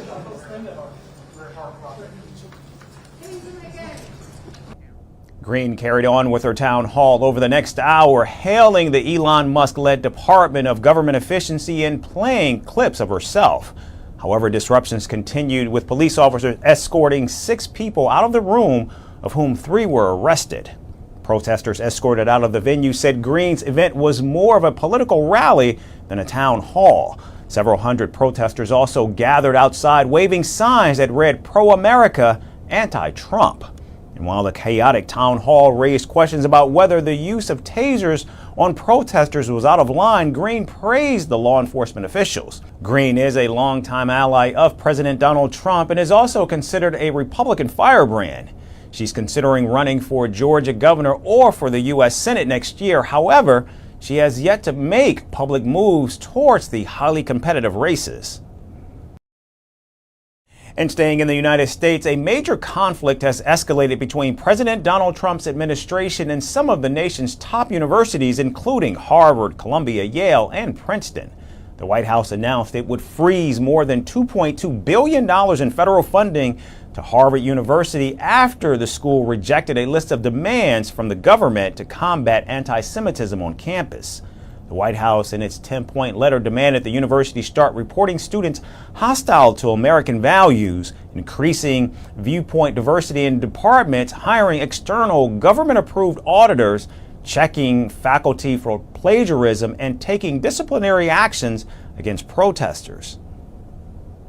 We have informed the administration through our legal counsel that we will not accept their proposed agreement. No government, regardless of which party is in power, should dictate what private universities can teach, whom they can admit and hire, and which areas of study and inquiry they can pursue. Following Harvard's rejection, the White House press secretary Carolyn Leavitt said the president wanted the university to apologize for what his administration says is continuing tolerance of anti-Semitism. Sure. First, when it comes to Harvard, as I said, the president has been quite clear they must follow federal law. He also wants to see Harvard apologize, and Harvard should apologize for the egregious anti-Semitism that took place on their college campus against Jewish American students. The university failed to impose formal discipline on any students for this anti-Semitic conduct violations, including the occupation of a campus building and the disruption of classes with bullhorn. Now, not just Harvard, but this conflict is part of a wider crackdown involving at least 7 universities. After the Trump administration demands, Columbia University also agreed to a few of them, including banning face masks during protests, restricting demonstrations inside academic buildings, and reviewing its Middle East Studies programs. Columbia, however, also expressed its intention to defend academic freedoms while continuing negotiations with the government. Meanwhile, former President Barack Obama voiced his support for Harvard. In a public statement, the former president praised Harvard for rejecting what he called an unlawful attempt to stifle academic freedom. Harvard has set an example for other higher ed institutions, rejecting an unlawful and ham-handed attempt to stifle academic freedom, while taking concrete steps to make sure all students at Harvard can benefit from an environment of intellectual inquiry, rigorous debate, and mutual respect. Let's hope other institutions follow suit. The Trump administration's task force has already frozen over or canceled over $11 billion in federal funding and revoked visas for more than 300 students, postdocs, and recent graduates involved in campus protests. So as the standoff continues, the Trump administration's next move and how universities will respond remains uncertain. And it seems this battle for control over campus policies and federal funding is far from over. And picking up where we left off, leaving the United States for Canada is no longer just about lifestyle. In fact, it's quickly becoming a strategic move for students. As President Donald Trump's administration slashes federal university funding, including canceling foreign student visas, American and international students in the U.S. are searching for alternatives. Canadian universities like the University of British Columbia, the University of Toronto, and the University of Waterloo are seeing a sharp rise in applications and interest from across the border. But with strict international student caps in Canada, not everyone will find a place. Our next report brings you more on what's driving this academic migration. With rising tensions around higher education in the United States, eyes are turning north. Canadian universities are witnessing a sharp rise in interest from US-based students. And a series of controversial moves by the Trump administration have triggered this unexpected shift. Now, since President Donald Trump took charge, federal funding cuts and visa cancellations have hit US universities hard. Trump's policies targeted foreign students, revoking visas and increasing surveillance. In fact, a new US government center is also deployed to monitor the international students' social media activity. This crackdown has sparked fear and uncertainty on US campuses. Many international students face deportation for protest involvement, and hundreds of other student visas were abruptly cancelled. Hence, concerns over academic freedom and free speech have since escalated. Now, amid this climate, Canadian universities are becoming a preferred choice. The University of British Columbia's Vancouver campus reported record figures. Graduate applications from US citizens jumped by 27% as of March 1st. The University of Toronto, which is known as Canada's largest university, also noticed a meaningful increase this year. It received more US applications by its January deadline for 2025 programs. Meanwhile, the University of Waterloo saw growing campus activity. US visitor numbers rose by 15%, and its renowned technical and engineering programs drew particular attention. That, as a result, and especially as a result of the very recent crackdown on visas in the United States for international students, and now the development of a center that's reading foreign students' social media accounts. While graduate numbers surge, undergraduate interest is slower to grow. UBC reported only a 2% rise in undergraduate applications. However, US campus tour requests rose by 20%, suggesting growing curiosity. According to UBC's annual report, the United States remains crucial. It consistently ranks among the top 3 sources for international students. Currently, about 1,500 US students are enrolled across UBC's campuses. But while Canadian universities opened their doors, limits remain. Canada's Immigration Ministry placed a cap on international student admissions. This is the second year the cap has restricted numbers. Universities must admit only as many students as they can support. Housing availability and resources factor into these decisions. In fact, provinces and territories also decide how to distribute limited spaces. Despite these restrictions, demand continues rising steadily. Canadian universities appear better positioned to accommodate displaced students. Although applications grow, the number of available places tightens.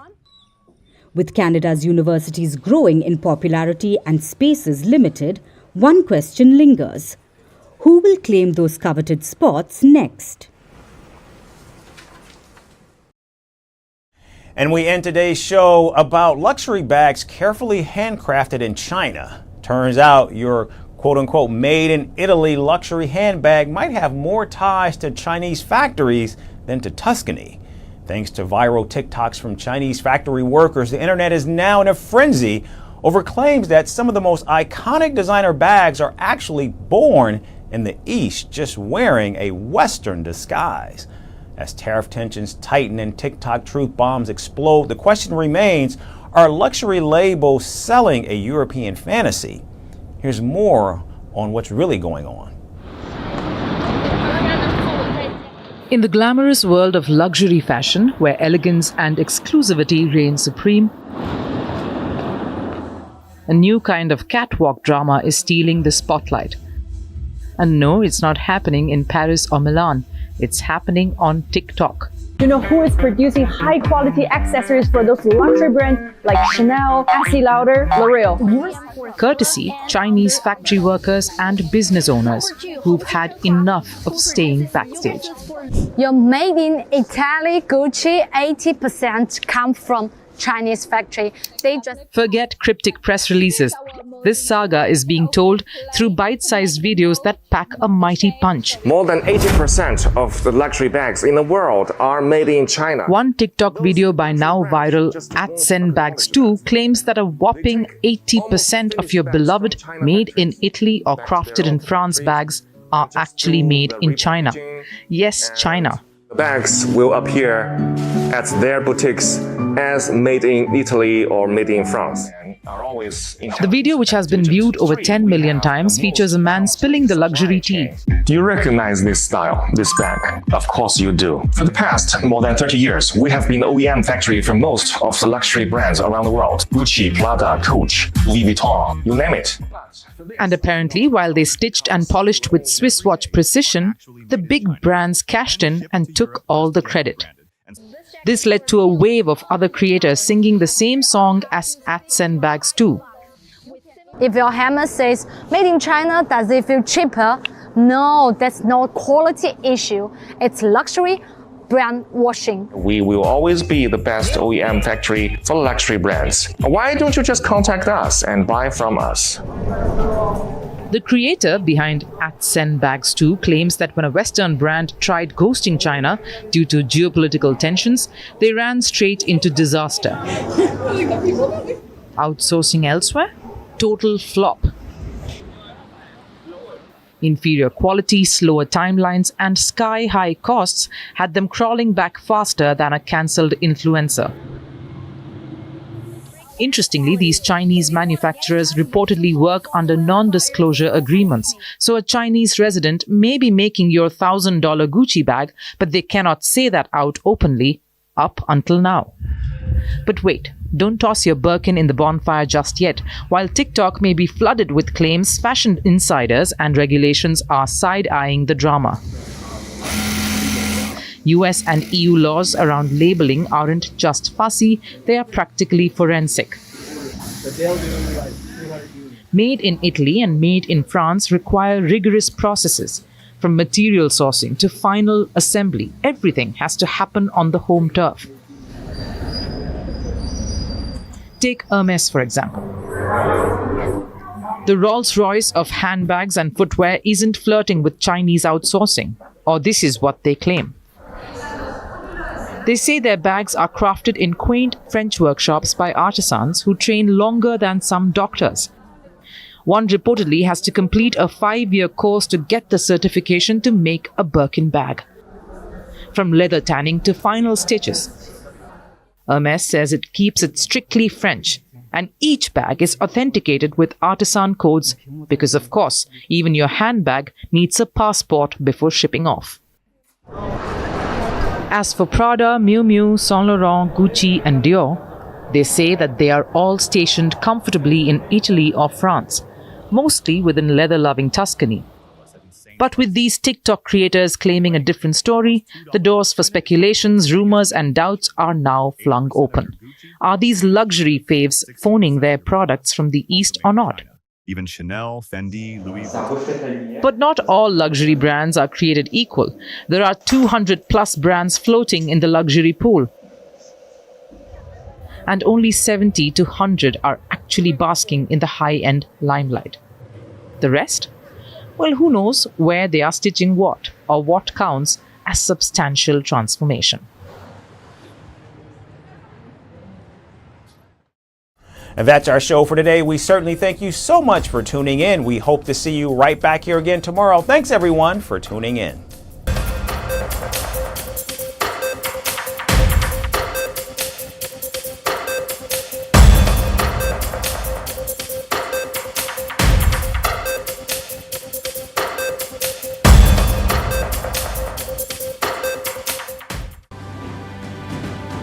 Firstpost reports from the world's second largest continent.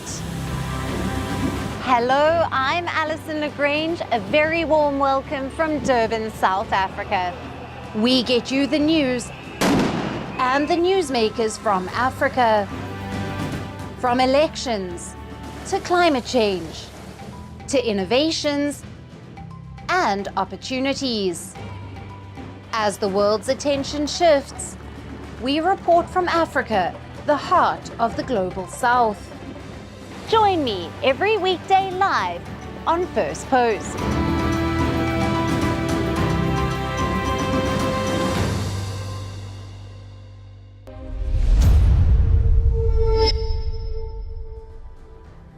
Hello and welcome to Firstpost Africa, where we get you the top stories from the continent and from across the world. I'm Alison Lagrange, coming to you live from Durban, South Africa.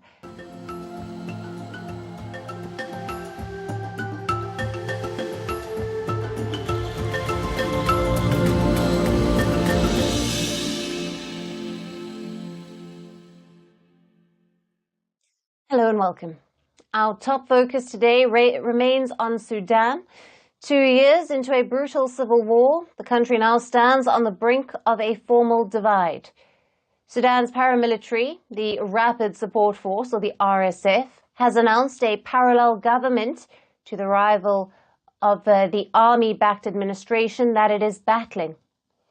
The RSF, led by Mohammed Hamdan Dagalo, the former deputy to the General Abdel Fattah al-Burhan, declared the formation of the Government of Peace and Unity as the war enters its third year. In February, the RSF and its allies signed a charter in Kenya, proclaiming a parallel government in areas under their control. Its charter talks about a secular, democratic and decentralized state with a new national army to replace the existing military structures. But the RSF is not alone in this government. Its new administration includes multiple armed and political groups, some of whom were earlier allies of the government. It also includes civilian politicians who once served in Sudan's 2019 transitional government.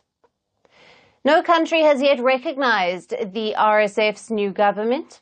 On the contrary, regional heavyweights like Egypt and Saudi Arabia have openly rejected it.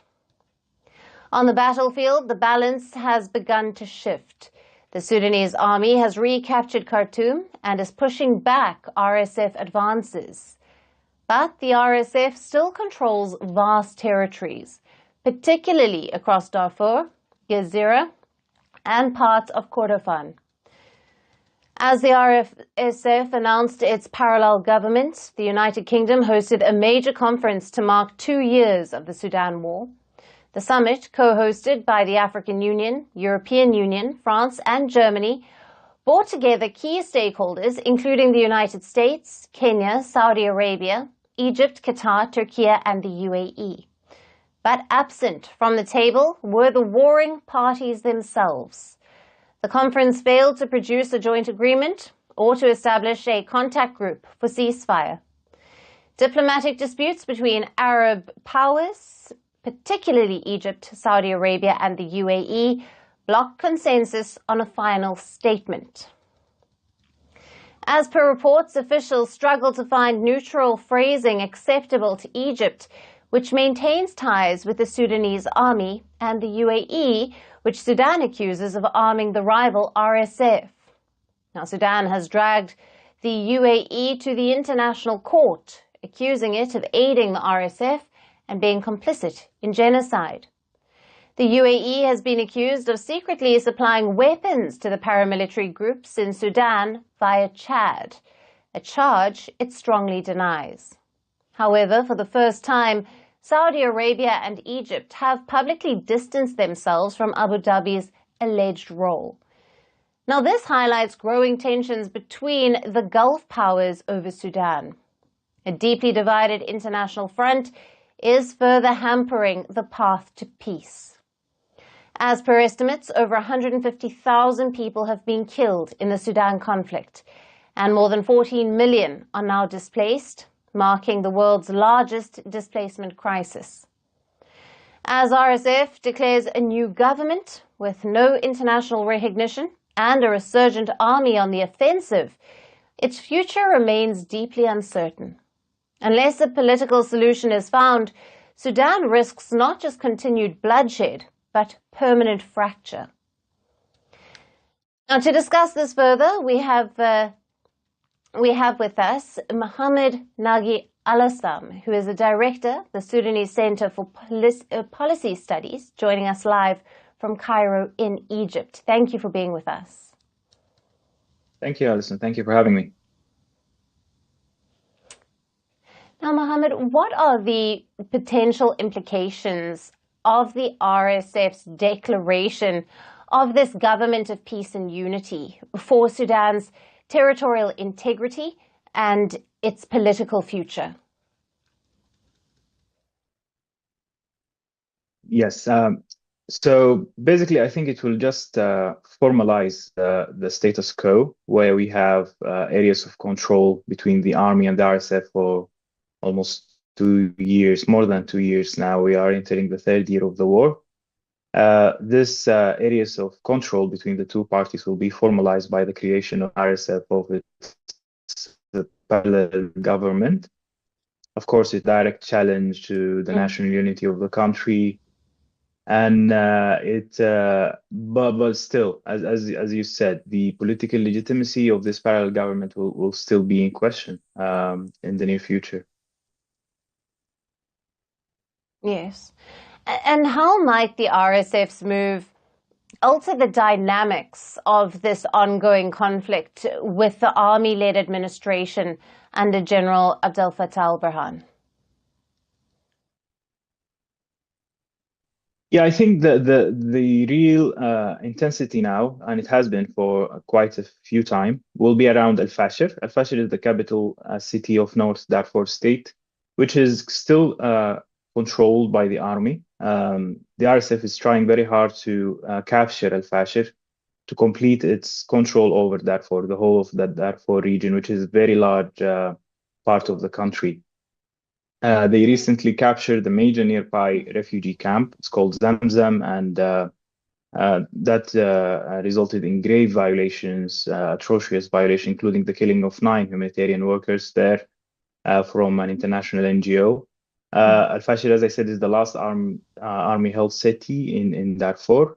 And I think it will be crucial for the RSF. They really want to have some sort of geographical integrity in Sudan to capture Al-Fashir, and of course for the army to make that harder and to try to defend the Sudan unity. They will defend very hard around Al-Fashir city. I think the real danger that Sudan is facing regarding the long-term unity of the country is not really what's happening in the ground. It's more of the polarization, the hate speech, the rhetoric that we have been following by the two parties. Around the ethnic base targeting of individuals, of civilians, attributing them to one of the warring parties based on their ethnic background, their tribes. And that is the real danger, of course, along with the external support that have somehow turned this war into full-fledged proxy war right now. Yes, absolutely. And on that, what role, if any, are the regional and, of course, the international actors expected to play in response to this latest development? And how might it influence the diplomatic efforts to end the war? So I will start that it will be very, very hard for any recognition, any regional or international recognition of the RSF announced parallel government. It's very hard. We have never seen that in the AU, for instance, or the African regional bodies. The African Union is, as I said, is highly unlikely because of a lot of the international legal criteria required for the recognition of states and the AU principles. But it remains that the major risk will be that this step will make the pathway towards peace much harder. Especially now, we will see the supporters of the warring parties taking much more firm positions, as we have seen in the London conference yesterday, where they failed to reach a consensus point even for a contact group. So I think this new reality will need a different approach towards bringing these two warring parties together. And I think we need to consider speaking directly with the warring party supporters. Particularly, we know that the UAE, evidenced by a lot of UN reports, have been heavily supporting the RSF. And I think they will fully sponsor this new parallel government. And we need to have direct calls with the backers of the RSF and the SAF, UAE, Egypt, and Saudi Arabia. They need to be much more involved, directly involved by the international community in the talks ahead regarding the efforts to stop the war in Sudan. Right. Mohammed, thank you very much for being with us on Firstpost Africa. Thank you for having me. Thank you. Bye-bye.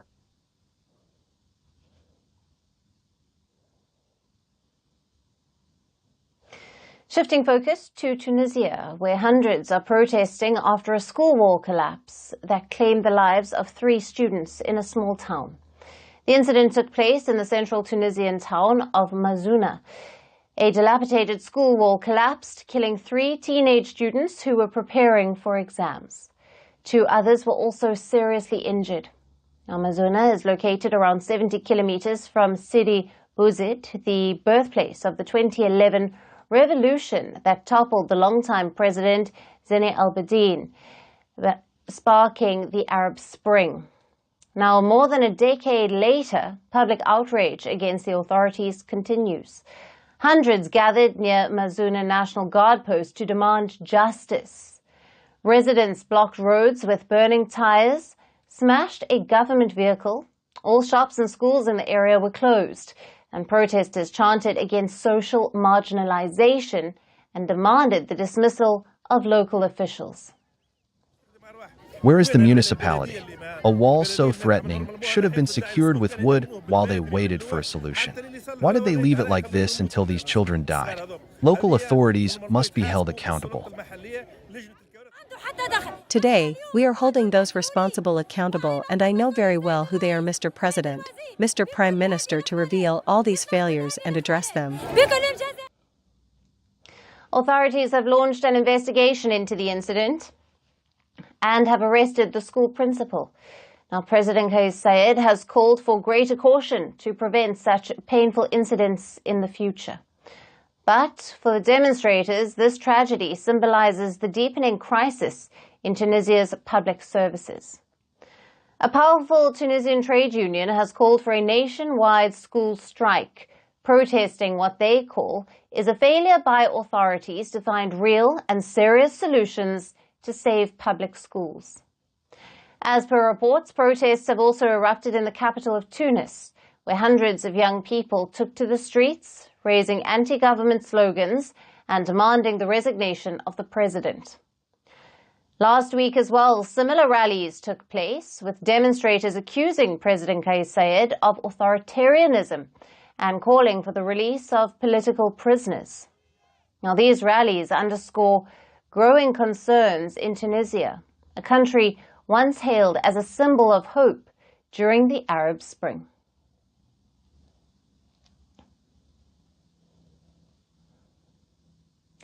And moving to South Africa, the country that is embroiled in a diplomatic standoff with the US. Since Donald Trump's return to the White House, ties between the two sides have frayed. To salvage the situation, South Africa has named a new special envoy to Washington. Mcebisi Jonas has been roped in with a difficult task ahead. He is going to be in charge of rebuilding the fractured relations. But even before he gets off, he is facing backlash. Now, some earlier remarks that Jonas made about US President Trump are now creating trouble, and the remarks date back to 2020. Now, shortly after Joe Biden's election victory, he had made a speech. He used some strong terms to criticize Donald Trump. Jonas labeled Trump racist and homophobic. Adding to that, he said the Republican leader was a narcissistic leader.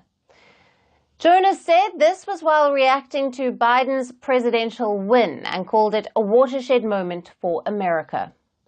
Now, 5 years later, his comments have come to light. South Africa's new special envoy, Jonas, has just taken over previous ambassador to the US, Ibrahim Rasool. Jonas's controversial comments bring another layer to a spat that has already seen some of the nastiest twists. Trump has singled out South Africa since coming back to power. In February, Trump signed an executive order freezing most of Washington's aid to the country. Trump slammed South Africa's land reform as anti-white. Now, last month, Trump's team expelled South Africa's ambassador. He was expelled due to some anti-Trump remarks. Envoy Ibrahim Rasool was evicted after he criticized Trump's policies. US top diplomat Marco Rubio called him a Trump hater. Then came Trump's sweeping tariffs on South African imports. Now, these affected key sectors of Pretoria's economy. It rocked trade ties with the citrus sector, fearing unemployment. Trump's administration has also condemned South Africa's actions against Israel at the International Court of Justice. The genocide case brought by South Africa has led to further diplomatic friction between both countries. As Jonas comes under the spotlight, he now says he wants a healthy working relationship with the US. Jonas has expressed his intention to repair ties. Still, the road ahead won't be easy. As both countries navigate these tense chapters, It remains to be seen if diplomacy prevails over political differences.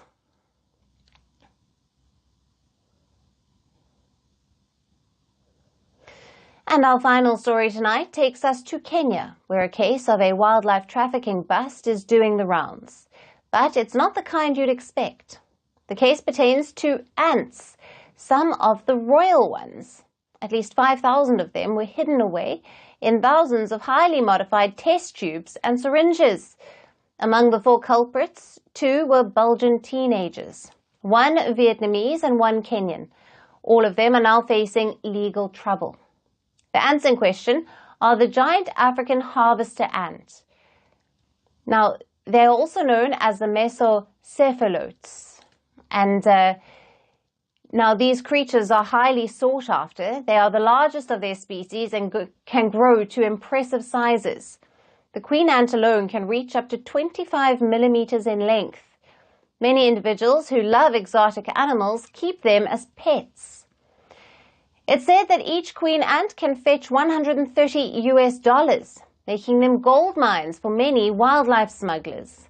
The suspects had packed these ants in over 2,000 makeshift containers, specially designed to keep them alive for nearly 2 months. Now, the end goal was to ship them off aboard to pet markets around the world. However, the plan didn't materialize. Before the teens could smuggle the insects out of Kenya, they were caught red-handed. We did not came here to break any laws. By accident and stupidity, we did. And I know breaking laws is for criminals, but I don't feel like a criminal. I know that part of breaking the law is suffering, and I accept that. I know, as I said, we are not criminals. We are 18 years old, we are naive, and I just want to go home, to start my life. Now, the 2 of them have pleaded guilty, but said that they were collecting the rare ants just for fun. The total value of these ants was estimated to be over $7,500. The Kenyan wildlife authorities described it as a landmark case. In a statement, they said that this quote-unquote biopiracy, and they said that the removal of such species from the ecosystem can have ripple effects. For Kenyan wildlife authorities, the focus has always been protecting larger, majestic animals like lions or elephants. But with increased security, the focus has shifted to smaller creatures. Rare spiders, beetles, or bugs are now the new victims. The exact number of insects involved is yet to be ascertained. The suspects are due to be sentenced on the 23rd of April. They will be remanded in prison. The exhibits produced to be returned back to the court, to the IO for safekeeping.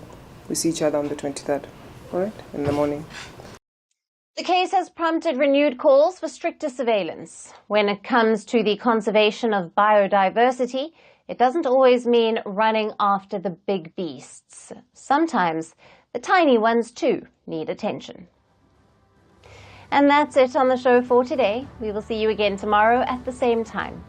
Thank you for watching, and goodbye.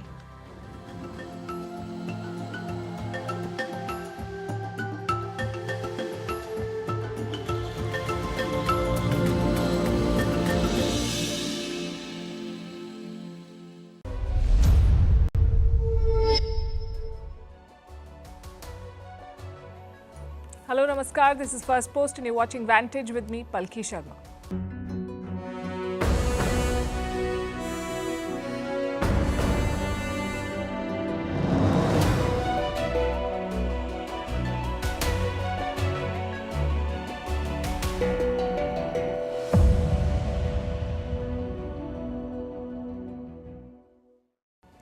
Is Donald Trump crashing the global economy? The numbers and projections do not look good. Economists and regulators have sounded an alarm. America's central bank is worried and markets are still bleeding. Meanwhile, Europe has sent its Trump card to Washington. Can Italian Prime Minister Giorgia Meloni convince the US president to drop tariffs? In Asia, China is wooing India to soften the tariff blow. From quick visas to full compliance, Beijing is offering everything on a platter. They're turning on the charm in Southeast Asia too. After bullying neighbors and militarizing the South China Sea, Xi Jinping talks about an Asian family. Over in Pakistan, the army chief is ranting about partition and how Pakistanis are quote-unquote different from Hindus. We'll discuss why. In West Asia, will Israel take over Gaza? Their latest statement says it is part of the military plan. A report on the Blue Smart fraud and what it means for India's startup story. Do tourist taxes work? Why are more and more countries imposing them? Why has the US Army taken over the Mexico border, complete with tanks and combat-ready troops? And is there life beyond Earth? Scientists say they've found the strongest evidence yet.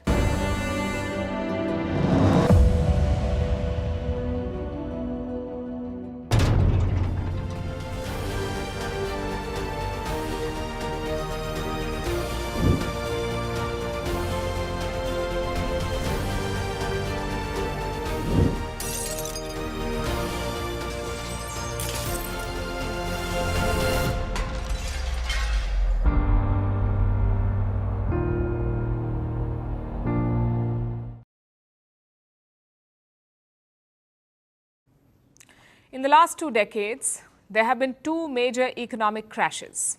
In 2008, the US banking sector collapsed. It caused a worldwide recession.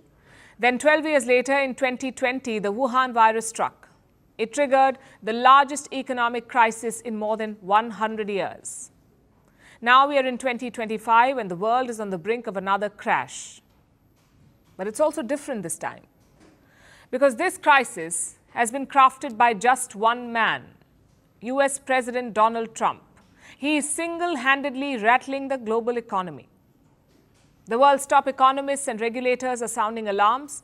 Today, the World Trade Organization has weighed in. It's better known as the WTO, the World Trade Organization. The WTO says that global trade will shrink this year, and it blames Donald Trump's tariffs for this. The WTO has slashed its trade forecast. Earlier, it expected goods trade to grow by 2.7%. That was the forecast for 2025, 2.7% growth. But now it predicts a drop of 0.2%. And it says that the worst hit will be North America. It will see the steepest decline in trade. So the message is clear: tariffs are tearing economies apart. The WTO chief highlighted the US-China divide. She called their trade war, and I'm quoting, really worrying. Escalating trade tensions between the United States and China pose a significant risk of a sharp contraction in their bilateral trade. Our preliminary projections suggest that merchandise trade between these 2 economies could decrease by as much as 80%. You don't need a rocket scientist to figure this out. American tariffs come with consequences. They have raised uncertainty. They can shrink trade. They will certainly hit exports, and ultimately, they will slow down growth. The US Federal Reserve agrees. That's the American Central Bank. Its chair, Jerome Powell, is concerned. He says tariffs are putting the central bank in a bind because tariffs will make things more expensive. This will raise inflation. And it will force the Fed to raise interest rates. If they raise rates, loans will become expensive.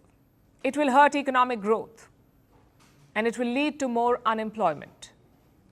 The level of tariff increases announced so far is significantly larger than anticipated, and the same is likely to be true of the economic effects, which will include higher inflation and slower growth. Powell says this is a challenging scenario. He has compared the situation to a penalty shootout where the Fed is the goalkeeper. Jerome Powell says the Fed must die one way or the other. It can either fight inflation or it can protect jobs. It may not be able to do both. And this is going to be a tough call. This warning shook the American markets. The Dow Jones fell nearly 700 points in yesterday's trade. The Nasdaq dropped more than 3%.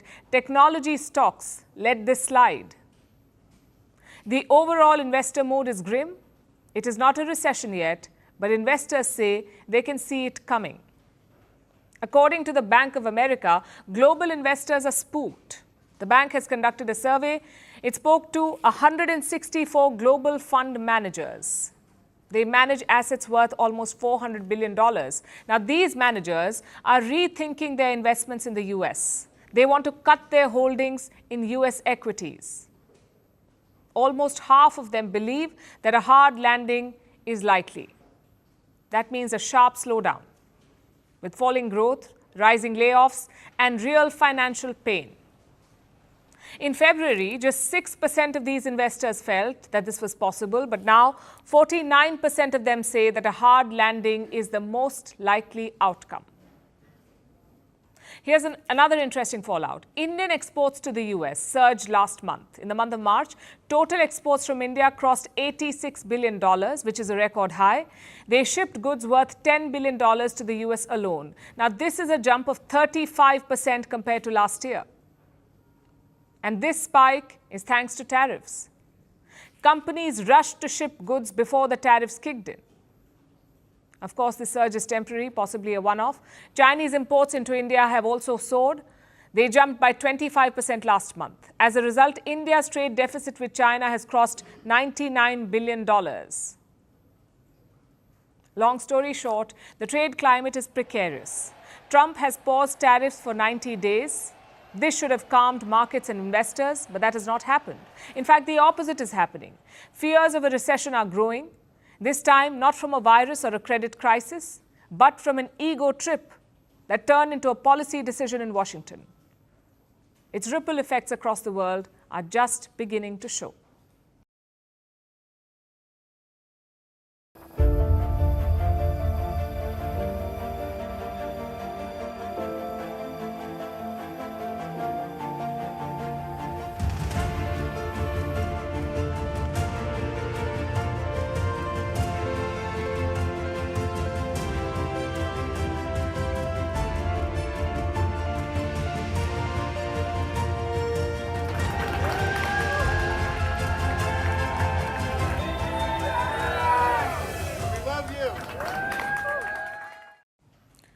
Donald Trump and Giorgia Meloni. They share what many believe is a special relationship. He calls her a rising star, she praises his politics, and that's because Trump and Meloni speak the same political language. Tough on borders, big on tradition, and unapologetically nationalistic. It is strongman politics with a personal touch. No wonder they get along. Since Donald Trump was elected to office, Giorgia Meloni has met him thrice, and she's set to do it again. The Italian Prime Minister is in Washington, D.C. She will meet the US President in a few moments from now. And on the agenda is a deal, a trade deal, not just for Italy, but for the whole of Europe. Can she manage it? Is Giorgia Meloni Europe's Trump whisperer? A quick primer first. The European Union is one of America's biggest allies and trading partners. In 2024, it was the largest single market for US exports, the EU. This month, Donald Trump announced his new round of tariffs, and Europe did not walk away unscathed. 20% on all imports and 25% on steel, aluminum, and cars. This is what the US slapped on the EU. Europe retaliated with 25% reciprocal tariffs. But then Trump hit a 90-day pause. So Europe responded in kind. They paused too. But now they face a stark choice. Should the EU negotiate or should it retaliate? For the moment, they've chosen to talk. They want a trade deal to make sure that they can evade the US tariffs. They want a deal for that. And so they've sent Giorgia Meloni. Why her? Because she has Trump's attention. They're hoping that she can convince him to strike a deal.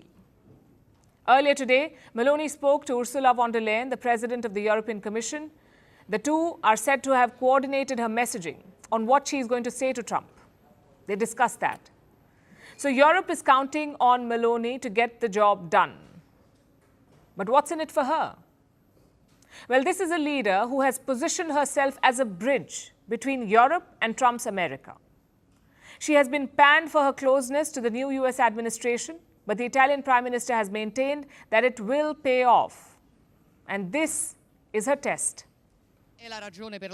I'm convinced that we must work to avert a trade war in every possible way that would benefit no one, neither the United States nor Europe, which of course does not exclude, if necessary, also having to imagine adequate responses to defend our production. Plus, there's national interest involved here. The US and Italy have a trade surplus of more than $40 billion. So Rome exports more products than it imports from Washington. The top exports include vehicles, fashion, food, and beverages. So Meloni is feeling some domestic pressure too. She must shield Italian businesses from American tariffs. The US is clearly a key market for us. It is clear that the introduction of new tariffs would have heavy repercussions for Italian producers.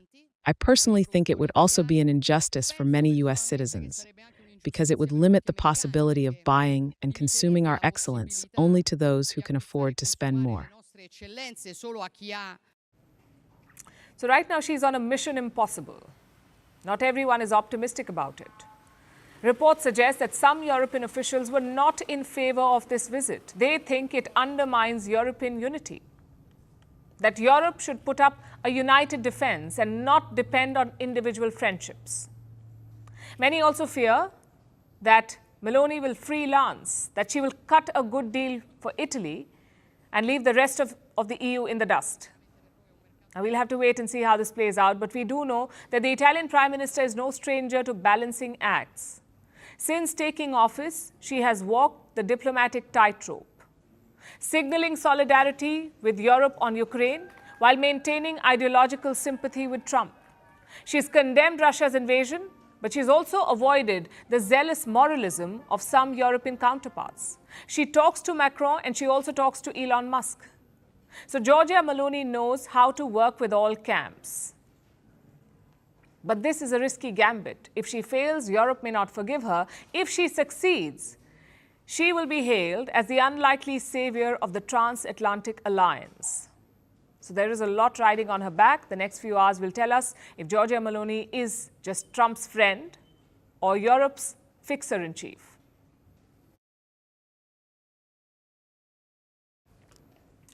Now let's talk about China. It is knocking on India's doors once again with some urgency this time. The US has slapped 245% tariffs on China. Striking a deal is out of the question at the moment, so Beijing is looking for backups. And India is a fantastic option for them. Chinese firms are warming up to Indian regulators. They are willing to accept New Delhi's terms. They're keen to do business with India and in India. And they're ready to take a backseat in joint ventures, anything to get them an entry. More and more Chinese companies are ready to accept this, like the Shanghai Haili Group. They make air conditioners. And Haier, which is an electronics company, reports say that they're open to India's rules now. Because if they lose the American market, they will need India. And if they wait too long, other competitors could take the lead. Companies from South Korea, Japan, and Europe, they're all fighting for the same market share. So Chinese companies are feeling the heat, and Beijing is trying to help them out. China is ready to work with India to view and handle China-India relations from a strategic and long-term perspective under the strategic guidance of the leaders of both countries. Taking the 75th anniversary of diplomatic relations as an opportunity, China will work with India to enhance strategic mutual trust, strengthen exchanges and cooperation in various fields, deepen communication and coordination on major international affairs, jointly maintain peace and tranquility in the China-India border areas, and promote the healthy and stable development of bilateral relations. So China wants to improve ties with India, and it is starting with the low-hanging fruits like visas.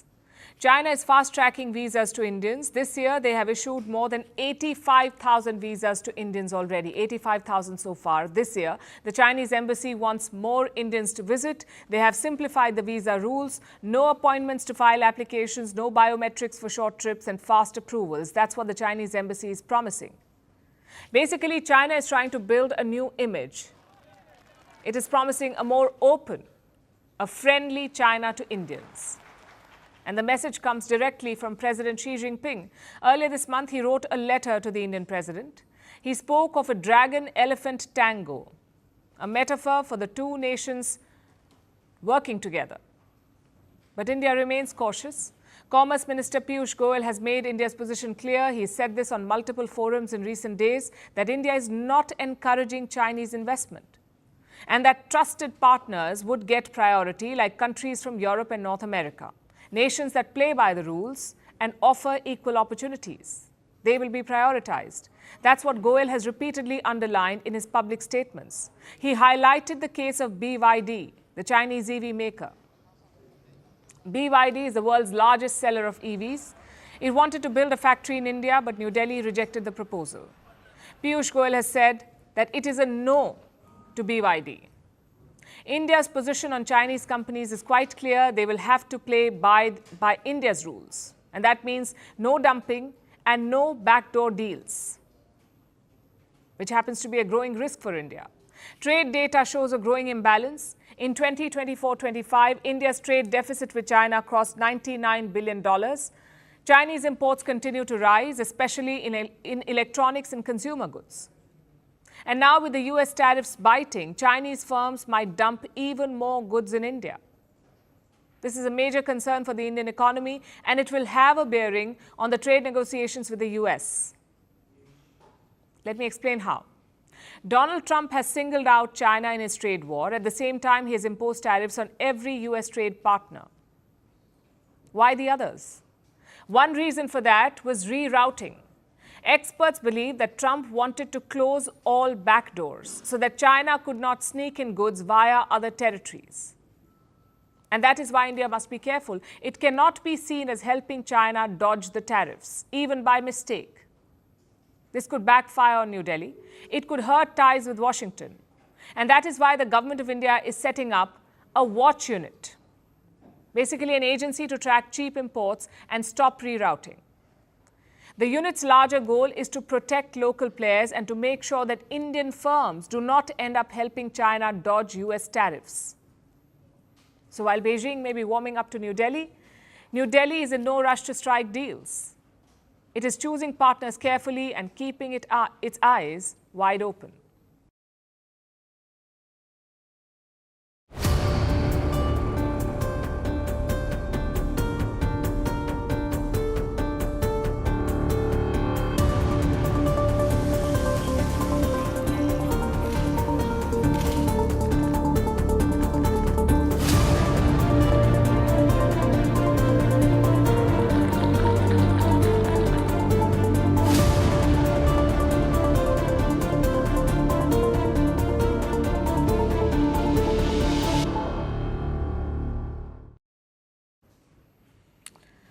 Family is a funny thing. It can be inherited, it can be chosen, it can be imposed, but in the case of Xi Jinping, it can also be imagined. Let me explain how. The Chinese president is on a tour, a whirlwind tour of Southeast Asia. The first stop was Vietnam, the second was Malaysia, and now the third stop is Cambodia. So 3 countries in 1 week, all stitched together by one grand narrative, the Asian family. That is Xi Jinping's new business pitch, the Asian family. But who is in this family? And why is the land-grabbing dragon suddenly promoting brotherhood? The answer lies in his tour. Today, Xi Jinping landed in Phnom Penh, the capital of Cambodia. Do you know who was waiting for him on the tarmac? Cambodia's king, Norodom Sihamoni. Not a diplomat, not a minister, but the monarch himself, rolling out the red carpet personally. This speaks volumes about the weight of this visit. Cambodia is no stranger to Beijing's embrace. China is, after all, their largest creditor. China has invested in a lot of projects in Cambodia, like roads and airports. Fun fact, Cambodia is also a major exporter to the US, and most of those businesses are Chinese-owned. So yes, this visit is about diplomacy, but more than that, it is about trade. Donald Trump is waging a trade war. He imposed tariffs on the entire world. Then he paused them for 90 days. In this period, countries should try to secure a deal with the US. But there's no relief for China. China faces 245% tariffs from the US, so Xi Jinping's visit has one main purpose: to present an alternative to the US, to pitch China as a reliable trading partner. In the face of shocks to global order and economic globalization, China and Malaysia will stand with countries in the region to combat the undercurrents of geopolitical and camp-based confrontation, overcome the countercurrents of unilateralism and protectionism, and safeguard the promising prospects for development in our shared Asian home. Xi's message is simple: resist America's bullying, join hands with China, and become part of this wholesome Asian family.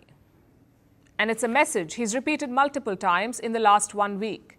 In Vietnam, he spoke about shared history, protecting multiculturalism and multilateralism, and opposing hegemony. Vietnam is China's biggest trade partner in the region, so it was quite the charm offensive. I chose Vietnam as the first stop in my first visit this year. This amply shows how highly China and the Communist Party values China-Vietnam relations.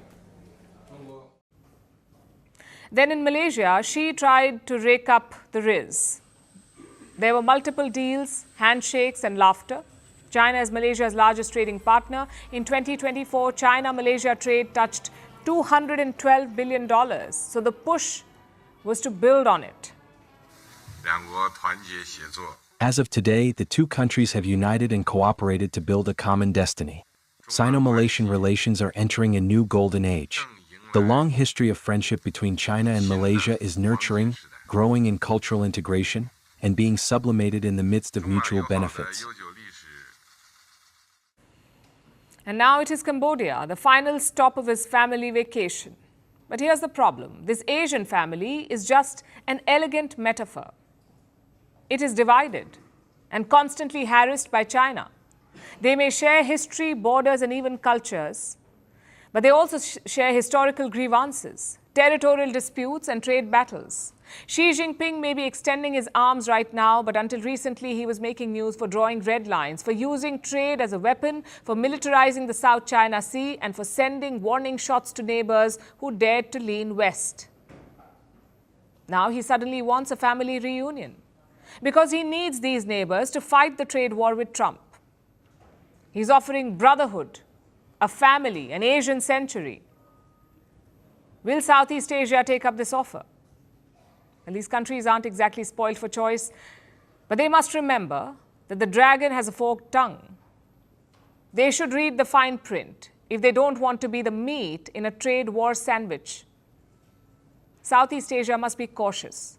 These countries want investments from everyone. They want trade with everyone, but loyalty is to no one. So they're smiling for the photos, signing the deals, and quietly hedging their bets. Again, because Xi Jinping may want a family, but here's the thing about families: they never forget the past, and they don't trust the one who wants to be big brother.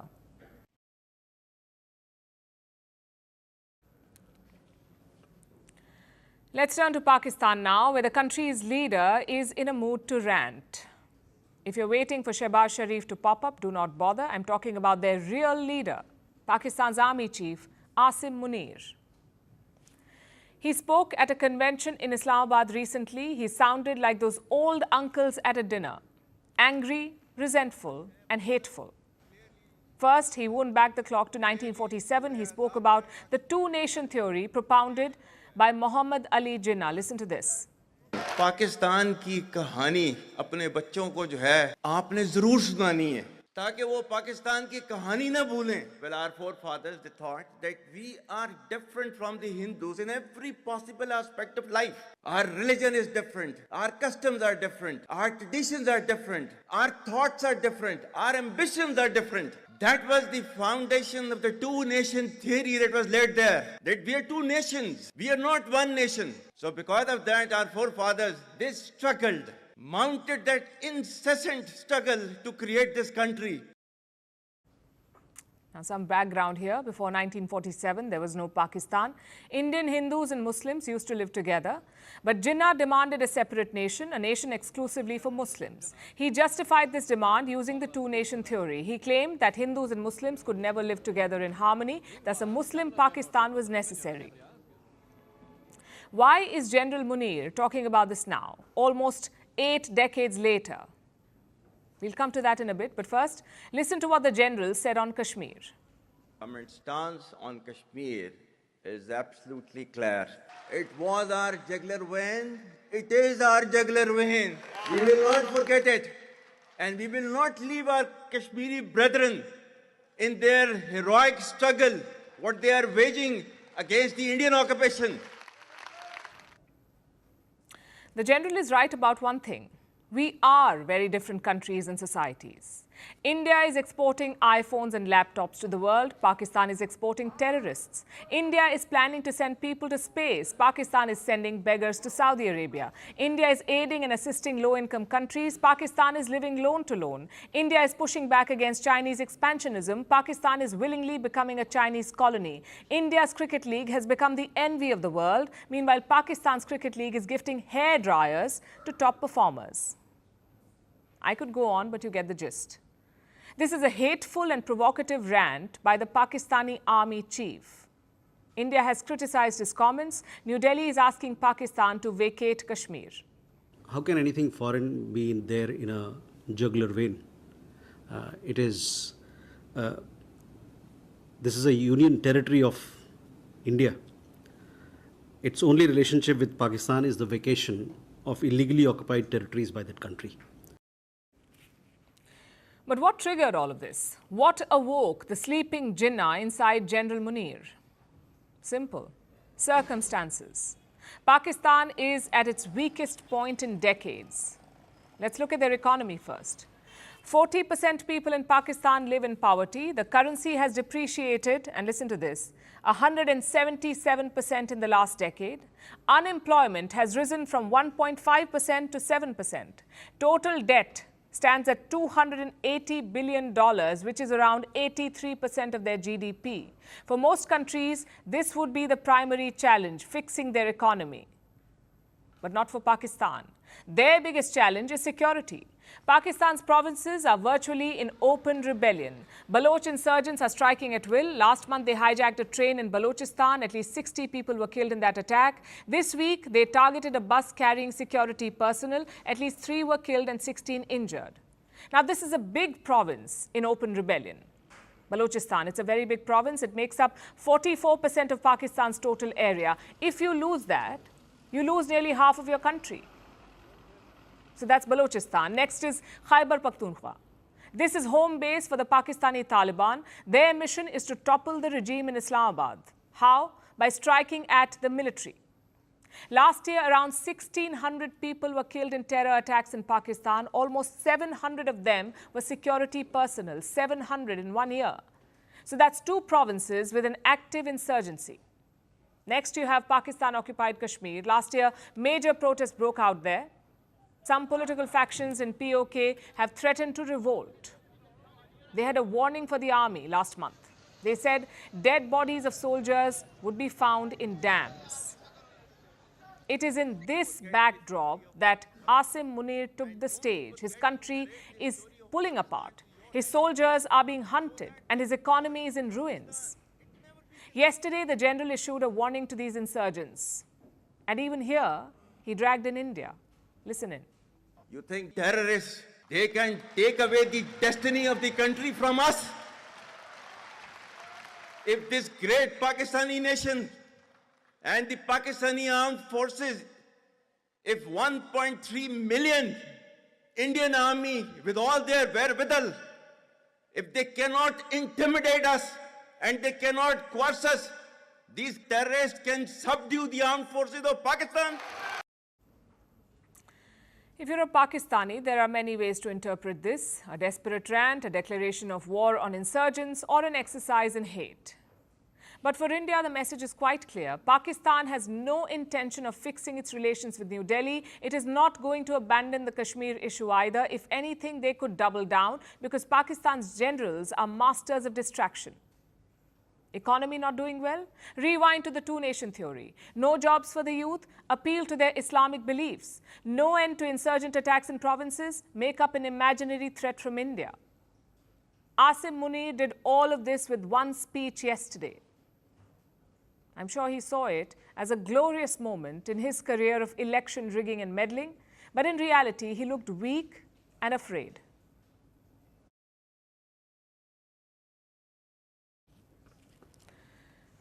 We now turn to West Asia. Israel has made a declaration there that the annexation of Gaza was part of the plan. This was said by Israel's defense minister. He confirmed that Israeli troops now occupy half of Gaza. So is this still about defeating Hamas? Or is it about redrawing borders? Half of the Gaza Strip is under Israel's control and they want full control. Israel calls it security. Palestinians call it theft. For now, Hamas has the hostages and Israel's operations are only intensifying. So what happens if Israel completely controls Gaza? Here's our report. The Israeli army is increasing its operations in Gaza. More troops and tanks have been deployed in the Strip. They are moving door to door, conducting operations and hoping to find the hostages that are still being held captive by Hamas. So why is the operation intensifying again? Israel has made an announcement that the annexation of Gaza is part of the military plan. Israeli Defense Minister Israel Katz made the statement while standing in northern Gaza. Katz added that Israeli troops now occupy half of Gaza and they will not let go of the territory. We will never allow this kind of enemy to threaten our communities and our citizens, and therefore the operation that is currently taking place is pressuring Hamas to first release the hostages, and the more it persists in its refusal, the more we will intensify the blows. It will suffer until it is defeated and all the hostages are returned.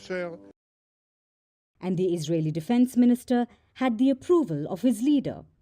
Prime Minister Benjamin Netanyahu said Hamas is to be blamed for all the destruction. They are striking the enemy, and Hamas will suffer more and more blows. We insist that they, Hamas, release our hostages, and we insist on having achieved all our war goals, and we are doing it thanks to our heroic fighters.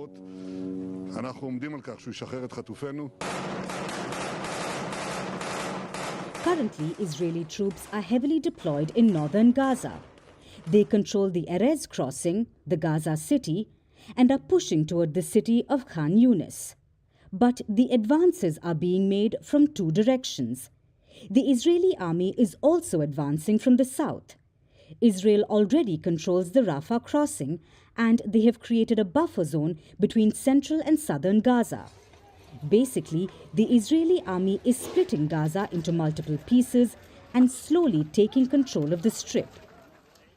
Israel says this is going to corner Hamas and force them to release the hostages. But the Palestinians are furious. There is no safe place. Where are we even supposed to go? People ran to the sea last night, trying to save themselves, throwing themselves into the water. Yes, people ran to the sea. Where are people supposed to go? Where are we supposed to go? Lebanon, Jordan and Gaza have objected to the recent Israeli statements. They say Israel has no right to annex Gaza, but Israel has the support of the United States. Israeli Prime Minister Benjamin Netanyahu met US President Donald Trump just last week. Trump said Hamas is the problem and they need to release the hostages first. Because if you sit down and talk to them, as I have, what they went through is incredible. But we're making progress. We're dealing with Israel. We're dealing with Hamas. And it's a nasty grip. So Israel is moving forward with military operations in Gaza, despite thousands dead and nearly 1 million displaced. Israel's Gaza annexation plan threatens to push an already volatile region towards a broader conflict.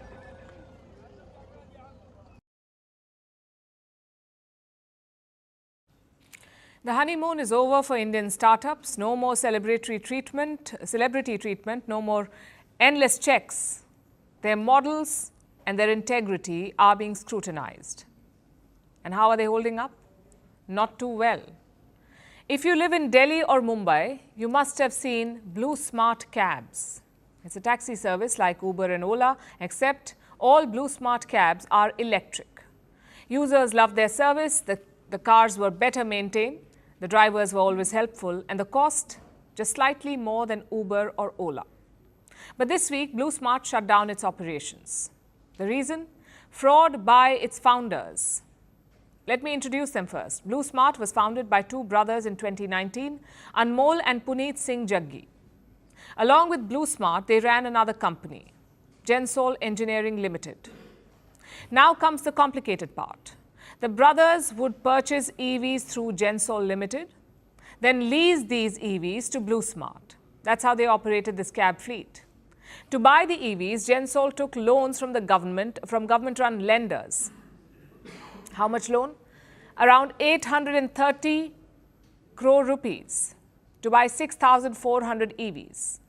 That's around $97 million. But only 568 crores were spent to buy EVs. The remaining 262 crore rupees were not accounted for. Then last month, Blue Smart defaulted on its lease payment. That's when regulators ordered a probe. And what they found was shocking. The brothers were diverting this money. 43 crores were spent on buying a luxury apartment in Gurgaon. 11 crore rupees were transferred to relatives. And 26 lakhs spent on American Golf kits. Let me recap that for you. The Jaggi brothers took loans to buy EVs. Some of it was used to buy electric cars. The rest of the money was used for their own personal expenses, more than 260 crores. This is corporate fraud of the highest order. And it's probably the end of Blue Smart's story. This was an aspiring challenger to Uber. But reports say that it will now be absorbed by Uber, sort of like their green fleet. This is also a big blow to India's startup ecosystem because it's not about one company failing. It's about corporate fraud. These sort of things create a perception about the whole sector, a perception that could scare away investors. Also because it's not a one-off.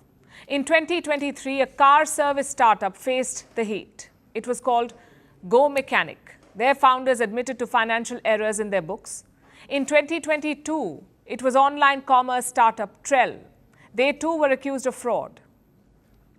The same year, Bharat Pay accused one of its founders of fraud, Ashneer Grover of Shark Tank fame.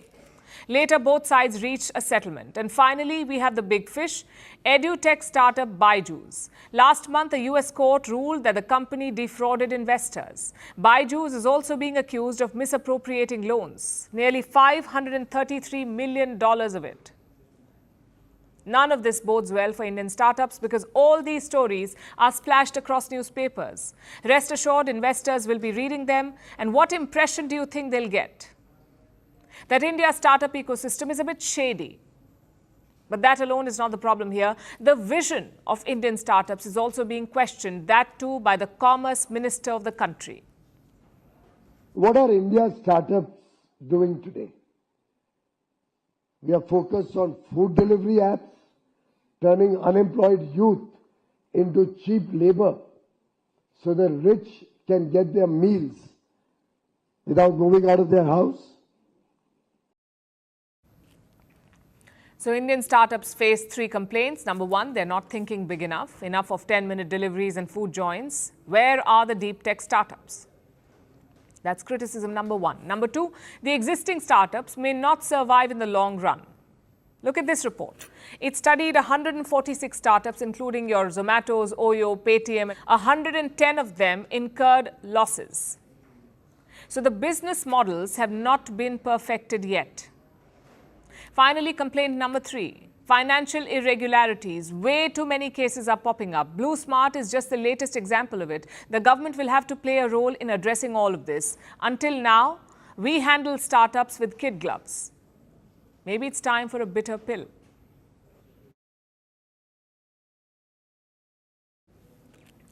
Tourists flooding the city of canals, clogging narrow streets and leaving behind piles of garbage. This is what happens to Venice during the summer season. So the historic Italian city wants to curb over-tourism. It has introduced a tourist fee. This is an additional charge to dissuade visitors. Day trippers will have to pay about $6 to enter Venice. If they make a last-minute plan, the charge doubles. And this policy has invited backlash, not from the tourists.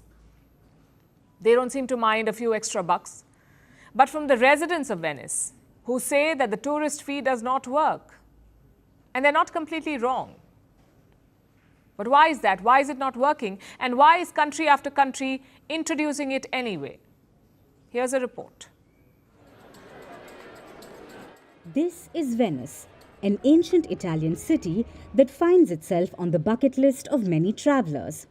Roughly 30 million people visit each year. On its busiest days, this canal-crossed city swells with tourists who clog its streets. So Venice is trying to fight back. Last year, it experimented with a tourist fee. It started charging people to enter for a few months to dissuade visitors during busy periods. And now the entrance fee is back. The levy remains at €5 or $5.68. But this time, last-minute tourists will have to pay double. This fee will apply on 54 dates between April and July. It applies only to day trippers who make up the majority of tourists to the city.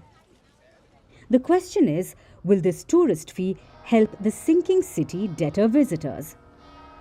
Last year, when Venice started charging tourists a little extra, it didn't reduce their numbers. In fact, the city hit a new record for visitors, and more than 3.9 million people stayed overnight. So the fee didn't have much of an impact. And Venice authorities agree. They say that there's no magic wand solution to the problem of over-tourism. So now, the goal behind levying an access fee seems to have changed. Authorities are now using it to fill their coffers. Last year, Venice raked in more than $2.7 million between April and July, much more than it had expected to. And this is not a new strategy. Places have long taxed travelers and collected a fee upon their visits. Bhutan, for instance, started collecting it since it opened to travelers in 1974, and it boasts the world's highest tourist tax. It stands at $100 per person per day. It's a steep price for most travelers, and the country has used it to preserve its natural beauty and traditional Buddhist culture. With over-tourism choking cities and travel booming after the pandemic, tourist tax has become the new norm. From Japan to Greece and Indonesia to New Zealand, country after country is taxing tourists. Of course, there are some differences. Like in Spain, some cities levy the tax. Last year, Barcelona earned $104 million from it. In Japan, specific tourist spots have an additional fee, like the country's tallest peak, Mount Fuji. This is an additional income for the country, and the tourists don't mind it. The fee rarely hurts their pockets. And experts say that it only helps when tourists know where the money is going. For instance, last month, Sikkim in India began charging an entry fee. It's just about 50 rupees per tourist or $0.59. Authorities say that they want to use it to enhance infrastructure like road connectivity across the state. Iceland charges tourists about $8 per night as a fee. Then it declares where the money is used, like in building infrastructure for whale watching or maintaining hiking paths. While this is a good strategy to boost a country's income, it doesn't really curb over-tourism. So, contrary to expectations, the opposition to these tourist taxes are not from travellers, but mainly from the residents of these places who bear the brunt of the crowds and the trail of trash that they leave behind.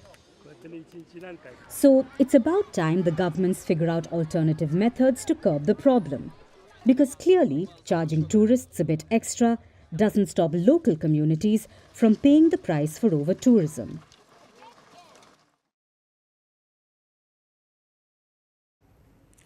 Now we return to the US. It is ramping up its military presence, not in Europe or West Asia, but on its southern border. The US Army is being deployed on its own soil. The Trump administration is bringing out all the hardware. We're talking about battle-hardened troops, special forces, spy planes, armored drones. Donald Trump has issued strict orders. Only the Army will control the southern border. Do you know how many troops we're talking about? More than 10,000. This includes 7,000 Marines. These are soldiers who once fought in Iraq and Afghanistan. They are now patrolling America's southern border. They have gone with the Stryker armored vehicles.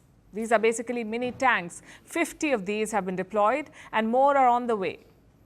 These are meant for offensive roles, like striking and surveillance. They can detect a mouse from a mile away. Basically, these are vehicles and troops meant for war. Trump has deployed them to the American border, along with high-altitude drones, which can track human movement from far away. The idea is to secure the border, both from land and air. The scale of the deployment is already massive, but the White House wants more troops. President Trump says only the Army can secure the border. But why is he doing this? Apparently to control illegal immigration. Border Patrol agents have been sidelined. Combat troops are the new immigration officers. But is this even legal? Can the US military operate border entry points? Not particularly, but there is a loophole. It was created on day one of Trump's second term. The president declared a national emergency at America's southern border. Now, this puts the region under executive control. The White House can deploy all federal reserves, everything including the Army, and that's how the military has taken over, by declaring the border one massive Army base. Let me show you on the map how this works. Trump wants the Army to control the border, a specific part called the Roosevelt Reservation. Now, this is a narrow strip of land. It runs from California to New Mexico. It is 60 feet wide and nearly 700 miles long. That's 1,100 kilometers long. Now, this strip is called the Roosevelt Reservation, and now the entire strip is an Army base. Border protection has become the Pentagon's job. This basically means two things. One, only US troops are allowed there. And two, anyone who crosses over now will be on US military property. Domestic law does not apply anymore. Offenders will face US military laws. They can be charged with serious crimes like threatening national security. The US military has full control over detentions and deportations, and their message is quite clear: cross at your own risk. Did they need so much firepower to secure the border? Well, here's what the numbers say. This is what the data says. Border crossings have plunged since Trump took office. They are down by almost 70%.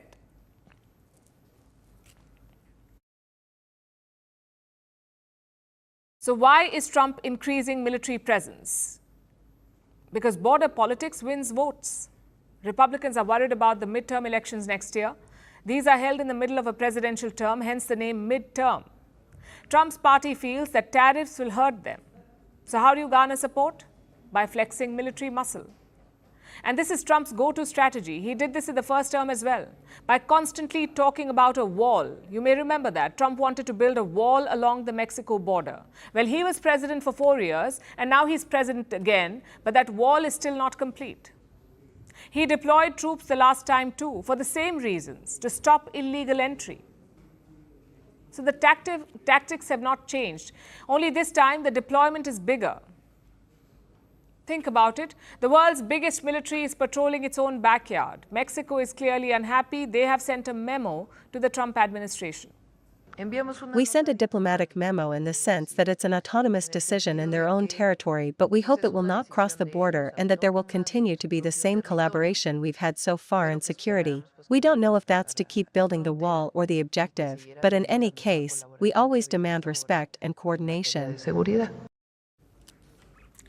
The US-Mexico border is no stranger to walls, but tanks and troops is taking it to a whole different level. Trump calls it national security. His critics see it as overreach. So will this secure America or isolate it?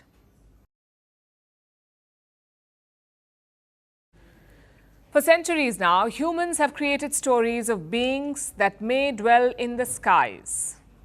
In the early 20th century, our ancestors had hit a mysterious milestone. Astronomers claim to have seen straight-line features on Mars. This raised speculation that the planet may be home to an advanced alien species.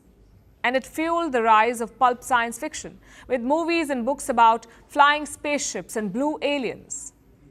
Now, decades later, scientists have found the strongest evidence yet of life on another planet. And it doesn't come from Mars or any other planet in our solar system. It comes from a world that exists trillions of kilometers away. Here's a report. The search for life beyond Earth is as old as time. It has led scientists to explore many mysteries, from the possibility of an ocean on Mars to clouds of gas on Venus. But despite the advances, the movies with green aliens, the spottings of what look like flying saucers, Earth's inhabitants remain alone into the universe. Well, that may change soon. A team of researchers at the University of Cambridge has found new evidence, and it is the strongest indication yet of extraterrestrial life, not in our solar system, but on a massive planet. It is known as K218b. This planet is 2.5 times the size of Earth. It orbits a star 120 light years away from us. That is more than 1,000 trillion kilometers, a distance far beyond what any human could travel in their lifetime. The Cambridge team has been studying this planet's atmosphere using the James Webb Space Telescope. This telescope is so powerful, it can analyze the composition of a planet's atmosphere from the light that passes through. And scientists have been doing just that repeatedly. That's when they found signs of molecules, which have only one known source on Earth, and that is life. They found signs of dimethyl sulfide and dimethyl disulfide. On Earth, certain forms of algae produce these compounds, which then waft into the air and add to the distinct odor of the sea. I think the only scenario that explains all of this is one where it's a Haitian world that is teeming with life. And what is a Haitian world? It's an ocean-covered surface with a thin hydrogen-rich atmosphere. So, and the ocean being habitable. The word Haitian is a portmanteau of hydrogen and oxygen. No matter how many times scientists revisited their readings, they found strong signals leading to the presence of Haitian seas brimming with life on the planet. In fact, they were surprised by how much gas they detected in the atmosphere. It was thousands of times higher than what is present on Earth, and this is a fascinating potential landmark discovery. We say potential because this is a tentative discovery. Both the team and independent researchers stress that more data is required to confirm the results that's said. This is a monumental discovery. It is very important, but we also have to be extremely cautious. The reason is that this is one of the biggest questions we have asked as a species in all of science, in that we want to be really, really robust in establishing whether this is actually life that we are seeing. This discovery is exciting in itself. It is a testament to the advances in science, and if proven to be true. If scientists confirm that there is life on the planet, experts say that it pretty much confirms that life is very common in the galaxy. And that would be completely out of this world, quite literally.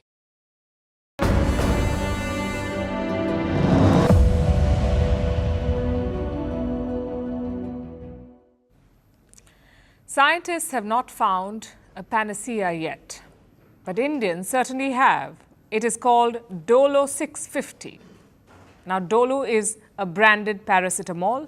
It is used to treat mild pains and fevers. But in Indian households, it is part of the weekly diet. Cold, headache, throat pain, you name it, the solution is to pop a Dolo. A doctor recently posted about this on social media. He said Indians take Dolo 650 like Cadbury gems. What followed was a meme fest. While the jokes are quite good, it is also a timely reminder for us. Do not self-medicate or pop pills. Always consult your doctor. With that said, enjoy the memes.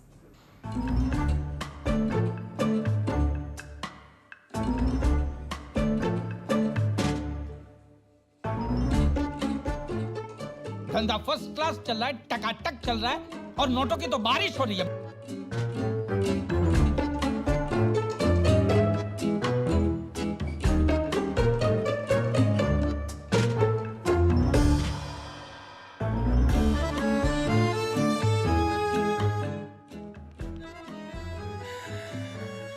एकदम कड़क माल है ना।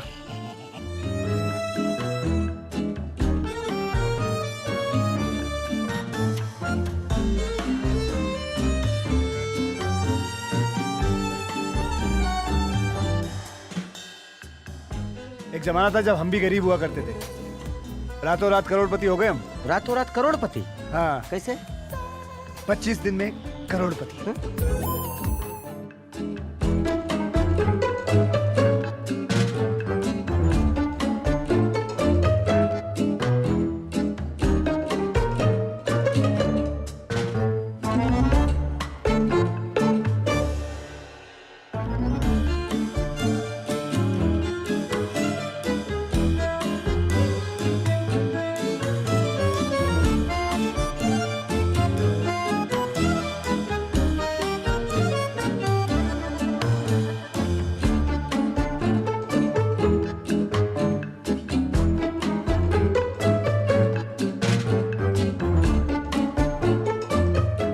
It's time for Vantage Shots, images that tell the story. In Argentina, retirees clash with security forces in Buenos Aires. Ukrainian military drones deliver Easter cakes to the frontline soldiers. And wingsuit flyers wow spectators in southwest China. Finally, we're taking you back in history. On this day in 1975, the Khmer Rouge seized Phnom Penh. The Khmer Rouge wanted to create a communist agrarian utopia. Over the next 4 years, nearly 2 million Cambodians died from starvation, torture and mass killings. The regime's reign of terror ended in 1979 when Vietnam invaded Cambodia. We're leaving you on that note. Thank you for watching. We'll see you tomorrow.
Дякую. Слава Україні! Героям слава!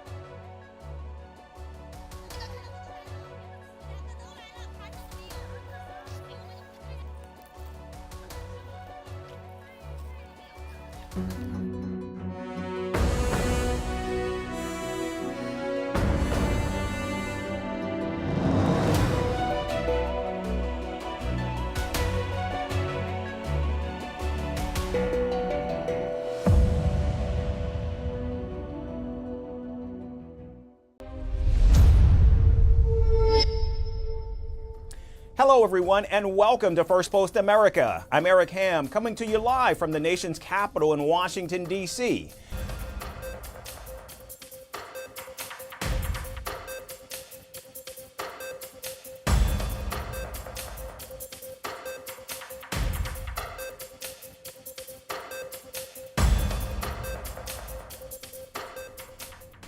President Donald Trump's crackdown on Harvard University has intensified as his administration threatens to ban the institution from enrolling foreign students. The move is part of a wider federal campaign targeting Ivy League universities, accusing them of fostering anti-Semitism linked to campus protests against Israel's military action in Gaza.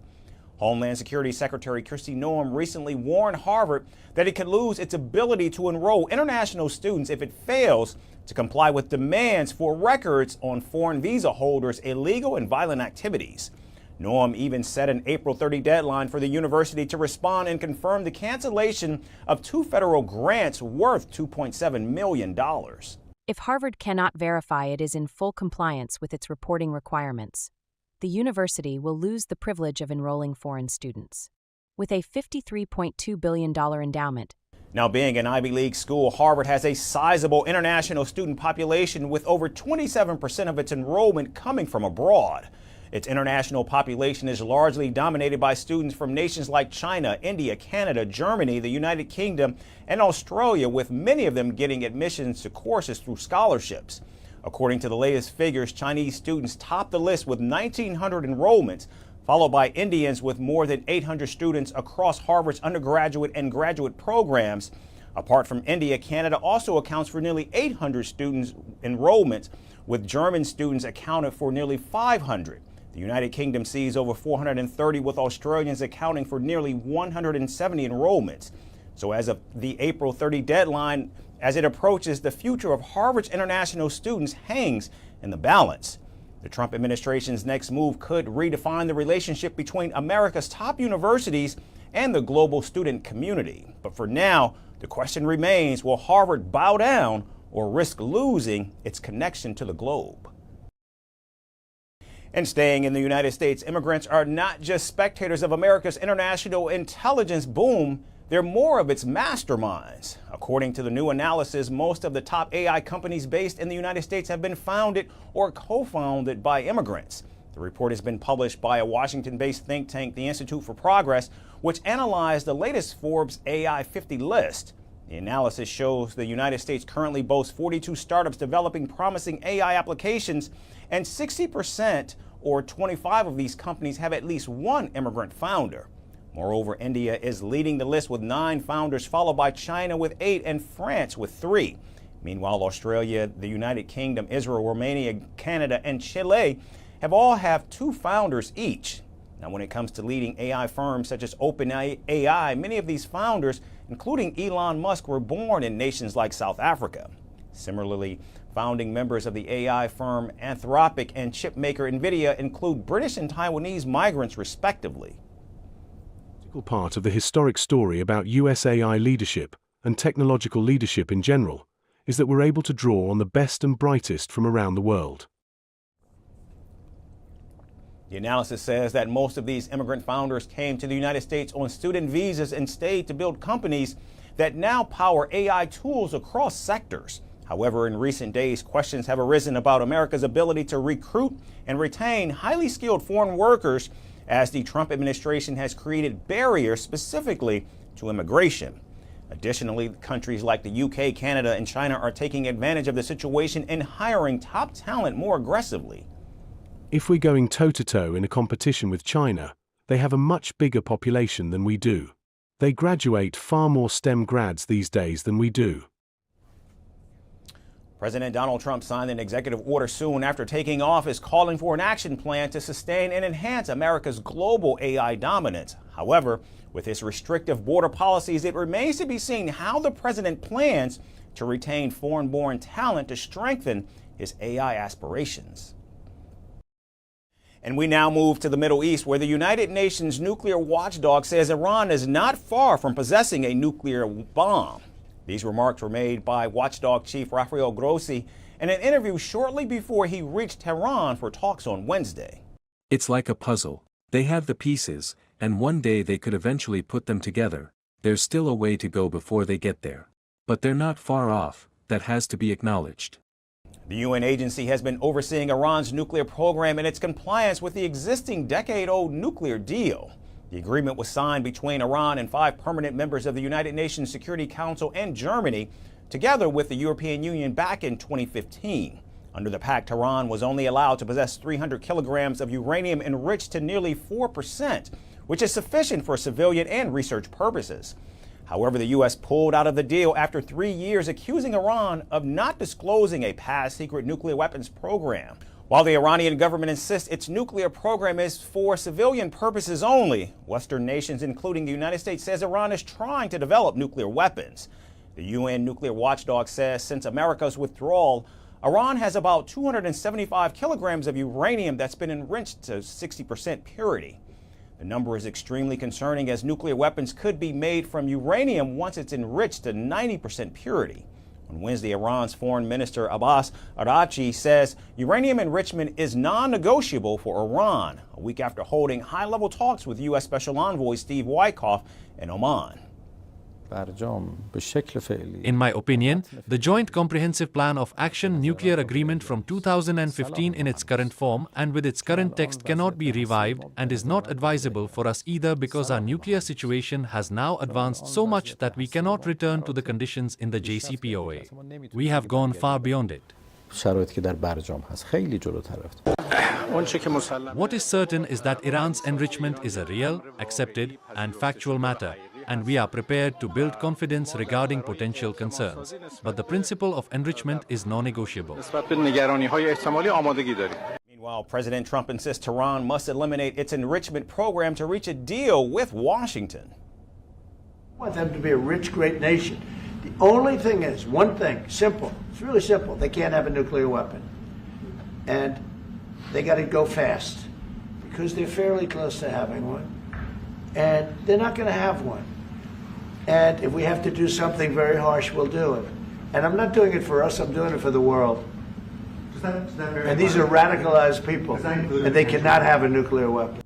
Meanwhile, the Iranian foreign minister has landed in Moscow today to discuss the matter with Russia, saying it's ready to help resolve the standoff diplomatically. His visit comes days before the next round of talks between Iran and the United States is scheduled to be held in Italy on Saturday. Now, only time will tell if a Russian intervention would help Iran with the negotiations or increase the risk of escalating the conflict even further. A giant planet far beyond our solar system is offering the strongest hint yet of possible life beyond Earth. A new planet called the K2-18b, located 124 light years away in the Leo constellation, has shown signs of rare gases in its atmosphere, which is known to be present on Earth, produced only by living organisms. Detected by the James Webb Space Telescope, these findings have sparked cautious excitement among scientists.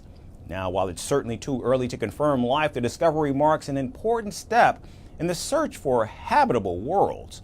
Our next report has more detail. Somewhere in the dark folds of space, a planet awaits. Its name is K2-18b, and it sits quietly in the Leo constellation, 124 light-years from Earth. It's massive, nearly 9 times heavier than our world and 2.6 times as large. It circles a dim red dwarf, basking in the sweet spot we call the habitable zone. But recently, this distant planet did something extraordinary. It spoke, not in words, but in light and gas and mystery. And the universe is listening. When Canadian astronomers first spotted K2-18b in 2017, it was a nameless speck. No one expected it to change our understanding of life itself. But telescopes don't forget, and neither do scientists. In 2019, the Hubble telescope picked up hints of water vapor. It was a glimmer, but a promise. Later, other molecules, including nitrogen and methane, were found, and theories flooded in like rising tides.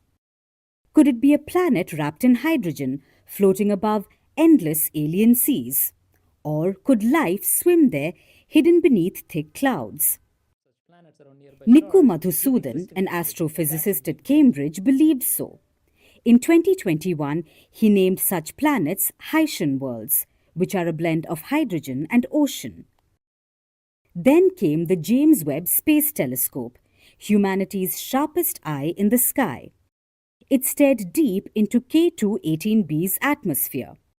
As the planet crossed in front of its star, light bent, molecules danced, and secrets surfaced.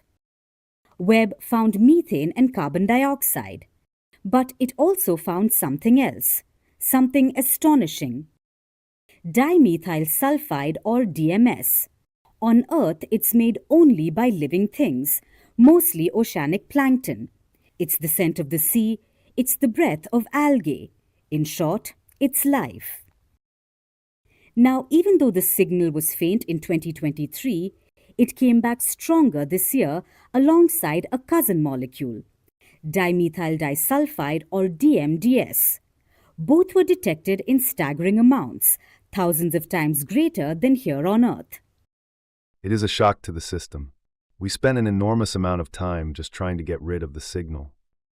But the signal wouldn't leave. Other scientists remained cautious.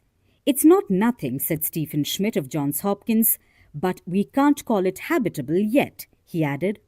However, others argued that volcanic fury or lightning might forge such gases, and perhaps alien chemistry is writing rules we haven't yet read. Life is one of the options, but it's one among many. We would have to strictly rule out all the other options before claiming life. Still, the idea lingers. What if those oceans really are alive? NASA's future telescopes may find out. Or maybe, just maybe, something out there is watching us back. And we end today's show with Elon Musk, who this time is making headlines not for rockets or tech, but for a growing web of secret children, private deals, and an alleged mission to repopulate the planet. A new investigation by an American newspaper claims Musk has been quietly fathering more children across the world, offering millions in hush money and managing it all with the help of a close inner circle. Here's a look at the billionaire's plan to build what he calls his legion. In today's edition of What Did He Do Now?, we take a stroll through Elon Musk's latest feat. According to a delightfully unhinged expose by an American newspaper, Musk isn't just interested in cars and bad memes, but also repopulating the Earth before the apocalypse hits. His plan? Get women pregnant, and lots of them. Let's start with the very normal, not at all culty revelation that Musk refers to his children as his legion. Not his kids, not his family, his legion. One woman described his fathering antics as a full-blown harem drama. Conservative influencer Ashley St. Clair made headlines after revealing she had Musk's child. Musk's response? Not sure if the child is mine. Fast forward to last week. Paternity test results show a 99% match. But it doesn't end there. Musk reportedly suggested they speed things up with baby number 2. He allegedly texted, and I quote, "To reach legion level before the apocalypse, we will need to use surrogates." And when St. Clair tried to walk away from the Musk spire, he reportedly offered her $15 million and $100,000 monthly on the condition that she zips it. After she declined and went public, the deal vanished, and her childcare support dropped to $20,000 a month. Her legal fees amidst all this drama crossed $240,000. Musk allegedly told St. Clair not to give birth vaginally, asked her not to circumcise the baby. He reportedly once bragged about donating sperm at the request of Japanese officials. No romance, of course. Behind every great man is a great NDA manager. Meet Jared Burchell, Musk's right-hand man since 2016. He is also the man who allegedly told St. Clair to not get a lawyer. But St. Clair wasn't the only one. Crypto influencer Tiffany Fong found herself in Musk's orbit. He offered her the ultimate Musk proposition: no date, no dinner, just reproduction. When Tiffany Fong told her friends about it, Musk pulled a digital ghosting act, unfollowed her, watched her engagement plummet, and took her ex income down with it. Forget dating apps. Musk's love life is powered by algorithms and emotional landmines. The expose also revealed that apparently there's a secret Musk compound in Austin, where some of his baby mamas already live. Look at it as a VIP daycare crossed with a sci-fi commune. Neuralink executive Chiffon Zillis is reportedly already in, and Musk wanted to move in Canadian musician Grimes and St. Clair too. Unfortunately, not all the women were keen on joining his clan. In response to the American newspaper's 9,000-word expose, Musk took to X and wrote that an American entertainment-focused tabloid news organization is greater than this one. So while the rest of us are worrying about climate change and rent prices, Elon Musk is busy trying to outbreed the apocalypse, one influencer at a time. That's First Post America for this Thursday, April 18th. I'm Eric Ham, signing off from our studios here in Washington, D.C. Thanks, everyone, so much for tuning in.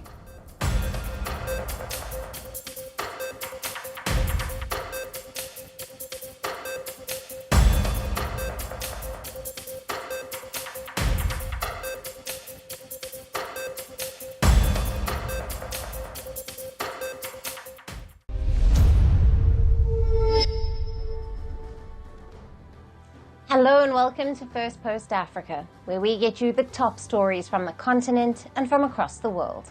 I'm Alison Lagrange, coming to you live from Durban, South Africa.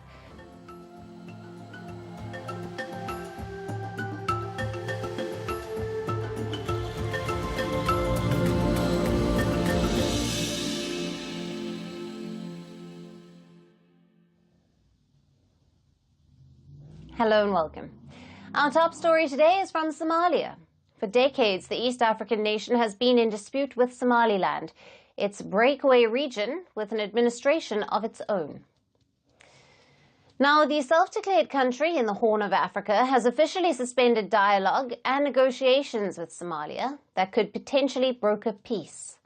This move adds a new chapter to the Somalia-Somaliland row that began in 1991 when Somaliland unilaterally declared independence. The breakaway region has accused Somalia of repeatedly breaching its territorial integrity. But the trigger point for suspending any form of dialogue is a recent visit by Somalia's Prime Minister Hamza Abdi Bare to disputed city named Las Anoj. Now, this city is at the center of a long-running dispute between the two sides. Las Anoj is located in the Sul region, a territory that Somaliland claims as theirs.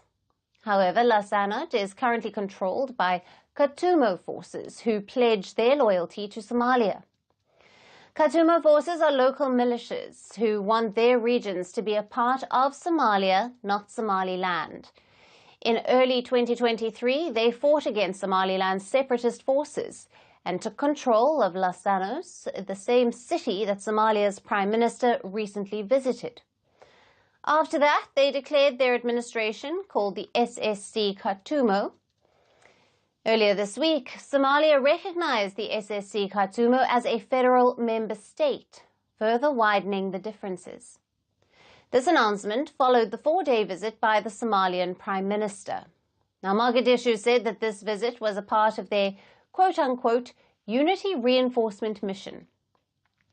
However, Somaliland sees the visit as a provocation. The authorities have questioned the purpose of the Prime Minister's visit. It was deemed as a deliberate attempt to incite division and conflict. The new tensions come as a setback for years of peace efforts between the two sides. The conflict in the Horn of Africa carries repercussions far beyond. Though not recognized internationally, Somaliland, which sits in a strategic position, has extensively built foreign ties. Now, according to reports, it is now offering access to its Red Sea coastal base to the United States in exchange for formal recognition. The territory has already forged strong ties with the UAE and Saudi Arabia, with significant infrastructure and security collaboration in place. As relations with Mogadishu unravel, the stakes are growing for the entire Horn of Africa region. Now, could this escalation trigger wider regional fallout? And does the collapse of talks signal the end of hopes for a peaceful resolution? Now, for more on this, we have with us Stella Agara, governance and security analyst. Thank you for being with us. Thank you for having me. Thanks, Stella. Now, what are the implications of Prime Minister Hamza Abdi Barre's visit to Las Anod on the fragile dialogue between Somalia and Somaliland? The visit complicates an already very complicated situation in Somaliland, especially considering that there has been a semblance, of quiet and calm, maybe not peace, during this period of secession, even though Somaliland is not recognized as a territory. I think the visit will definitely interfere with the ongoing and planned talks between the federal government of Somalia and Somaliland, as the Somaliland itself and its administration recognizes this visit as probably destructive and interference with their territory, which they insist on having recognized. And of course, it will definitely interfere with the peace and reconciliation efforts that have been ongoing. I think as an entity that has had elections severally and elected democratic governments, even recently in 2024, they also feel that their territorial integrity is being interfered with. And of course, this poses a special issue around the area. I'm glad you mentioned in your news item that there are actors outside of Somaliland who also have a stake in this conversation. And of course, it really complicates the relationship between Somaliland and Somalia. If, for example, entities like the US Army, of course, there have been complications coming in from the existence of the UAE and the partnerships that they have with Somaliland. And of course, the issues with Ethiopia having agreements with the area. So it just complicates an already complicated situation, Alison. Right. And how does the presence of the Katumo state forces in the Sul region complicate the broader territorial and political dispute between Somaliland and Somalia? So a number of things then happen. For a while, Somaliland has been claiming to be an independent state, and of course, the presence of SSC Katumo definitely weakens their stance as an independent state. What this means for Somaliland is definitely a provocation, but what this means for the Federal Republic of Somalia is that they are winning towards maybe reconciliation and a return to some form of normalcy as a single nation. There are other factors, for example, like issues of administration. Some of the agreements that Somaliland has been trying to make were supposed to be beneficial to the people of Somaliland. What does this mean when other forces then find themselves in Somaliland? How will they relate to the locals and the local forces within Somaliland? I think there are questions that need to be answered. It definitely means that they'll be less open to involve themselves in talks, especially because we don't know what amount of coercion could happen in the process. And I guess we are also talking about a more heightened push towards the secessionist agenda, especially because, like I mentioned in my first response, this has definitely come out as a provocation and as a reason for Somaliland to feel that maybe they need to push a little bit harder to be even more independent from the Federal Republic of Somalia. Yeah. Right. And given the recurring breakdown of talks, what role can regional and international actors play in mediating a sustainable solution between Somalia and Somaliland?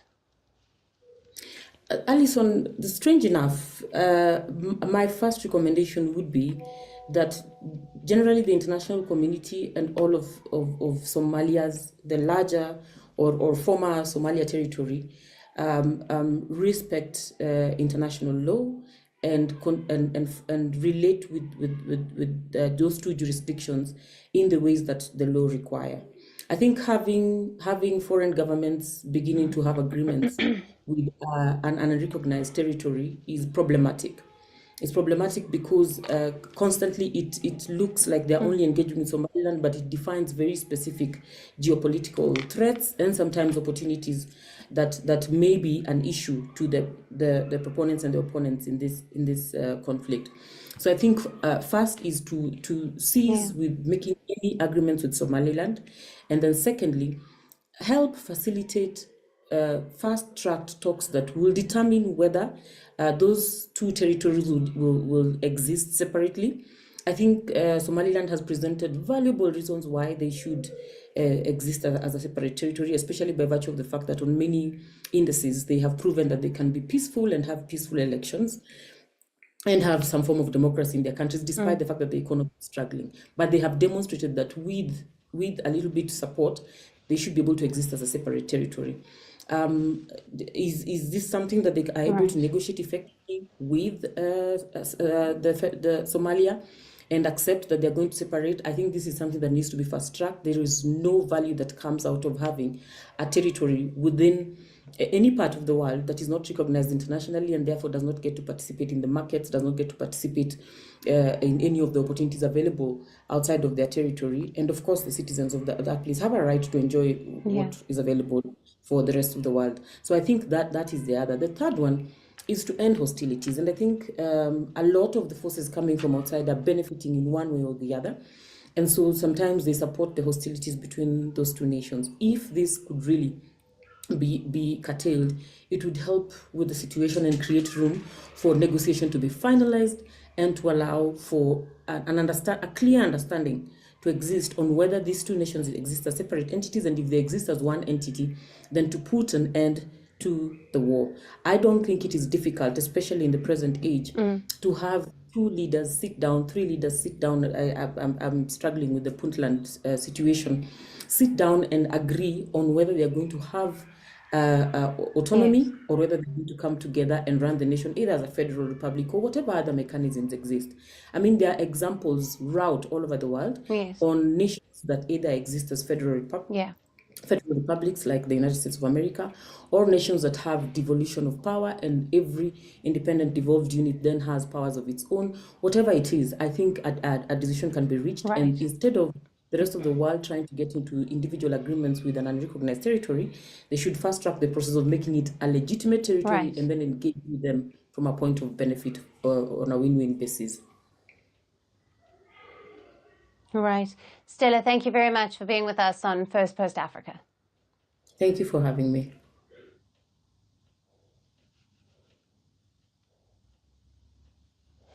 Shifting focus to Morocco, the United States has approved a potential $825 million arms deal for the North African country. It involves the sale of up to 600 Stinger anti-air missiles and related equipment. With this, Morocco plans to modernize its military and to improve its air defense. The Stinger missiles are portable and are easy to operate. They can target attack helicopters or fighter jets and even military drones flying at low altitude, and can reach a range of approximately 8 kilometers. They are currently in use by various NATO and allied defense forces, so receiving them could be a game changer for Morocco. Now, the United States State Department has already given the green light for the deal.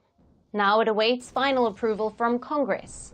If cleared, major American defense companies, the RTX Corporation and Lockheed Martin, will serve as the contractors. Washington describes Morocco as a key partner in North Africa. It has praised its role in maintaining political stability and driving economic progress. Morocco, in turn, is expected to easily absorb the new military systems into its forces. This deal is the latest in a long list of defense agreements between the two countries. The US has been Morocco's biggest arms supplier for decades. As of early this year, Morocco's active deals with the US are worth more than $8.5 billion. Now, this includes cutting-edge fighter jets to rocket systems, from powerful helicopters to advanced missile systems. Just last month, the country received its first delivery of AH-64 Apache helicopters from the US. Bilateral ties have significantly improved since Rabat signed the Donald Trump-brokered Abraham Accords in 2020. In exchange, Washington recognized Morocco's claim over the disputed Western Sahara. In the Trump administration's new term, the US has reaffirmed the strategic importance of these ties. Now, recently, a US general called Morocco a reference in defense and stability, meaning other African armies look to the country as an example. Now, Morocco has also been steadily increasing its defense spending amid regional tensions. This year, it allocated nearly $13 billion for its military. The figure is up from $12 billion in 2024 and $11.4 billion in 2023. Now, beyond regional security, Morocco also contributes to global peacekeeping efforts. It sends troops to support United Nations missions worldwide. As new equipment keeps rolling in, Morocco is emerging to position itself as a major player in Africa, and backing it is the world's strongest military player. As the United States builds strategic ties with some African nations, it's also considering degrading relations with several others. Since Donald Trump's return to the White House, Africa has once again been hit by a series of hardline policies, from travel bans and visa restrictions to aid cuts and trade tariffs. The continent is facing headwinds, and now Washington is planning to reduce its diplomatic footprint in Africa drastically. New reports reveal that the Trump administration is considering closing nearly 30 U.S. embassies and consulates worldwide. Many of them are located in Africa. Now, the move is part of a sweeping shake-up at the State Department, driven by the Elon Musk-backed Department of Government Efficiency, with a focus on shrinking federal operations. The U.S. is looking to shut down 10 embassies and 17 consulates across Europe, Africa, Asia, and the Caribbean. In Africa, embassy closures are being considered in Eritrea, Gambia, Lesotho, Republic of Congo, and South Sudan. In South Africa, the U.S. could shut its consulate, while diplomatic missions in Somalia may face downsizing despite their critical role in counter-terrorism. Now, the plan is still under review and would need sign-off from Secretary of State Marco Rubio or the White House. Embassy and consulate closures are also being considered in France, Germany, and the United Kingdom.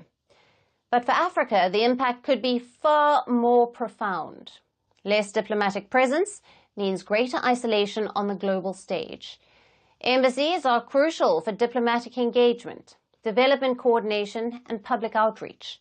Shutting them down risks cutting off direct communication with governments and local communities.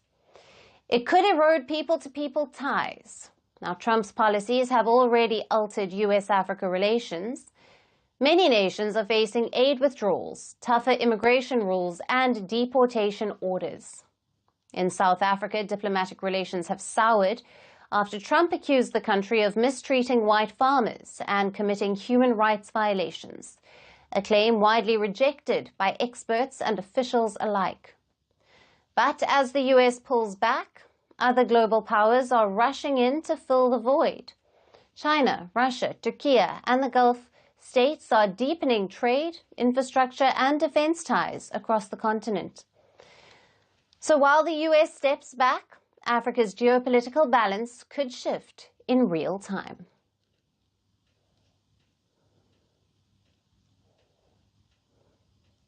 And our last story is from Zimbabwe, which has begun compensating white farmers whose land was forcibly seized 2 decades ago. But many of these farmers are rejecting the offer, calling it insufficient and unfair. Last week, Zimbabwe announced the first payments to white farmers to compensate for the controversial land reforms of 2000. The government approved $3.1 million, just 1% of the total $311 million claimed. Under the agreement, farmers would get this initial amount in cash, with the remaining balance to be paid via treasury bonds over a 10-year period. While some farmers have accepted the terms, a group representing nearly half of the 4,000 commercial white farmers has rejected them. They call it a token amount, far short of the $3.5 billion agreed in a 2020 deal by the government and the farmers. The group wants to reopen negotiations, saying those accepting the payments are doing so out of desperation. In 2000, Zimbabwe's then President Robert Mugabe launched a radical land reform program. White-owned farms were seized and redistributed to black Zimbabweans to correct historical injustices. At the time of independence in 1980, the vast majority of fertile land was owned by just a few thousand black farmers. But the reforms were often violent and aggressive. Land was forcibly seized without compensation. Many white farmers were assaulted, harassed, or even killed.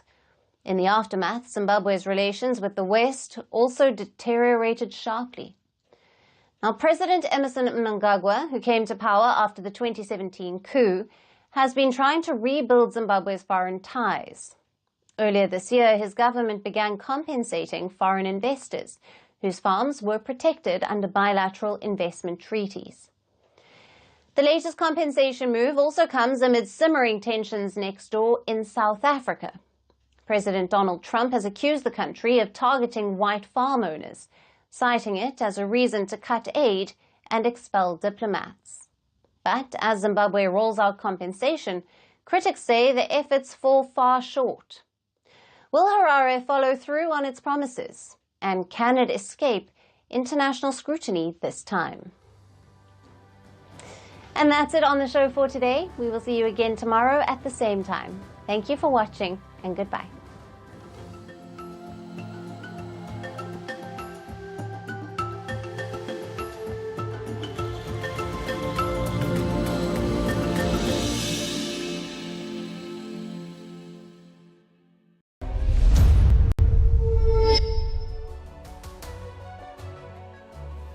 Hello, Namaskar. This is Firstpost and you're watching Vantage with me, Palki Sharma.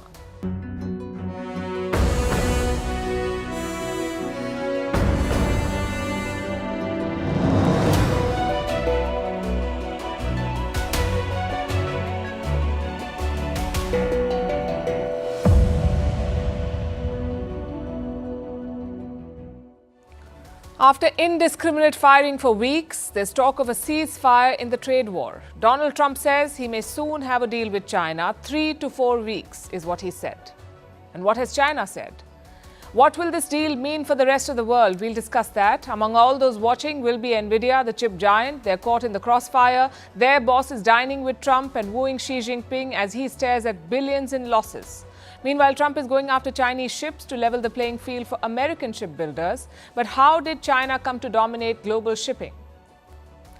What do we make of Bangladesh asking Pakistan to apologize for 1971? Are they serious? How Google's ad business is being called out as an illegal monopoly. How China is fighting proxy wars by helping the Houthis in Yemen and arming the Russians in Ukraine. What's the historic motion in the Scottish Parliament that talks about tackling Hindu phobia? Are the US and Iran close to a nuclear deal? What's with the English spelling? Why is it so complicated? Has no one tried to fix it? And on World Heritage Day, the United Nations honors the Bhagavad Gita and the Natya Shastra.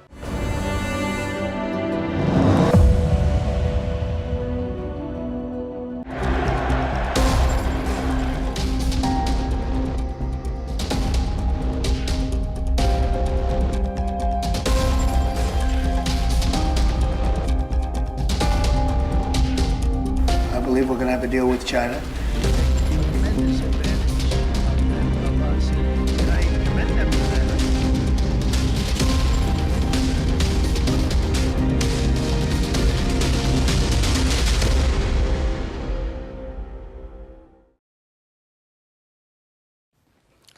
It's hard to analyze President Trump's actions. He's so erratic and volatile, but one good measure is his rhetoric. That gives you an idea about where he stands. On his so-called Liberation Day, when he announced tariffs on the whole world, the rhetoric meter was through the roof. Trump accused other countries of raping and pillaging America. 15 days later, the meter has cooled down. He's been raising tariffs on China like a monopoly game.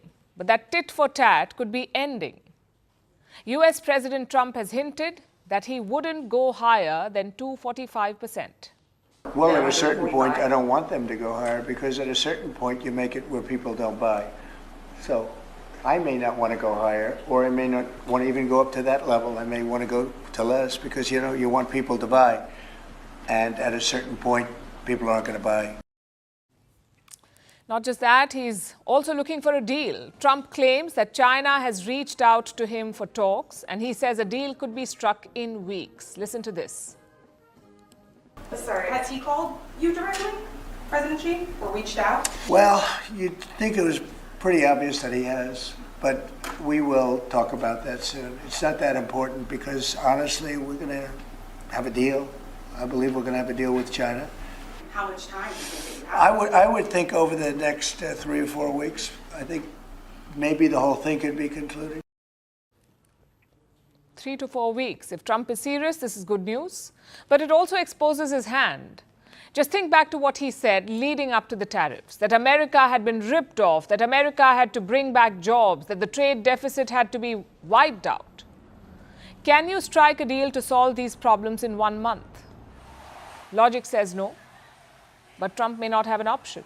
Investors and businesses are questioning his policy. Elon Musk is distancing himself. Foreign allies are looking for other options. So Trump is pretty much alone here. Not even his central bank is supporting this campaign. I'm talking about the US Federal Reserve, or the Fed as they call it. Its chair was appointed by Trump back in 2018. His name is Jerome Powell. Now, Powell is not a fan of these tariffs. He says it will raise inflation and slow down growth. Unemployment is likely to go up as the economy slows in all likelihood, and inflation is likely to go up as tariffs find their way, and some part of those tariffs come to be paid by the public. So that's the strong likelihood. Powell was also asked about the stock markets. Would he intervene if they collapse too much? The answer was a resounding no. Needless to say, Trump is angry about this. He wants the Fed to lower the interest rates. Only then will Americans get cheaper loans. Only then can they spend freely. But Jerome Powell is in no mood to do that. He is expecting inflation to rise. So the last thing on his mind is a rate cut. Where does that leave Donald Trump? First, he lashed out on social media. He said Powell's termination cannot come fast enough. His plan is to ask the Fed chief to resign. You said that the termination of Jerome Powell cannot come fast enough. He says he won't leave even if you ask him to. Oh, he'll leave. If I ask him to, he'll be out of there. I don't think he's doing the job. He's too late, always too late, a little slow, and I'm not happy with him. I let him know it, and if I want him out, he'll be out of there real fast, believe me. Just one problem, though. Jerome Powell is not planning to resign. After Trump won in November, he was specifically asked about this. Would he step aside if Trump asked him to? Listen to the response. Some of the president-elect's advisors have suggested that you should resign. If he asked you to leave, would you go? No. Can you follow up on, do you think that legally you're not required to leave? No. So it's a stalemate. Trump wants Jerome Powell to leave, but the Fed chief has no intention of doing so. Then what can Trump do? Can the president simply fire him? Many American legal scholars are debating this. They agree that it's a gray, untested area. And there is a reason why. No US president has tried to fire the Fed chief before. It's a well-established norm. Central banks operate independently. The government will not interfere in their decision-making. And this isn't just true for America, it's true for most democracies. So the idea itself is risky and dangerous. It would undermine confidence in the US economy. Nonetheless, let's look at the legality of it. The US Central Bank is governed by the Federal Reserve Act. It does allow governors and board members to be fired, but only with cause. And what qualifies as a cause? Misconduct or incapacity. Policy disagreements do not qualify. So Trump's move is unlikely to hold up in a court of law. Plus, the Fed's independence has bipartisan support. Even some Republicans may not support such a move to fire the Fed chief. Another option is to demote Jerome Powell. You see, the Fed has 7 board members. They're all nominated by the president for 14 years. The Fed chair is also a board member. So some scholars say that Trump could demote Powell, basically strip the chairmanship, but keep him as a member. Again, this is uncharted territory. The final decision will likely be taken by the Supreme Court of the US. In fact, the court is hearing a similar case right now. Like the Fed, there are dozens of independent agencies in the US government, and President Trump has asked the court whether he can fire them. Old precedent says he cannot, not unless there is misconduct or incapacity. But let's see if the court sets a new precedent. And if they do, it could boost Trump's case. The question is, at what cost? The US Fed is the most important central bank in the world. Other central banks and bankers take cues from the Fed. It is also the custodian of gold reserves belonging to dozens of countries. So the Fed's independence is a cornerstone of the US economy. You take that out, the whole house could collapse.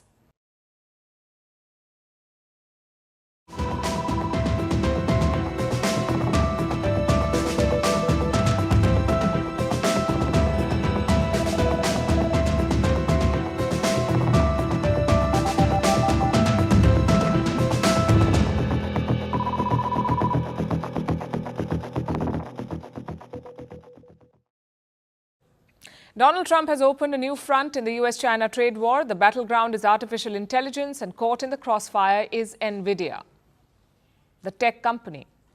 It makes the world's most popular AI chips. It powers the world's most used AI apps, from ChatGPT to China's DeepSeek. They all run on NVIDIA. Apparently, more than 35,000 companies use NVIDIA to build AI, and now NVIDIA is at the center of the US-China rivalry. Their CEO is a man called Jensen Huang. He has made a major gamble. Huang has gone to China. In the middle of all of this, he landed in Beijing yesterday, and this trip came out of the blue. The timing could not have been worse. A few days ago, Trump issued an order. He banned NVIDIA from selling a special kind of chip, a chip called the H20. Again, this is an AI chip. NVIDIA built it specifically for China. They built it to evade Joe Biden's export controls. Remember, when Biden was president, he had banned the sales of advanced AI chips to China. So the H20 chip was a workaround, a less powerful chip that complied with America's export curbs. But then Trump has added to those curbs, and he has effectively banned the sale of H20 chips to China. These chips were in huge demand. Chinese tech giants had placed large orders for H20. The likes of Alibaba, Tencent, ByteDance, they'd all ordered chips worth $18 billion. That's a big chunk of revenue for NVIDIA, $18 billion. Last year, China accounted for over $17 billion of this company's earnings. That's more than 19% of NVIDIA's global earnings, and the revenue from H20 alone is $1 billion higher, $18 billion. So you can imagine how much this ban hurts NVIDIA. Their earnings will take a hit, a $5.5 billion hit.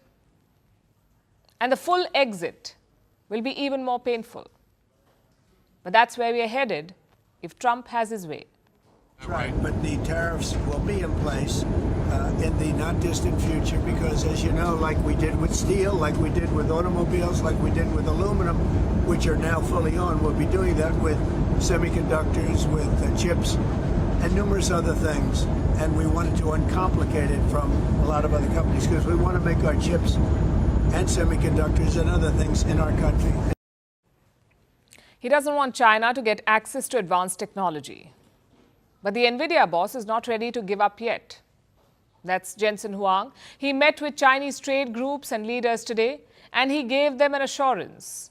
He called China, and I'm quoting, a very important market for NVIDIA. And he said that he wants to continue cooperating with Chinese firms.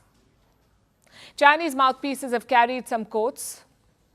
This is what they've said.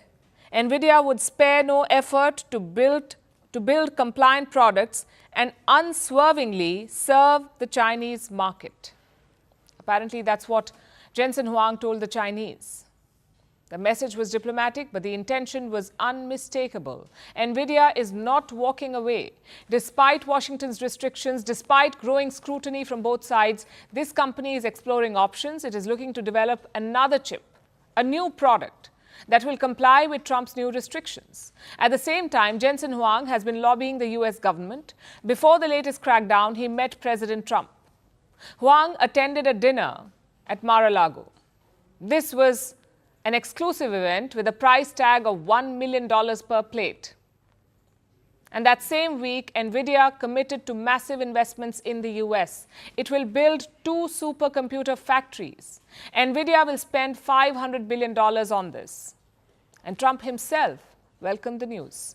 NVIDIA, as you know, controls that almost the entire sector, which is one of the most important sectors in the world, between chips and semiconductors and everything else. And they're the biggest. It's one of the great companies of the world. Modern, super modern companies. Controls segments that nobody, sort of controls the world in a sense. And they're coming in here in the biggest way with hundreds of billions of dollars. Not like millions of dollars, hundreds of billions of dollars. And I'm honored by it.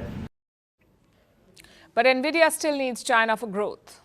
Before the export curbs, 20% of the company's revenue came from China. Now it will go down to 10%. And experts believe that soon it can fall, and I'm quoting, to close to zero.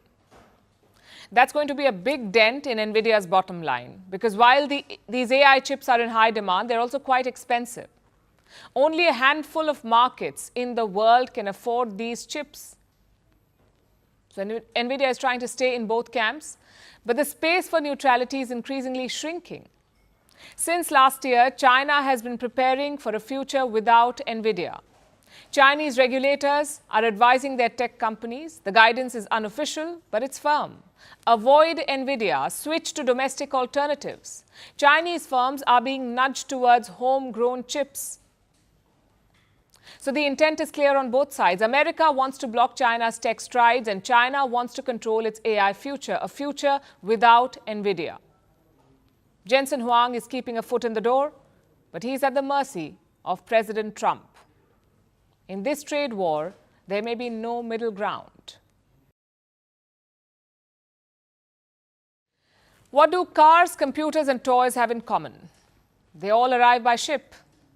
Global trade runs on cargo vessels. From your electronics to your clothes, high-end machinery for factories, even the cars you drive, they most likely come on ships.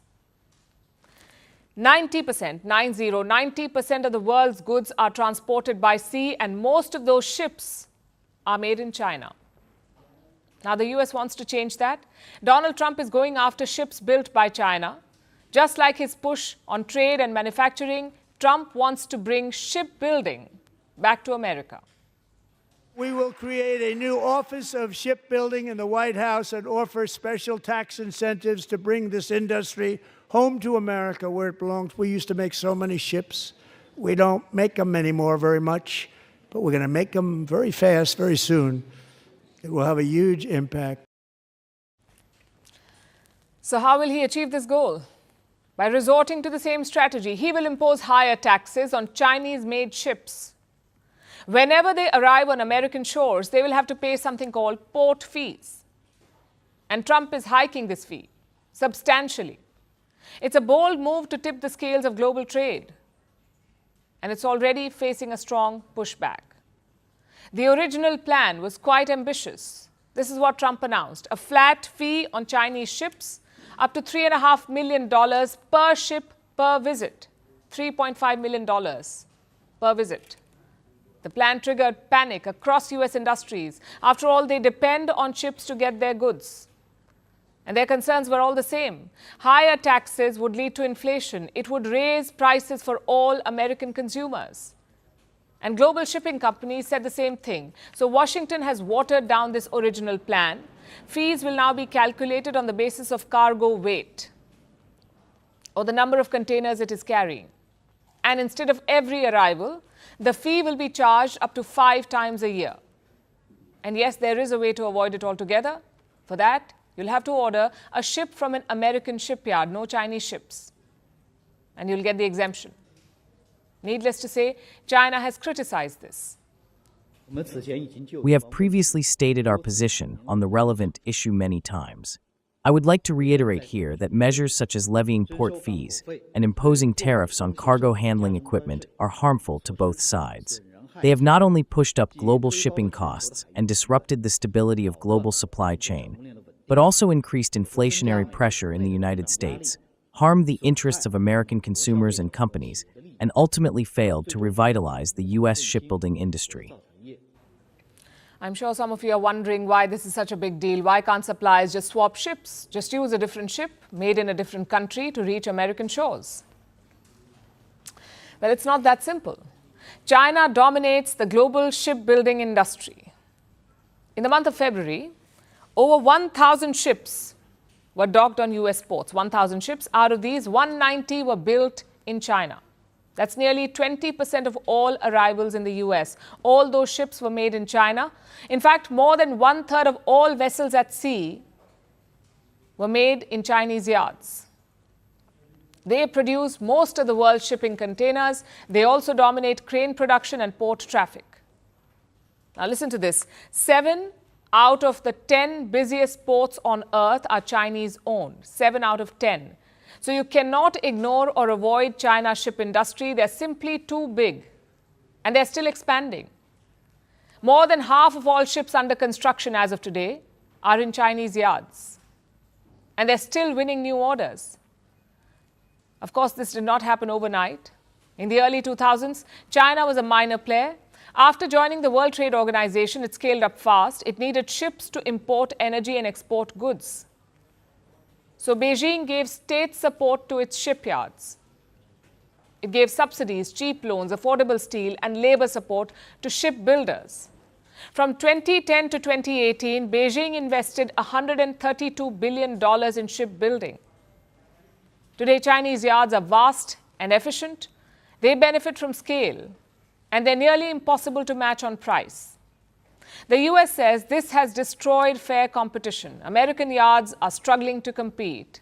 So Trump wants to fight back by targeting Chinese ships with taxes. Experts are skeptical. Even if the plan succeeds, it will take time. It takes at least 6 to 7 years for the Americans to launch a new ship.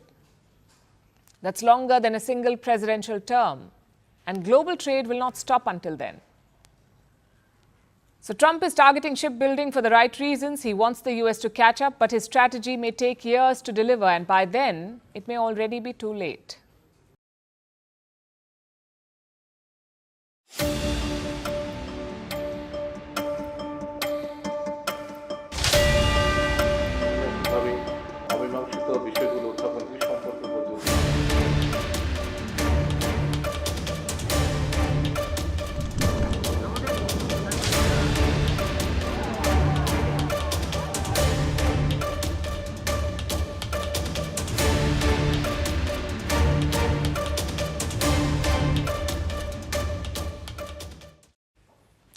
Is there trouble in Pakistan's paradise?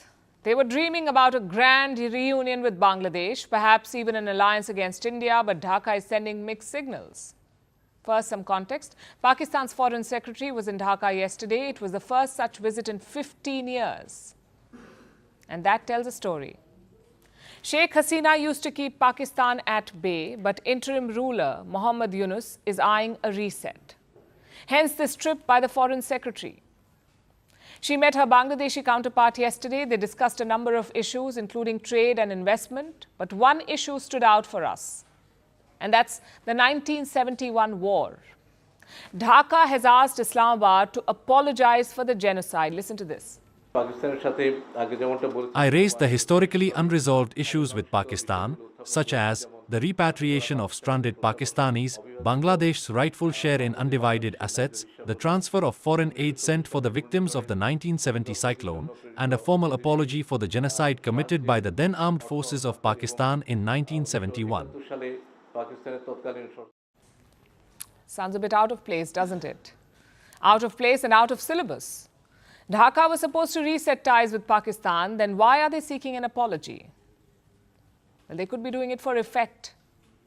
Anyone can stand up and ask for an apology. The question is, are you serious about it? Are you willing to put pressure on Pakistan and force them to say sorry? In this case, clearly not. And I'll tell you why. Pakistan's Foreign Secretary also met Yunus in Dhaka, and he was very optimistic. Let me quote from Dhaka's statement. Chief Advisor Yunus put the emphasis on strengthening ties and boost mutual cooperation and explore trade and business potentials. He said that Bangladesh and Pakistan should exchange more youth and cultural programs to increase people-to-people bonding. Basically, the apology is immaterial. Dhaka has not put conditions on a reset with Pakistan. They're not saying apologize first, only then can we move on. They're resetting ties anyway, and that defeats the point.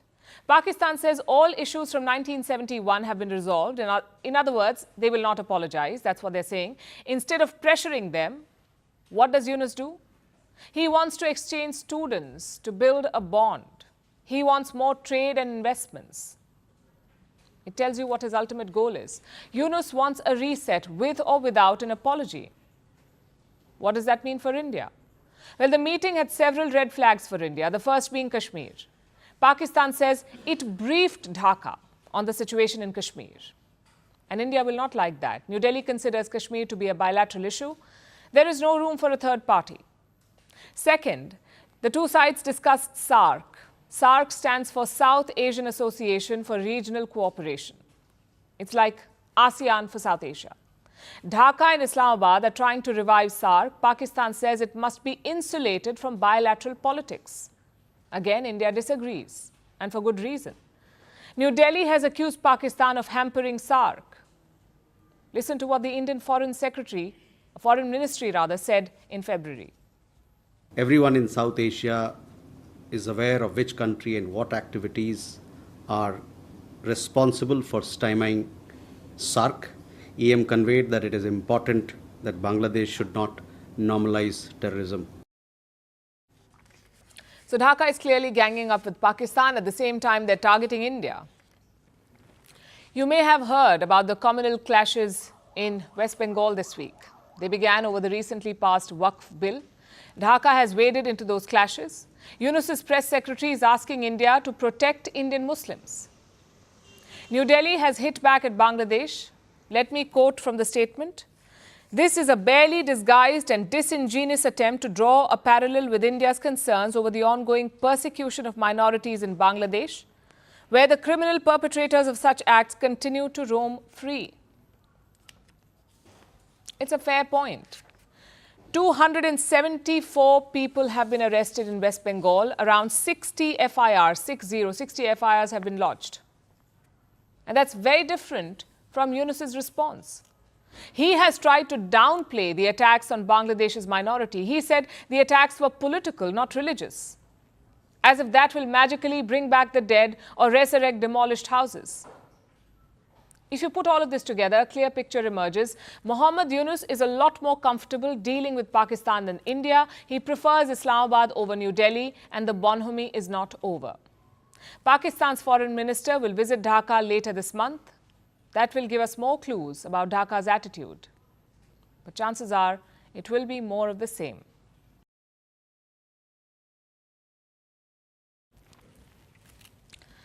For our next story, let me ask you a quick question. Have you ever just Googled something once and it starts following you on the internet like a clingy ex? Like, say, you Google air fryer recipes, for instance, air fryer recipes. The next thing you know, all you get are ads for air fryers. And I know what most of you are thinking. And no, it's not your phone listening in, or not just the phone. It's the world of online ads. And for the past 10 years, it's been quietly controlled by one giant name, Google. But that control is now under fire because a US court just called it what it is, a monopoly. But will it force Google to break up its ad business? And what will it mean for big tech? Our next report tells you. All right, picture this. You're browsing a random recipe blog at night. looking for how to make pancakes. You scroll past the ingredients list, and suddenly, there's an ad for that air fryer you were Googling earlier. Now you have the power of a full-sized air fryer in the palm of your hand. Is it creepy? Kind of. Is it convenient? Definitely. All in one. But how did that ad get there? That's where things get interesting. Because for the last decade, this ad journey is controlled by just one company, Google. In 2023, this got Google mired into a major antitrust lawsuit. It was filed by the Department of Justice, along with 17 U.S. states. They argued that Google dominated the ad marketplace, that Google stifled competition, and it was an illegal monopoly. Google argued that it was only one of the many companies, and the space was only growing. A U.S. court has now ruled on it, and they say the tech giant indeed does have a monopoly in online advertising technology. It says it will appeal the decision, but does that mean it will have to break up? Let's understand the business first. Imagine the internet is this giant bazaar. On one side, you've got advertisers, anyone who is waving cash and wanting your eyeballs. On the other side, there are the publishers, news sites, blogs, even meme pages, offering up ad space. In the middle is the auctioneer. In this case, that auctioneer has been Google. But here's the catch. Google hasn't just been the auctioneer. It owns the stage, and the seats, and half the audience. With tools like Google Ad Manager and AdX, which is its own ad exchange, Google became both the middleman and the decision maker. It was like running a casino and playing the tables at the same time.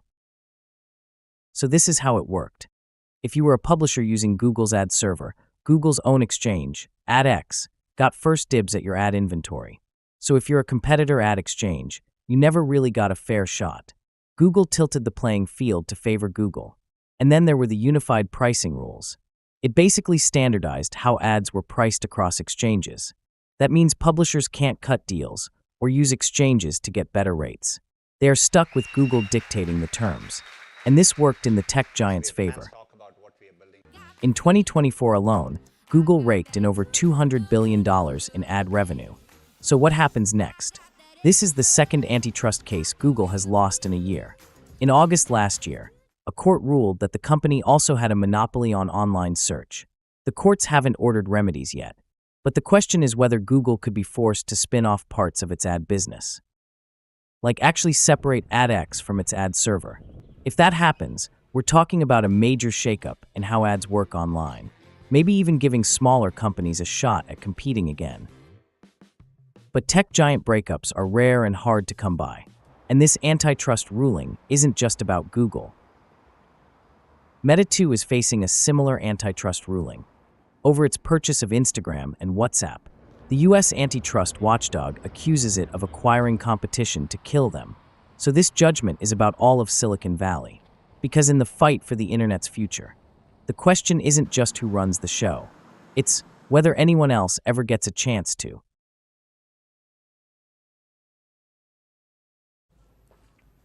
Our next story is about China, the troublemakers who call themselves peacemakers. China has been caught red-handed. It is fueling conflict in two regions, in the Red Sea and in Ukraine. Let's begin with the Red Sea. You know about the Houthis, the rebel group in Yemen. They have turned the Red Sea hot.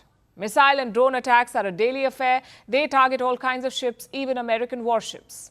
And the attacks only seem to be increasing because the Houthis have shifted strategy. They have gone from blind launches to GPS-based attacks. That's right, the Houthis are using satellite imagery to target ships. How does a ragtag group of rebels get such technology? Thanks to China, Beijing is giving Houthis geospatial intelligence. Says who? The U.S. State Department. Listen to this. We can confirm the reporting that Changguang Satellite Technology Company Limited is directly supporting Iran-backed Houthi terrorist attacks on U.S. interests.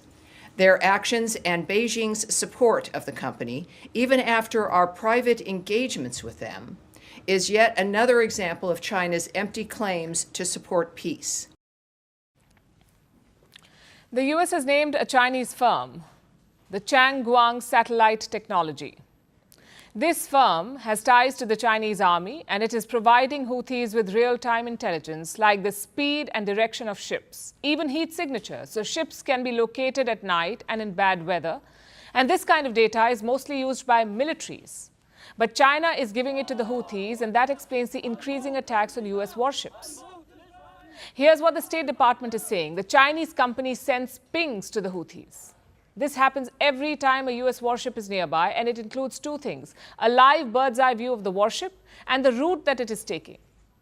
This gives the Houthis all the intelligence they need, and they're using it to their advantage by launching weapons and with increased accuracy, forcing American warships to become defensive. But what does China gain here? Strategic disruption. Let me explain. The Red Sea is vital for Western nations. 40% of their trade passes through here. Attacks on ships mean two things. First, rising premiums to insure the vessels. The insurance rises. And second, delays in shipments. You have to take another route. In short, the Houthis strike, the West pays, and China smiles. So that's what China is up to in the Red Sea. Now let's tell you about the other war zone, the war in Ukraine. What's China doing there? Apparently arming Russia. This is according to the Ukrainian president. He says he has proof that China is supplying weapons to Russia. I think it's important information. It's not very pleasant. We finally received information that China is supplying weapons to the Russian Federation, and we are ready to talk about it in detail. Today, we have general information from the security service, from intelligence about gunpowder, artillery. So China is giving Russia gunpowder and artillery. That's what Zelensky says, and that's not all. He says Chinese nationals are building weapons on Russian soil. And I think we will be able to talk about it in great detail next week, especially about the data that we believe shows that Chinese representatives are engaged in the production of some weapons on the territory of Russia.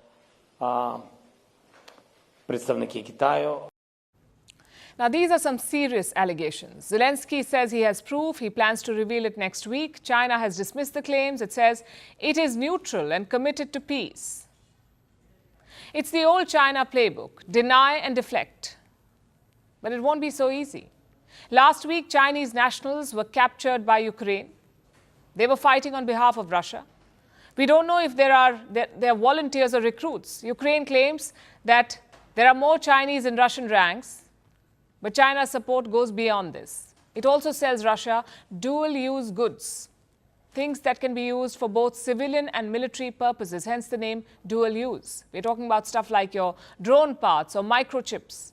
China sells these to Russia in large numbers. The trade is worth $300 million every month.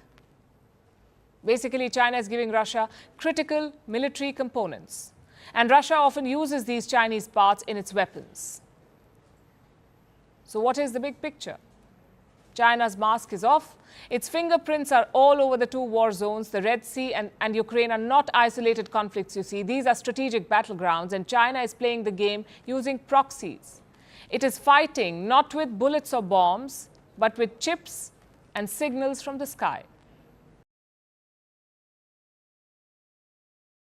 Our next story is from Scotland. A motion was tabled in the Scottish Parliament, a motion to recognise and tackle Hindu phobia. This is the first of its kind in all of Europe. It calls for education and dialogue and understanding Hinduism better, because Hindus are increasingly being targeted. Just look at the UK. Temples have been vandalized here. Hindus often face slurs, systemic bias, and are even being called extremists. But Hindu phobia is not unique to the UK. Hindus have been targeted in several Western countries like Canada and the US, and that is why what Scotland is doing matters. But will they walk the talk, and will others follow? Our next report brings you more. A historic motion was tabled in the Scottish Parliament this week, one that aims to recognise and tackle Hindu phobia. It was tabled by Ash Regan, a parliamentarian from the Alba Party. Regan raised concerns about the rise in targeting of Hindus in Scotland. She said the motion will address the barriers faced by the Hindu community and also called for more dialogue and a better understanding of Hinduism. Here's why this is significant. It is the first of its kind motion not just in Scotland, but all of Europe. The motion was inspired by a report titled Hinduphobia in Scotland, which was published by the Gandhian Peace Society. This report was presented to the Scottish Parliament in January this year, and it has some shocking data on Hindus being targeted in Scotland. It highlights instances of Hindu temples being vandalized, homes of Hindus being attacked with stones and bricks, and Hindus facing discrimination when applying for jobs, including for government positions. And this is just in Scotland, where the Hindu community is 16,000 in number. The truth is that Hinduphobia has been on the rise in several Western nations. Let's zoom out from Scotland. Hate crimes against Hindus have increased in recent times. In the United Kingdom, Hindu temples have been attacked. Hindus have been subject to derogatory remarks. Even Britain's first Hindu Prime Minister, Rishi Sunak, was not spared. In Canada and Australia, Hindu temples have been vandalized by extremists. Hindus have also reported prejudice and discrimination at workplaces in both these countries. In the United States, Hindus face harassment routinely. This has been seen at political rallies and in educational institutions. In March, a Hindu temple was also vandalized in California, reigniting the debate about Hinduphobia in the US. The rise in hate crimes against Hindus and anti-Hindu bias is concerning. That's why Scotland's motion is a welcome step, and voices against Hinduphobia are only growing. In the US, the Hindu community is pushing for justice. They are demanding an end to Hinduphobia. Georgia has now become the first state in the US to introduce a bill that formally recognizes Hinduphobia. The bill seeks to introduce a new section in the state government's code that defines Hinduphobia. It would require state law enforcement to address instances of Hinduphobia as cases of discrimination. Western nations are slowly waking up to this reality. They are now seeing the discrimination against Hindus and are calling for stronger hate crime laws. But for now, these are only motions and bills. No concrete policies or laws have been passed. Scotland's move is a positive step in the right direction. It's now time for the world to catch up.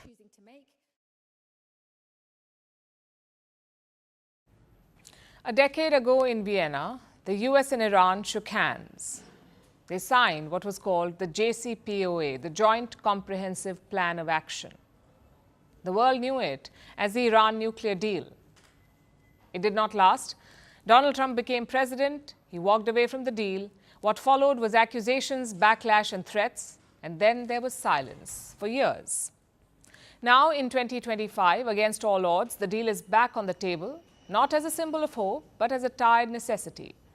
The first round of talks was held in Oman. Not much came out of it, but the red lines became clear. For the US, it's all about a nuke. Iran cannot have a nuclear weapon. So verification is a key ask from the American side. How much uranium is Iran enriching, and how closely can they watch? Iran can't have a nuclear weapon. It's, pretty simple. It's really simple. We're not looking to take their industry. We're not looking to take their land. All we're saying is you can't have a nuclear weapon. For Tehran, it's about sovereignty. Their right to enrich uranium is non-negotiable. Iran will not compromise on that. What is certain is that Iran's enrichment program is a real, accepted matter. We are prepared to build trust and address any potential concerns, but the core issue of enrichment itself is not negotiable. So two sides, two red lines, and now they're heading into round two. The talks will take place this weekend. There was some confusion over the location. Iranian officials said it would be Oman again. American officials remained quiet. Reports suggested it would be Italy.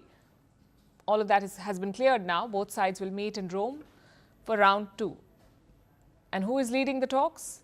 On the US side, it is Steve Witkoff, Trump's golf buddy and the US envoy to West Asia. On the Iranian side, it is Abbas Araghchi, Iran's foreign minister and a career diplomat. Oman will be mediating these talks, and there are some other players involved too, like Russia and Saudi Arabia. Tehran has asked Russia for help, and Moscow says it is ready to play any role in the talks. We are ready to help, mediate, and play any role that from Iran's point of view will be useful and that will be acceptable to the United States. We proceed from the fact that the only option for an agreement, as the minister just said, is an agreement exclusively on nuclear issues. Meanwhile, the Saudi defense minister is in Tehran. He met with Iranian officials just before the second round of talks. The two sides did not mention the nuclear deal explicitly, but it's an issue that impacts the entire region. The biggest impact will be on Israel. Look at this latest report. It says Israel wanted to attack Iranian nuclear facilities next month. Everything was finalized. They were just waiting for an okay from Washington. But Donald Trump killed the plan. Why? Because the US president wanted to pursue the nuclear deal. Benjamin Netanyahu even tried to talk to Trump about this. The Israeli prime minister called him on the 3rd of April. Trump invited him to the White House. 4 days later, Netanyahu was in the Oval Office, and that's when Trump dropped the bomb. He told the Israeli leader about the direct talks with Iran.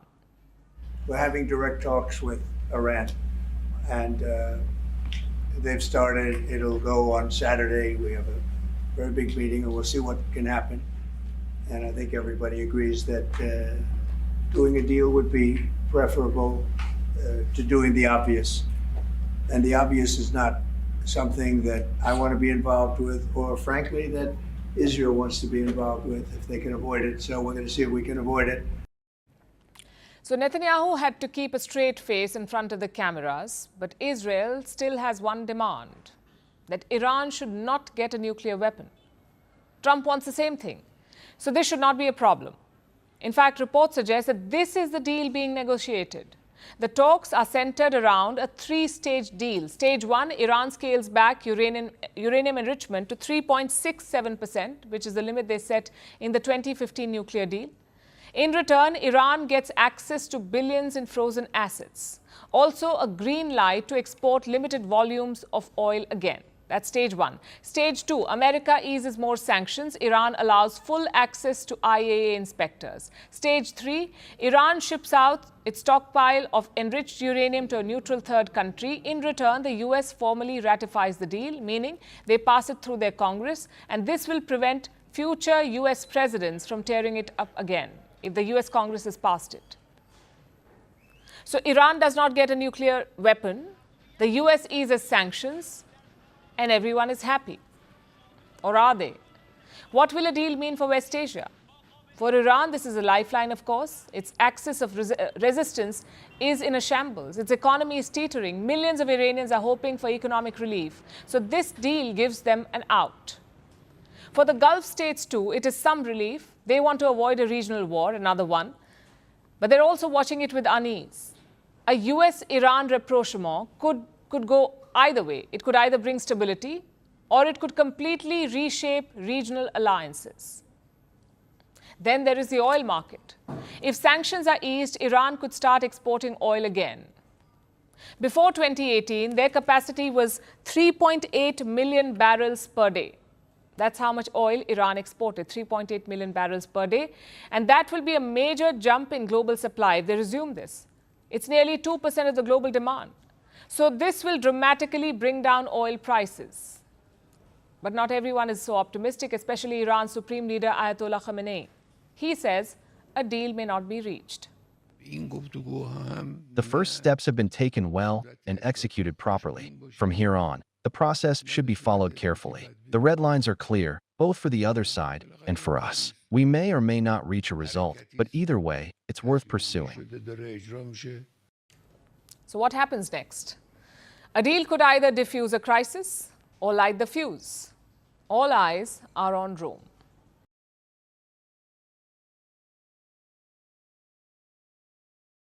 Did you know that when students study languages like Italian or Finnish, they have 90% reading accuracy within the first year? But that is not the case with English. Students take almost double the time learning English, and experts say that this is mostly thanks to its spellings. English has 26 letters, but more than 44 individual sounds. A single letter can make many different sounds. Similarly spelled words often do not rhyme. Plus, there are sneak attacks by the silent letters. English is not phonetic. Its spellings are not standardized. So why is the English spelling system unnecessarily hard? And has anyone tried to simplify it? Our next report tells you. What if you could create the most complicated spelling system in the world? What would be your mode of torture? Silent letters, vowel alterations? Would you like Latin or Norse roots? Maybe some Greek suffixes. Well, whatever you pick, you may not be able to do worse than English, because the English spelling has all of this and more. English started as a Germanic language. It took off with the invasion of Britain during the 5th century. But as people sought new lands, the language spread its wings. And today, it haunts about 1.5 billion people the world over, who stumble and fumble through the language. Don't believe us? Say soup, southern, sound. The same OU spelling, but different pronunciations. But say to, shoe, flu, glue, they're different spellings with the same oo pronunciation. Meanwhile, air and bear rhyme, but laughter and daughter don't. The C in city sounds like an S, but the C in cat sounds like a K. And honestly, what's going on with the silent letters? We doubt you think they're easy to grasp. Research shows that when students study European languages like French or Italian, they usually grasp them well within the first year. But the rate of development in English is more than twice as slow.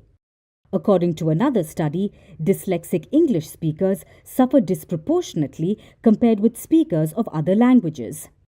But we don't need studies to know that the English spelling is irregular. In fact, as long as English has been written down, its complexity has bothered people. Among them was Benjamin Franklin. In 1768, he proposed removing 6 letters from the alphabet, C, J, Q, W, X, and Y, and he tried to simplify the spelling.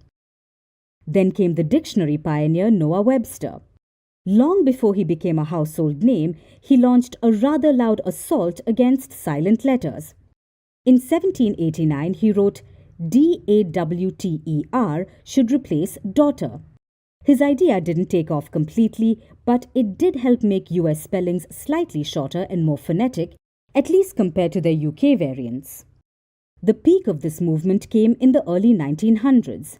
US President Theodore Roosevelt issued an executive order saying that all public federal documents must be written in simplified and phonetic spelling. But the backlash was intense, with papers calling him Roosevelt. But since then, the simplification of the English spelling has been seen as a fringe movement. But knowingly or unknowingly, that may be changing now. We are writing shorter, simpler spellings, partly thanks to the internet, with Google returning more results for US spellings globally. And of course, there's a Reddit page hating on it. But this Googleization, we mean globalization, is one of the biggest reasons why non-native speakers like Thai learners prefer the shorter American spellings. The second big reason behind the simplification of English spellings is, yes, you guessed it, Gen Z. They are changing the language one keystroke and one reel at a time. So the English spelling is going through some turbulent times. But it'll be a while before it's sacrificed at the altar of standardization. Until then, you can depend on your trustworthy autocorrect and hope that you don't end up like the White House press that urged for lasting peace in West Asia.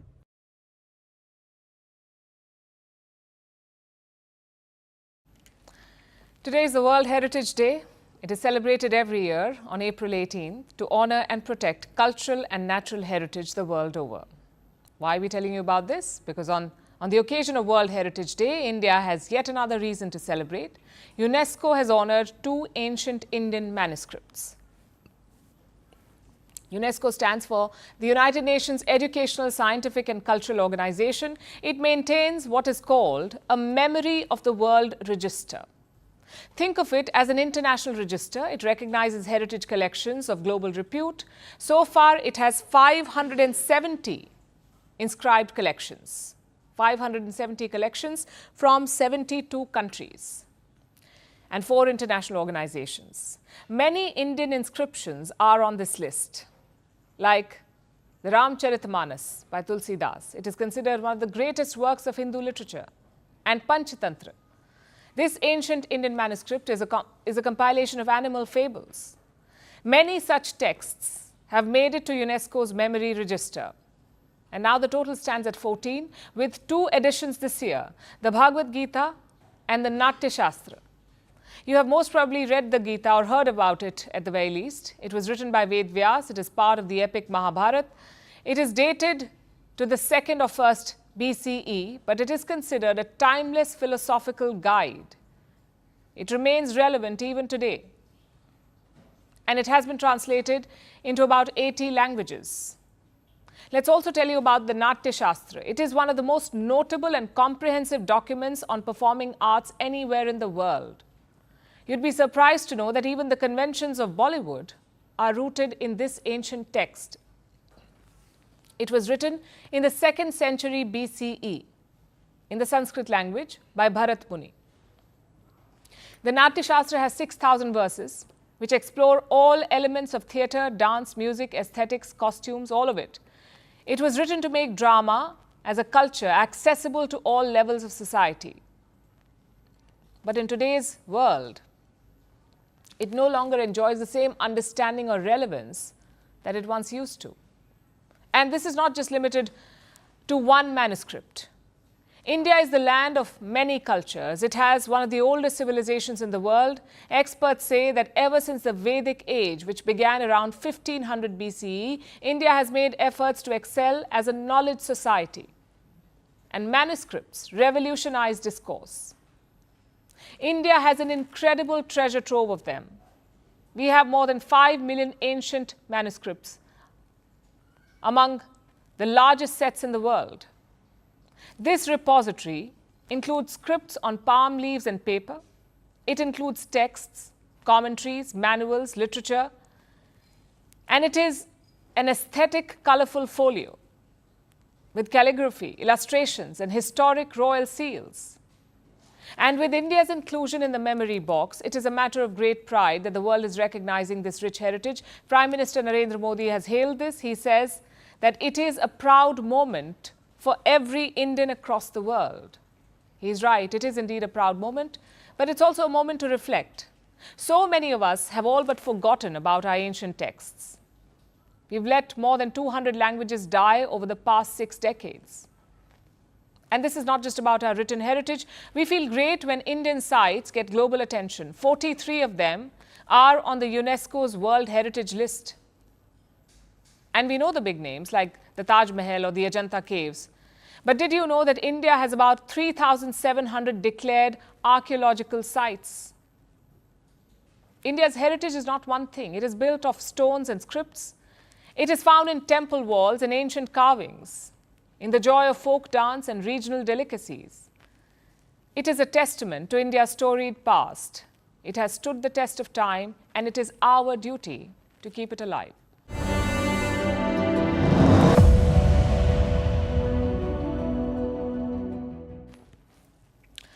By now, it's amply clear that economics is not Donald Trump's strong suit.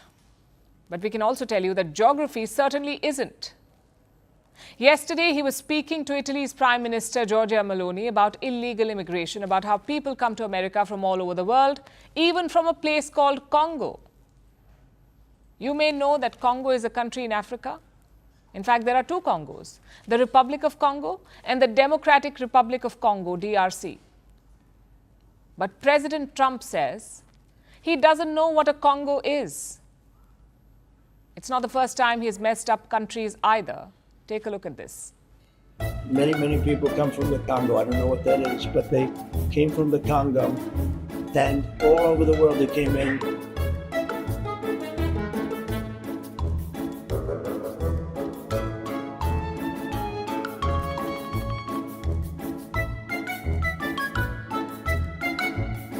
So Belgium is a beautiful city.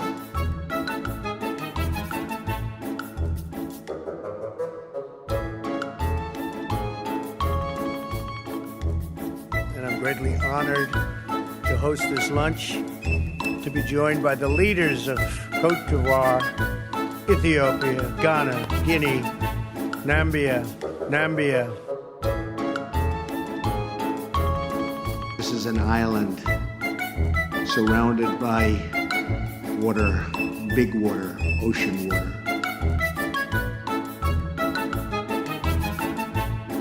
$8 million to promote LGBTQI+ in the African nation of Lesotho, which nobody has ever heard of. Spain is very low. And yet, aren't they a BRICS nation? They're a BRICS nation, Spain. You know what a BRICS nation is?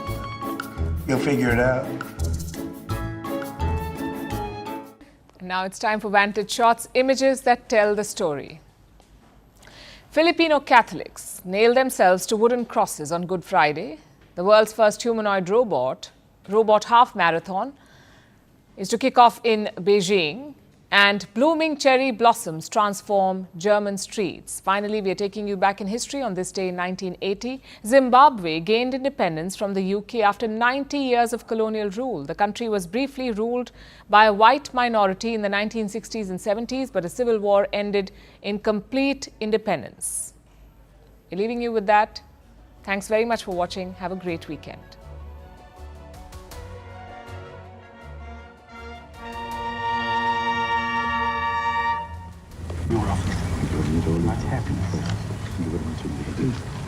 Congratulations. So help me God.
Hello and a warm Good Friday to everyone, and welcome to First Post America. I'm Eric Ham, coming to you live from the nation's capital in Washington, D.C. And over the next few minutes, we'll take you from the United States and around the world, covering all the top stories of the day.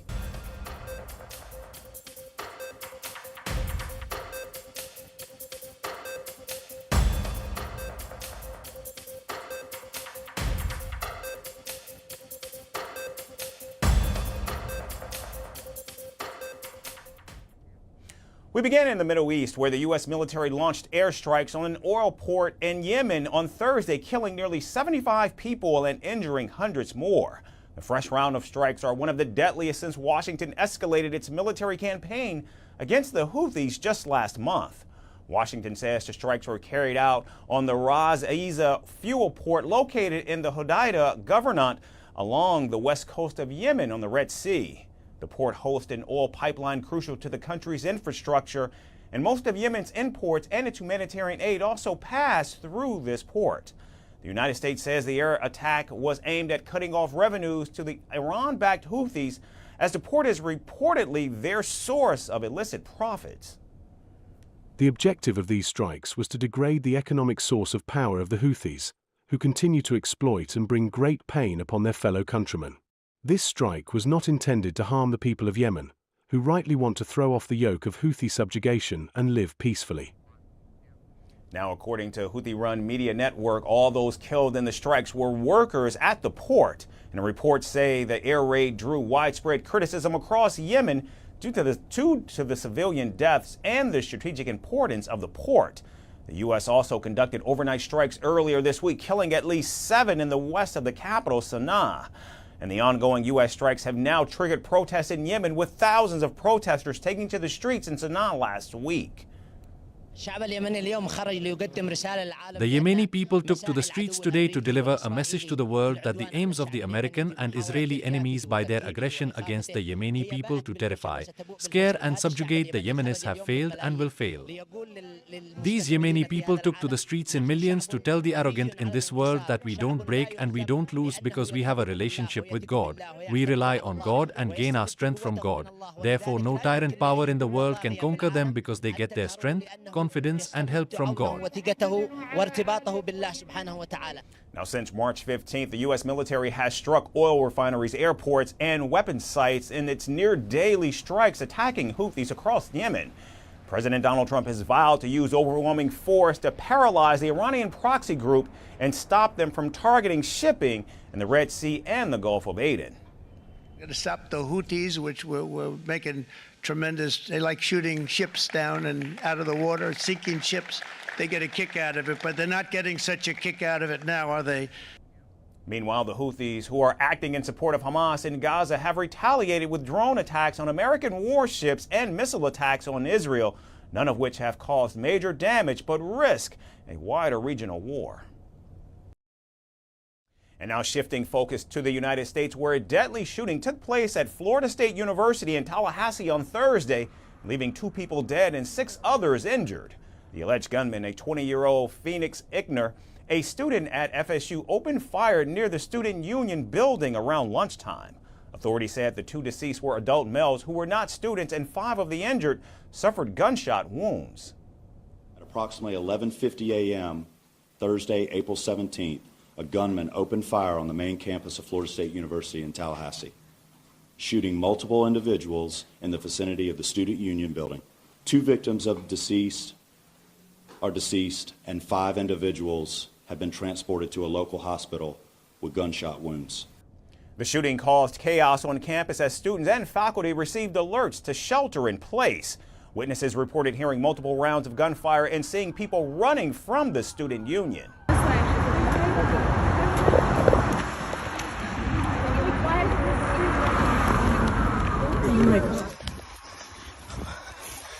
Oh my gosh. What the hell? I was looking at my phone while I was walking, and I hear a crack.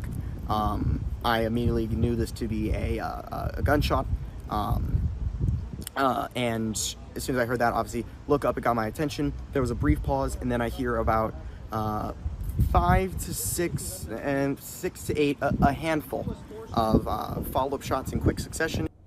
Police responded quickly to the incident after receiving reports of an active shooter, and officers confronted the suspect, who refused to surrender. Ickner was then shot by the responding officers and taken into custody. Police were also informed that the suspect is the son of Jessica Ickner, a veteran Leon County Sheriff's deputy and school resource officer. And the weapon used in the attack was identified as her former service handgun, which she had legally purchased from the department after the force upgraded its weapons. The shooter is 20-year-old Phoenix Ickner. And he's the son of the Leon County Sheriff deputy. Our Deputy Ickner has been with the Leon County Sheriff's Office for over 18 years. Unfortunately, her son had access to one of her weapons, and that was one of the weapons that was found at the scene. And we will continue that investigation into how that weapon was used and what other weapons perhaps he may have had access to. President Donald Trump, who was briefed on the shooting before a meeting at the White House, called the incident a horrible thing, but reiterated his strong support for the Second Amendment. Well, I'm going to have to look. I'm a big advocate of the Second Amendment. I have been from the beginning. I protected it, and these things are terrible. But the gun doesn't do the shooting. The people do. It's a phrase that's used probably too often.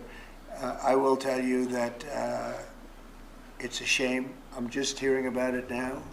The incident marks the second shooting at Florida State University in just over a decade. Back in 2014, a graduate opened fire at the university library, wounding 3 people before being fatally shot by police. With at least 81 mass shootings reported in the United States so far this year, the latest tragedy adds to a growing list of campus shootings that have left communities shaken and reignited debates around gun safety. And staying in the United States, more than 130 students from foreign countries have joined a federal lawsuit against the Trump administration. The lawsuit accuses the administration of unlawfully revoking visas of international students, jeopardizing their legal status in the country. Students have alleged that the Immigration and Customs Enforcement, or ICE, suddenly and illegally removed them from the government database, putting them at risk of arrest and deportation. The original lawsuit filed in Georgia last week includes the cases of 133 foreign nationals from India, China, Colombia, Mexico, Japan, and other nations. The complaint mentions Attorney General Pam Bondi, Homeland Security Director Kristi Noem, and ICE Director Todd Lyons as defendants. The abrupt cancellation of foreign student visas came as President Donald Trump pursues stricter border policies.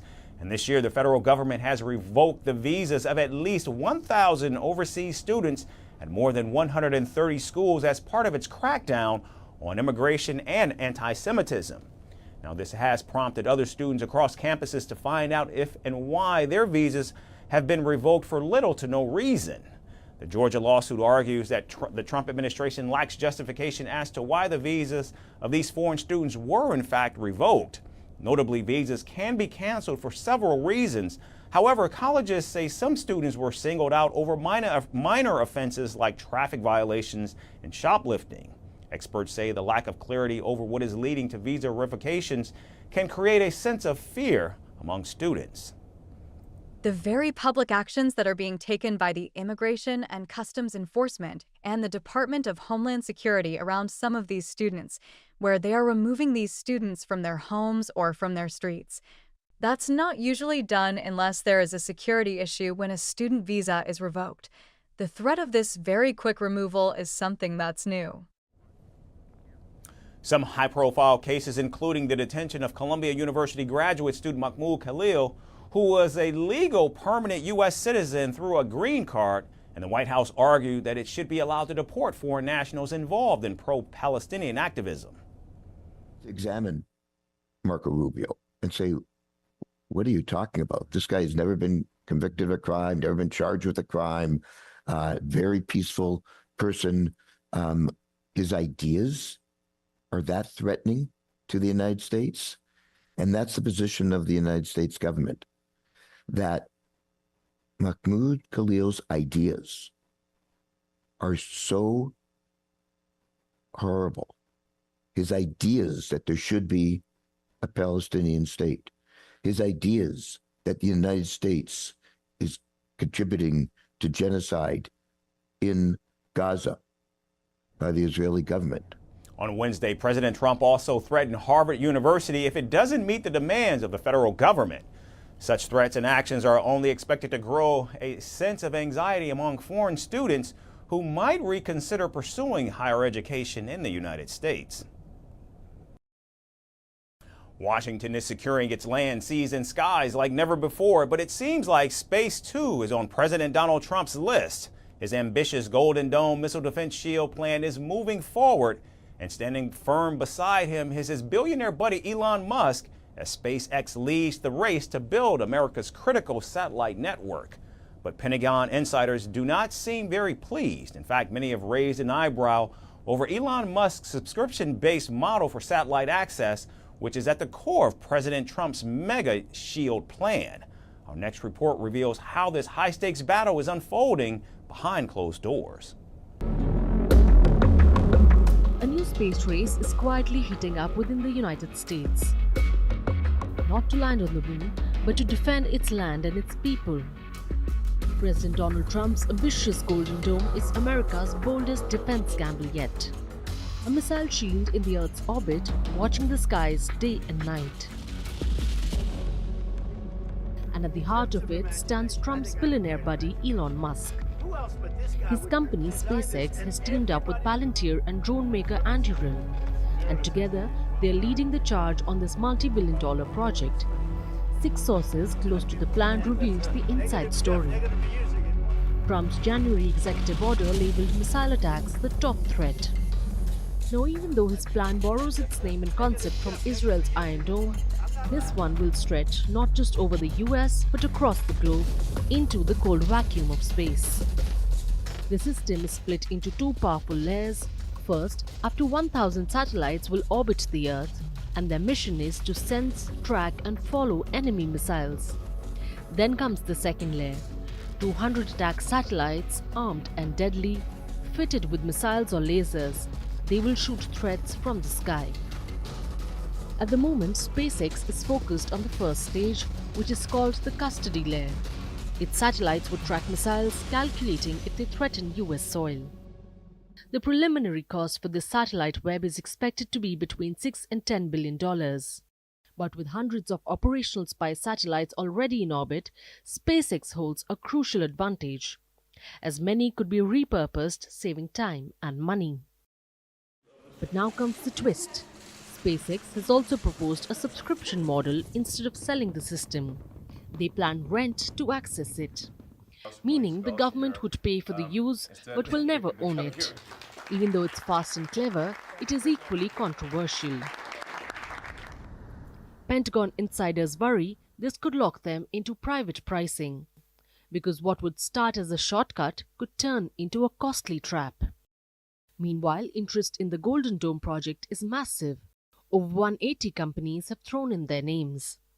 But the Pentagon's deadline is tight. Early parts of the system are expected by 2026. A full defense grid might take until 2030. In fact, a memo from Defense Secretary Pete Hegseth demands accelerated deployment. But behind the race, politics brew. Elon Musk now serves as a special government employee. His advisory role and inside access alarm lawmakers. Senator Jean Shaheen has already proposed new restrictions, while others fear conflicts of interest and unchecked influence.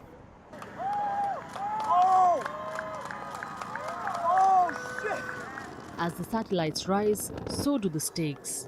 The biggest space-based weapon system in the US history is taking shape. Will Musk and his Silicon Valley allies deliver what the nation needs, or are they promising more than they can reach? And we end the week with Queen Bey. Beyoncé may have gone country with her Cowboy Carter era, but it seems her fans aren't exactly lining up for it. With less than 2 weeks to go before opening night in Los Angeles, thousands of seats remain unsold, over 3,200 on the first night alone, and the resale tickets are dropping to as low as $35. Even her final show in New Jersey, added due to quote-unquote high demand, still has more than 5,500 tickets still available. So what went wrong with the tour that was supposed to be the next renaissance? Here's more from what's happening on the ground. The sweet sound of a pre-sale code dropping into your inbox. A digital love letter from your idol. Dreams of glittering arenas, cowboy hats, and Queen Bey herself singing country ballads just for you. What could possibly go wrong? Apparently, everything. Especially if you're among the thousands who paid top dollar for Beyoncé's Cowboy Carter tour, only to watch ticket prices nosedive faster than a lasso at a rodeo. It turns out Beyoncé's latest gamble, her big, bold country pivot, isn't quite galloping into arenas the way her team had hoped. With just days to go before the Cowboy concert kicks off in Los Angeles, tens of thousands of seats reportedly remain glaringly vacant on Ticketmaster's seating chart. According to reports, the opening night in Los Angeles still has over 3,000 unsold spots. Even more brutal, the final 2 nights in LA are looking equally desolate, with more than 3,800 seats up for grabs per show. And it's not like the East Coast is riding to the rescue. MetLife Stadium, Beyoncé's supposed victory lap in New Jersey, has more than 5,500 tickets still sitting unsold. Meanwhile, down in Atlanta, nearly half the floor seats, the very ones fans sold their dignity to afford, are still available. And over 5,800 tickets remain unsold. Yeehaw! But wait, the ticketing platform insists everything is just fine. They told in an interview that 94% of tickets are sold and even threw in a couple of new Vegas dates to spice things up. This is after the site crashed when the tickets went live for sale in February. But these numbers feel shaky, especially when fans on social media are posting receipts literally. One disgruntled fan account summed up the rage felt across the beehive. The account stated that next time Beyoncé sends a pre-sale code for a tour, it will be ignored. Another fan recorded a video showing just how many seats remain unsold. Resale tickets have plummeted to a reported measly $35. That's barely enough for a Beyoncé-branded tote bag. These prices are lower than the collective morale of the fans who shelled out hundreds for the privilege of being fleeced early. Even those who managed to secure tickets to her European shows aren't safe. Beyoncé's 6-night run in London is also wide open, largely unsold, and deeply disappointing. So, is there any place Beyoncé has been able to fill seats? Well, Queen Bey fans in Paris have not left any seat empty. And this isn't just one show, but reportedly all her 3 shows are booked fully. So, is there still hope? This crisis has hit Beyoncé after her Renaissance World Tour in 2023. Over 2.7 million tickets were sold then, with many failing to secure seats for the coveted concerts. After all, who wouldn't want to experience the concert of an artist who had won Album of the Year at the Grammys? So, what have we learned?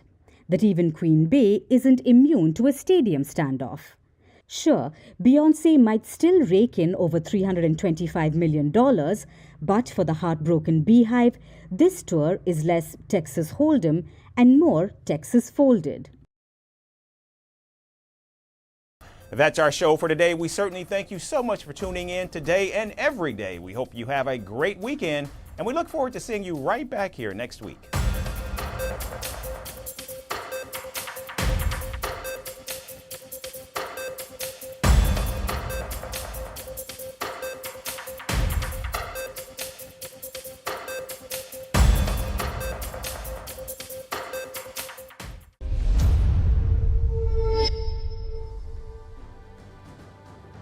Hello and welcome to Firstpost Africa, where we get you the top stories from the continent and from across the world. I am Alison Lagrange, coming to you live from Durban, South Africa.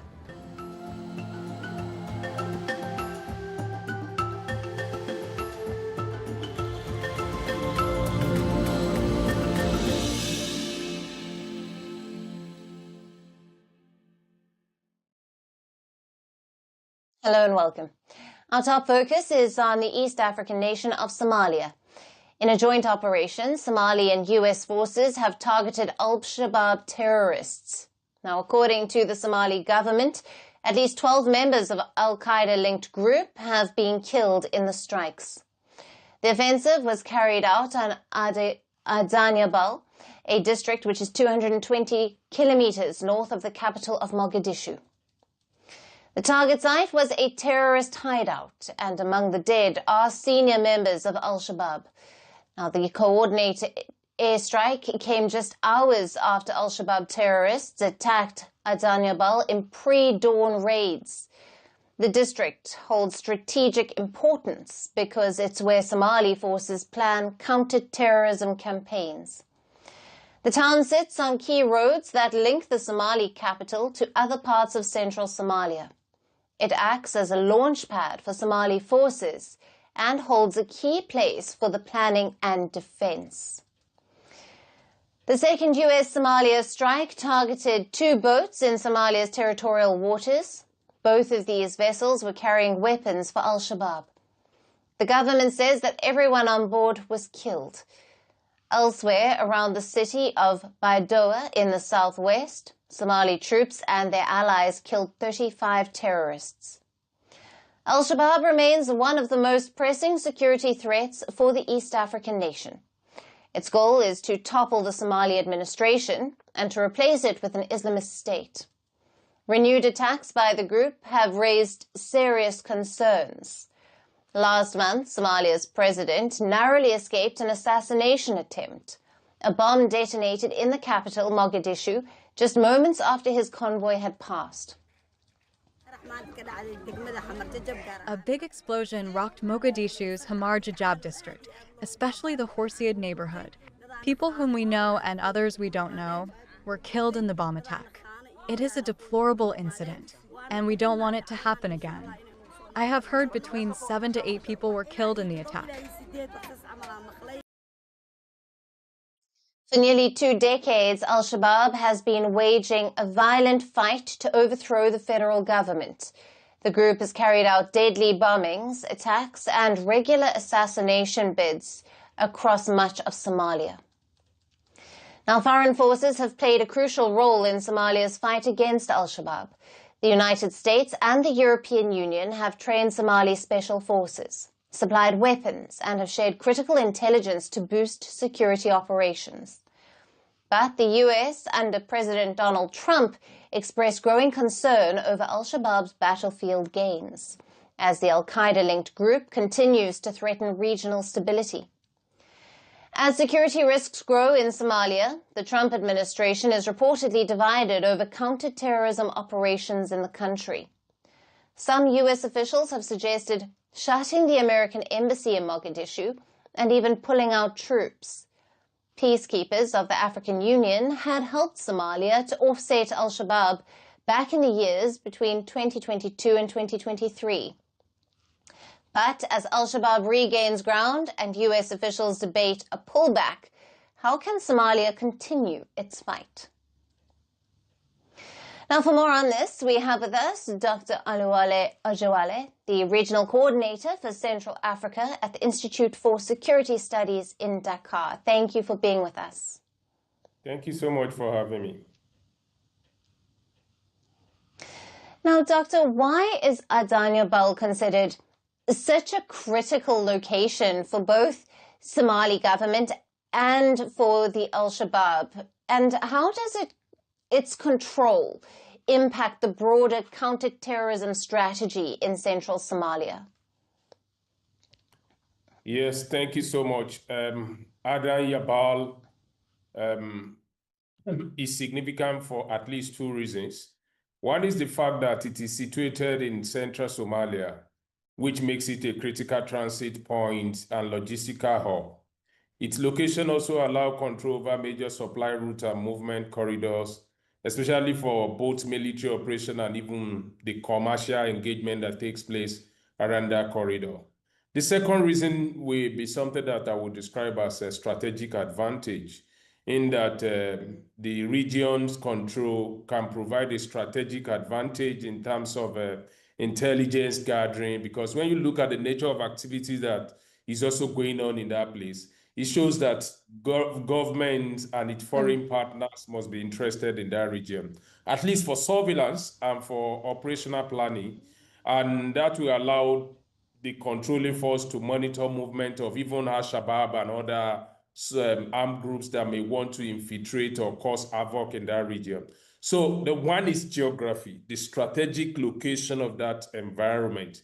To the broader geographical scope, national geography of the country, it holds a very symbolic value, in the sense that whether it is al-Shabaab that controls the lever there, or it is the government, whosoever takes advantage of that geographical positioning of that area, is going to exert serious control and could have upper hand even in military advantage, even in controlling violence in that region.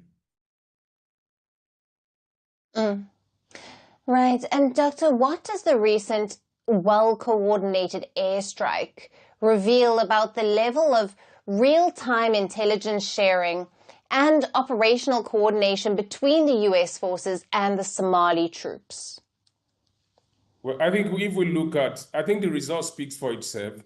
Looking at what the government, with the partnership of the United States of America, has been able to carry out in the recent time in terms of strategic attacks that they've been able to carry out. I think it was a few days after the inauguration of President Trump that the first attack, the first airstrike actually took place in there, Somalia, which shows the readiness of the government to support the Somalia government in finding some military solution to the protracted crisis of Al-Shabaab in the region. So I think we can't really discuss it without looking at the international support that it appears that the Somalia government is enjoying now. And given the timing of the strike following Al-Shabaab's raid, how do such counteroffensives affect the group's tactical capabilities and also propaganda narrative, especially in the contested regions?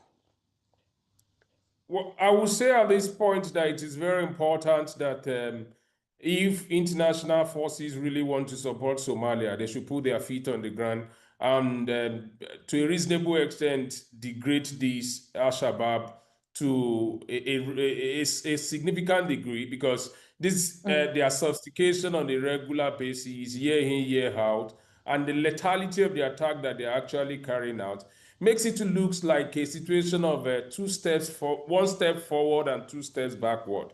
And that is the reason why in about a decade we're still talking about this thing and looking at their growing sophistication on a daily basis. It shows that, like they say in the eastern part of Africa, that it is not yet Uhuru. And that is why I am arguing to say, if the international community really want to help Al-Shabaab, so they should put all the necessary resources, the military capability that, if the international government really want to help Somalia government, they should put all the necessary support, the military capability that they really need to carry out decisive operation that can become a strategic and symbolic victory over Al-Shabaab at this particular time. And then I go back to my initial point about American support.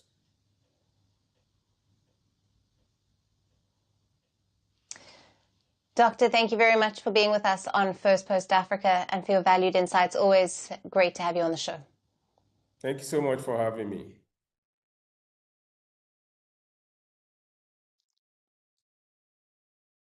Shifting focus now to the war in Sudan. Intense clashes between the Sudanese army and the paramilitary RSF have killed at least 57 people in the besieged Darfur city of Al Fasher.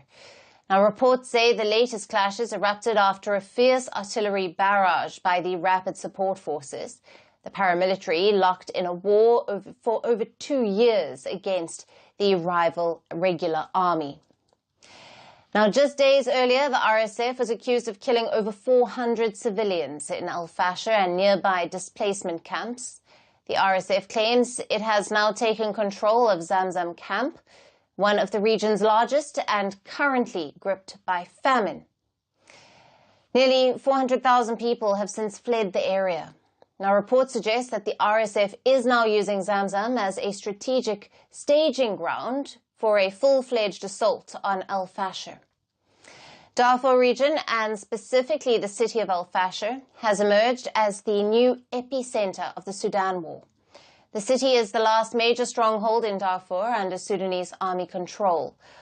After the army recaptured the capital last month, the RSF has doubled down on taking Al Fasher. Though still held by the army, Al Fasher remains under siege by the RSF. The city has been virtually cut off for over a year, crippling humanitarian aid and supply chains. Defences are largely held by a coalition of army-allied militias known as the Joint Forces, who have kept the RSF supply routes under pressure. But a full-scale offensive could break that stalemate. The United Nations has warned that such an assault could lead to catastrophic civilian losses. With over 825,000 children currently trapped in Al Fasher, the global body describes it as hell on earth. As bloodshed deepens, Sudan is now teetering on the edge of a formal split. The RSF has declared a parallel administration in territories under its control. And internationally, the war's echoes are growing louder. The International Court of Justice has begun hearing a case brought by Sudan's army-backed government. It accuses the UAE of supplying weapons to the RSF and complicity in genocide. The UAE has strongly denied the allegations. A ruling is expected in the coming weeks.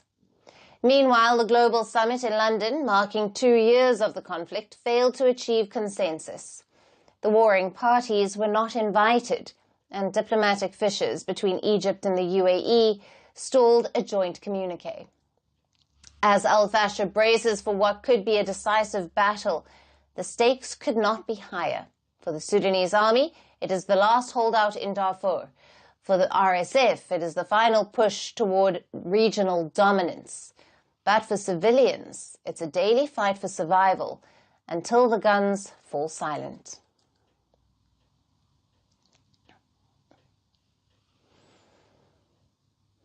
Next, we look at Nigeria. The West African nation is looking to shift gears and reshape its economic future.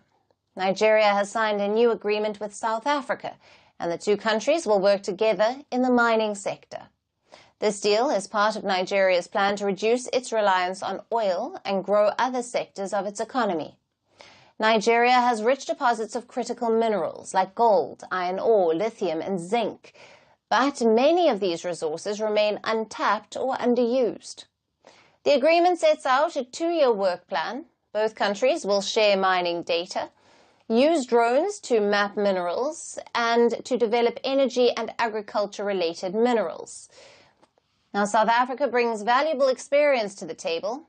It already has a strong mining industry, and this collaboration with the deal, both sides have pledged to advance intra-African trade.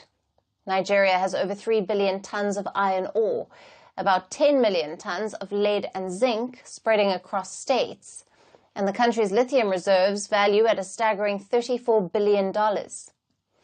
There's a rising demand for lithium around the world. Its use in electric vehicles, batteries, and cell phones makes it a much sought-after metal.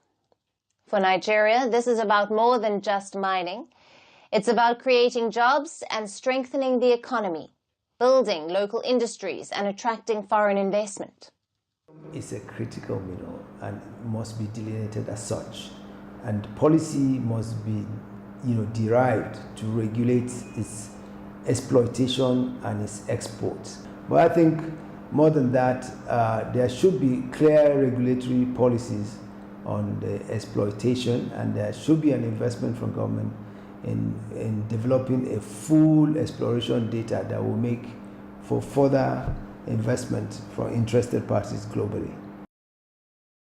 With oil prices often unstable, Nigeria is under pressure to find alternate sources on which its economy can rely.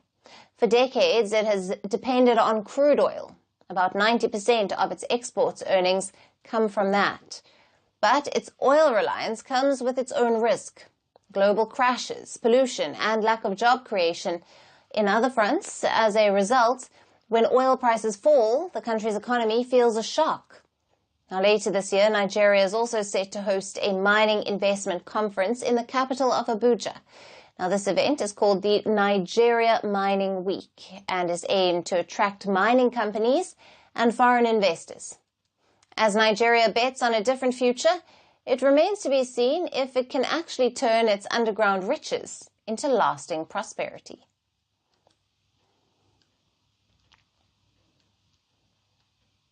And our last story today is from Mali. Tensions are escalating between Mali's military government and one of the world's biggest gold miners, Barrick Gold. The Canadian mining giant now faces full-blown crisis in Mali after authorities shut down its office in the capital of Bamako and threatened to take control of one of its most valuable assets. The Malian junta has warned it may take temporary control of Barrick's Lulo Gunkoto gold mine complex if operations aren't resumed and taxes aren't paid. The Lulo Gunkoto complex is one of Barrick's most important sites, producing the company's second largest gold output worldwide in 2023. The site consists of both open pit and underground mining and is estimated to have more than 7 million ounces of gold reserves. But exports from the mine remain blocked. In January, Barrick suspended operations in Mali after the government seized some of the company's gold. The dispute is likely and linked to Mali's new mining code, which grants the state a larger stake in mining projects. Now, Mali is Africa's third largest gold producer, and gold is a critical source of income for the country.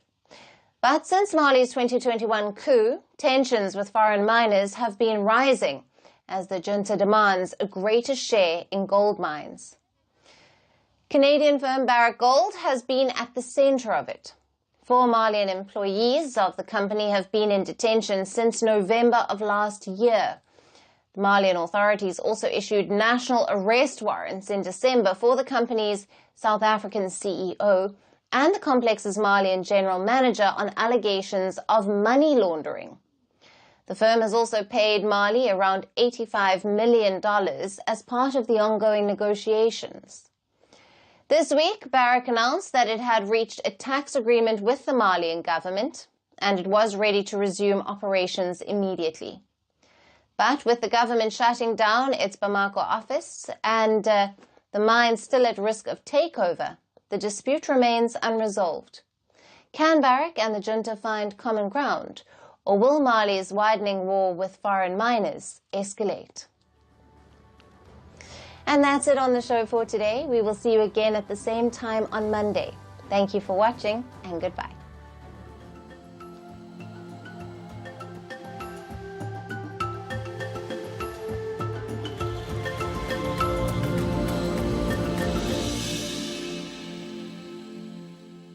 Greeting you with aloha and namaste.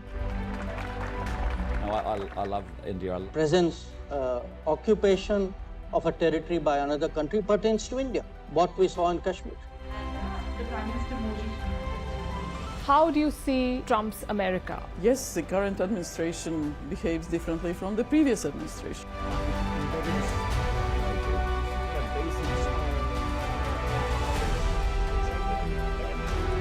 Are you saying that there are foreign powers who are trying to bring down the current government in Syria? Exactly. Bluntly, Iran, maybe Russia too. Prime Minister Modi committed to South-South, cooperation. For both sides, not over 50%. Is Ukraine prepared to pay the price for that peace? No compromises at the cost of territorial integrity and sovereignty.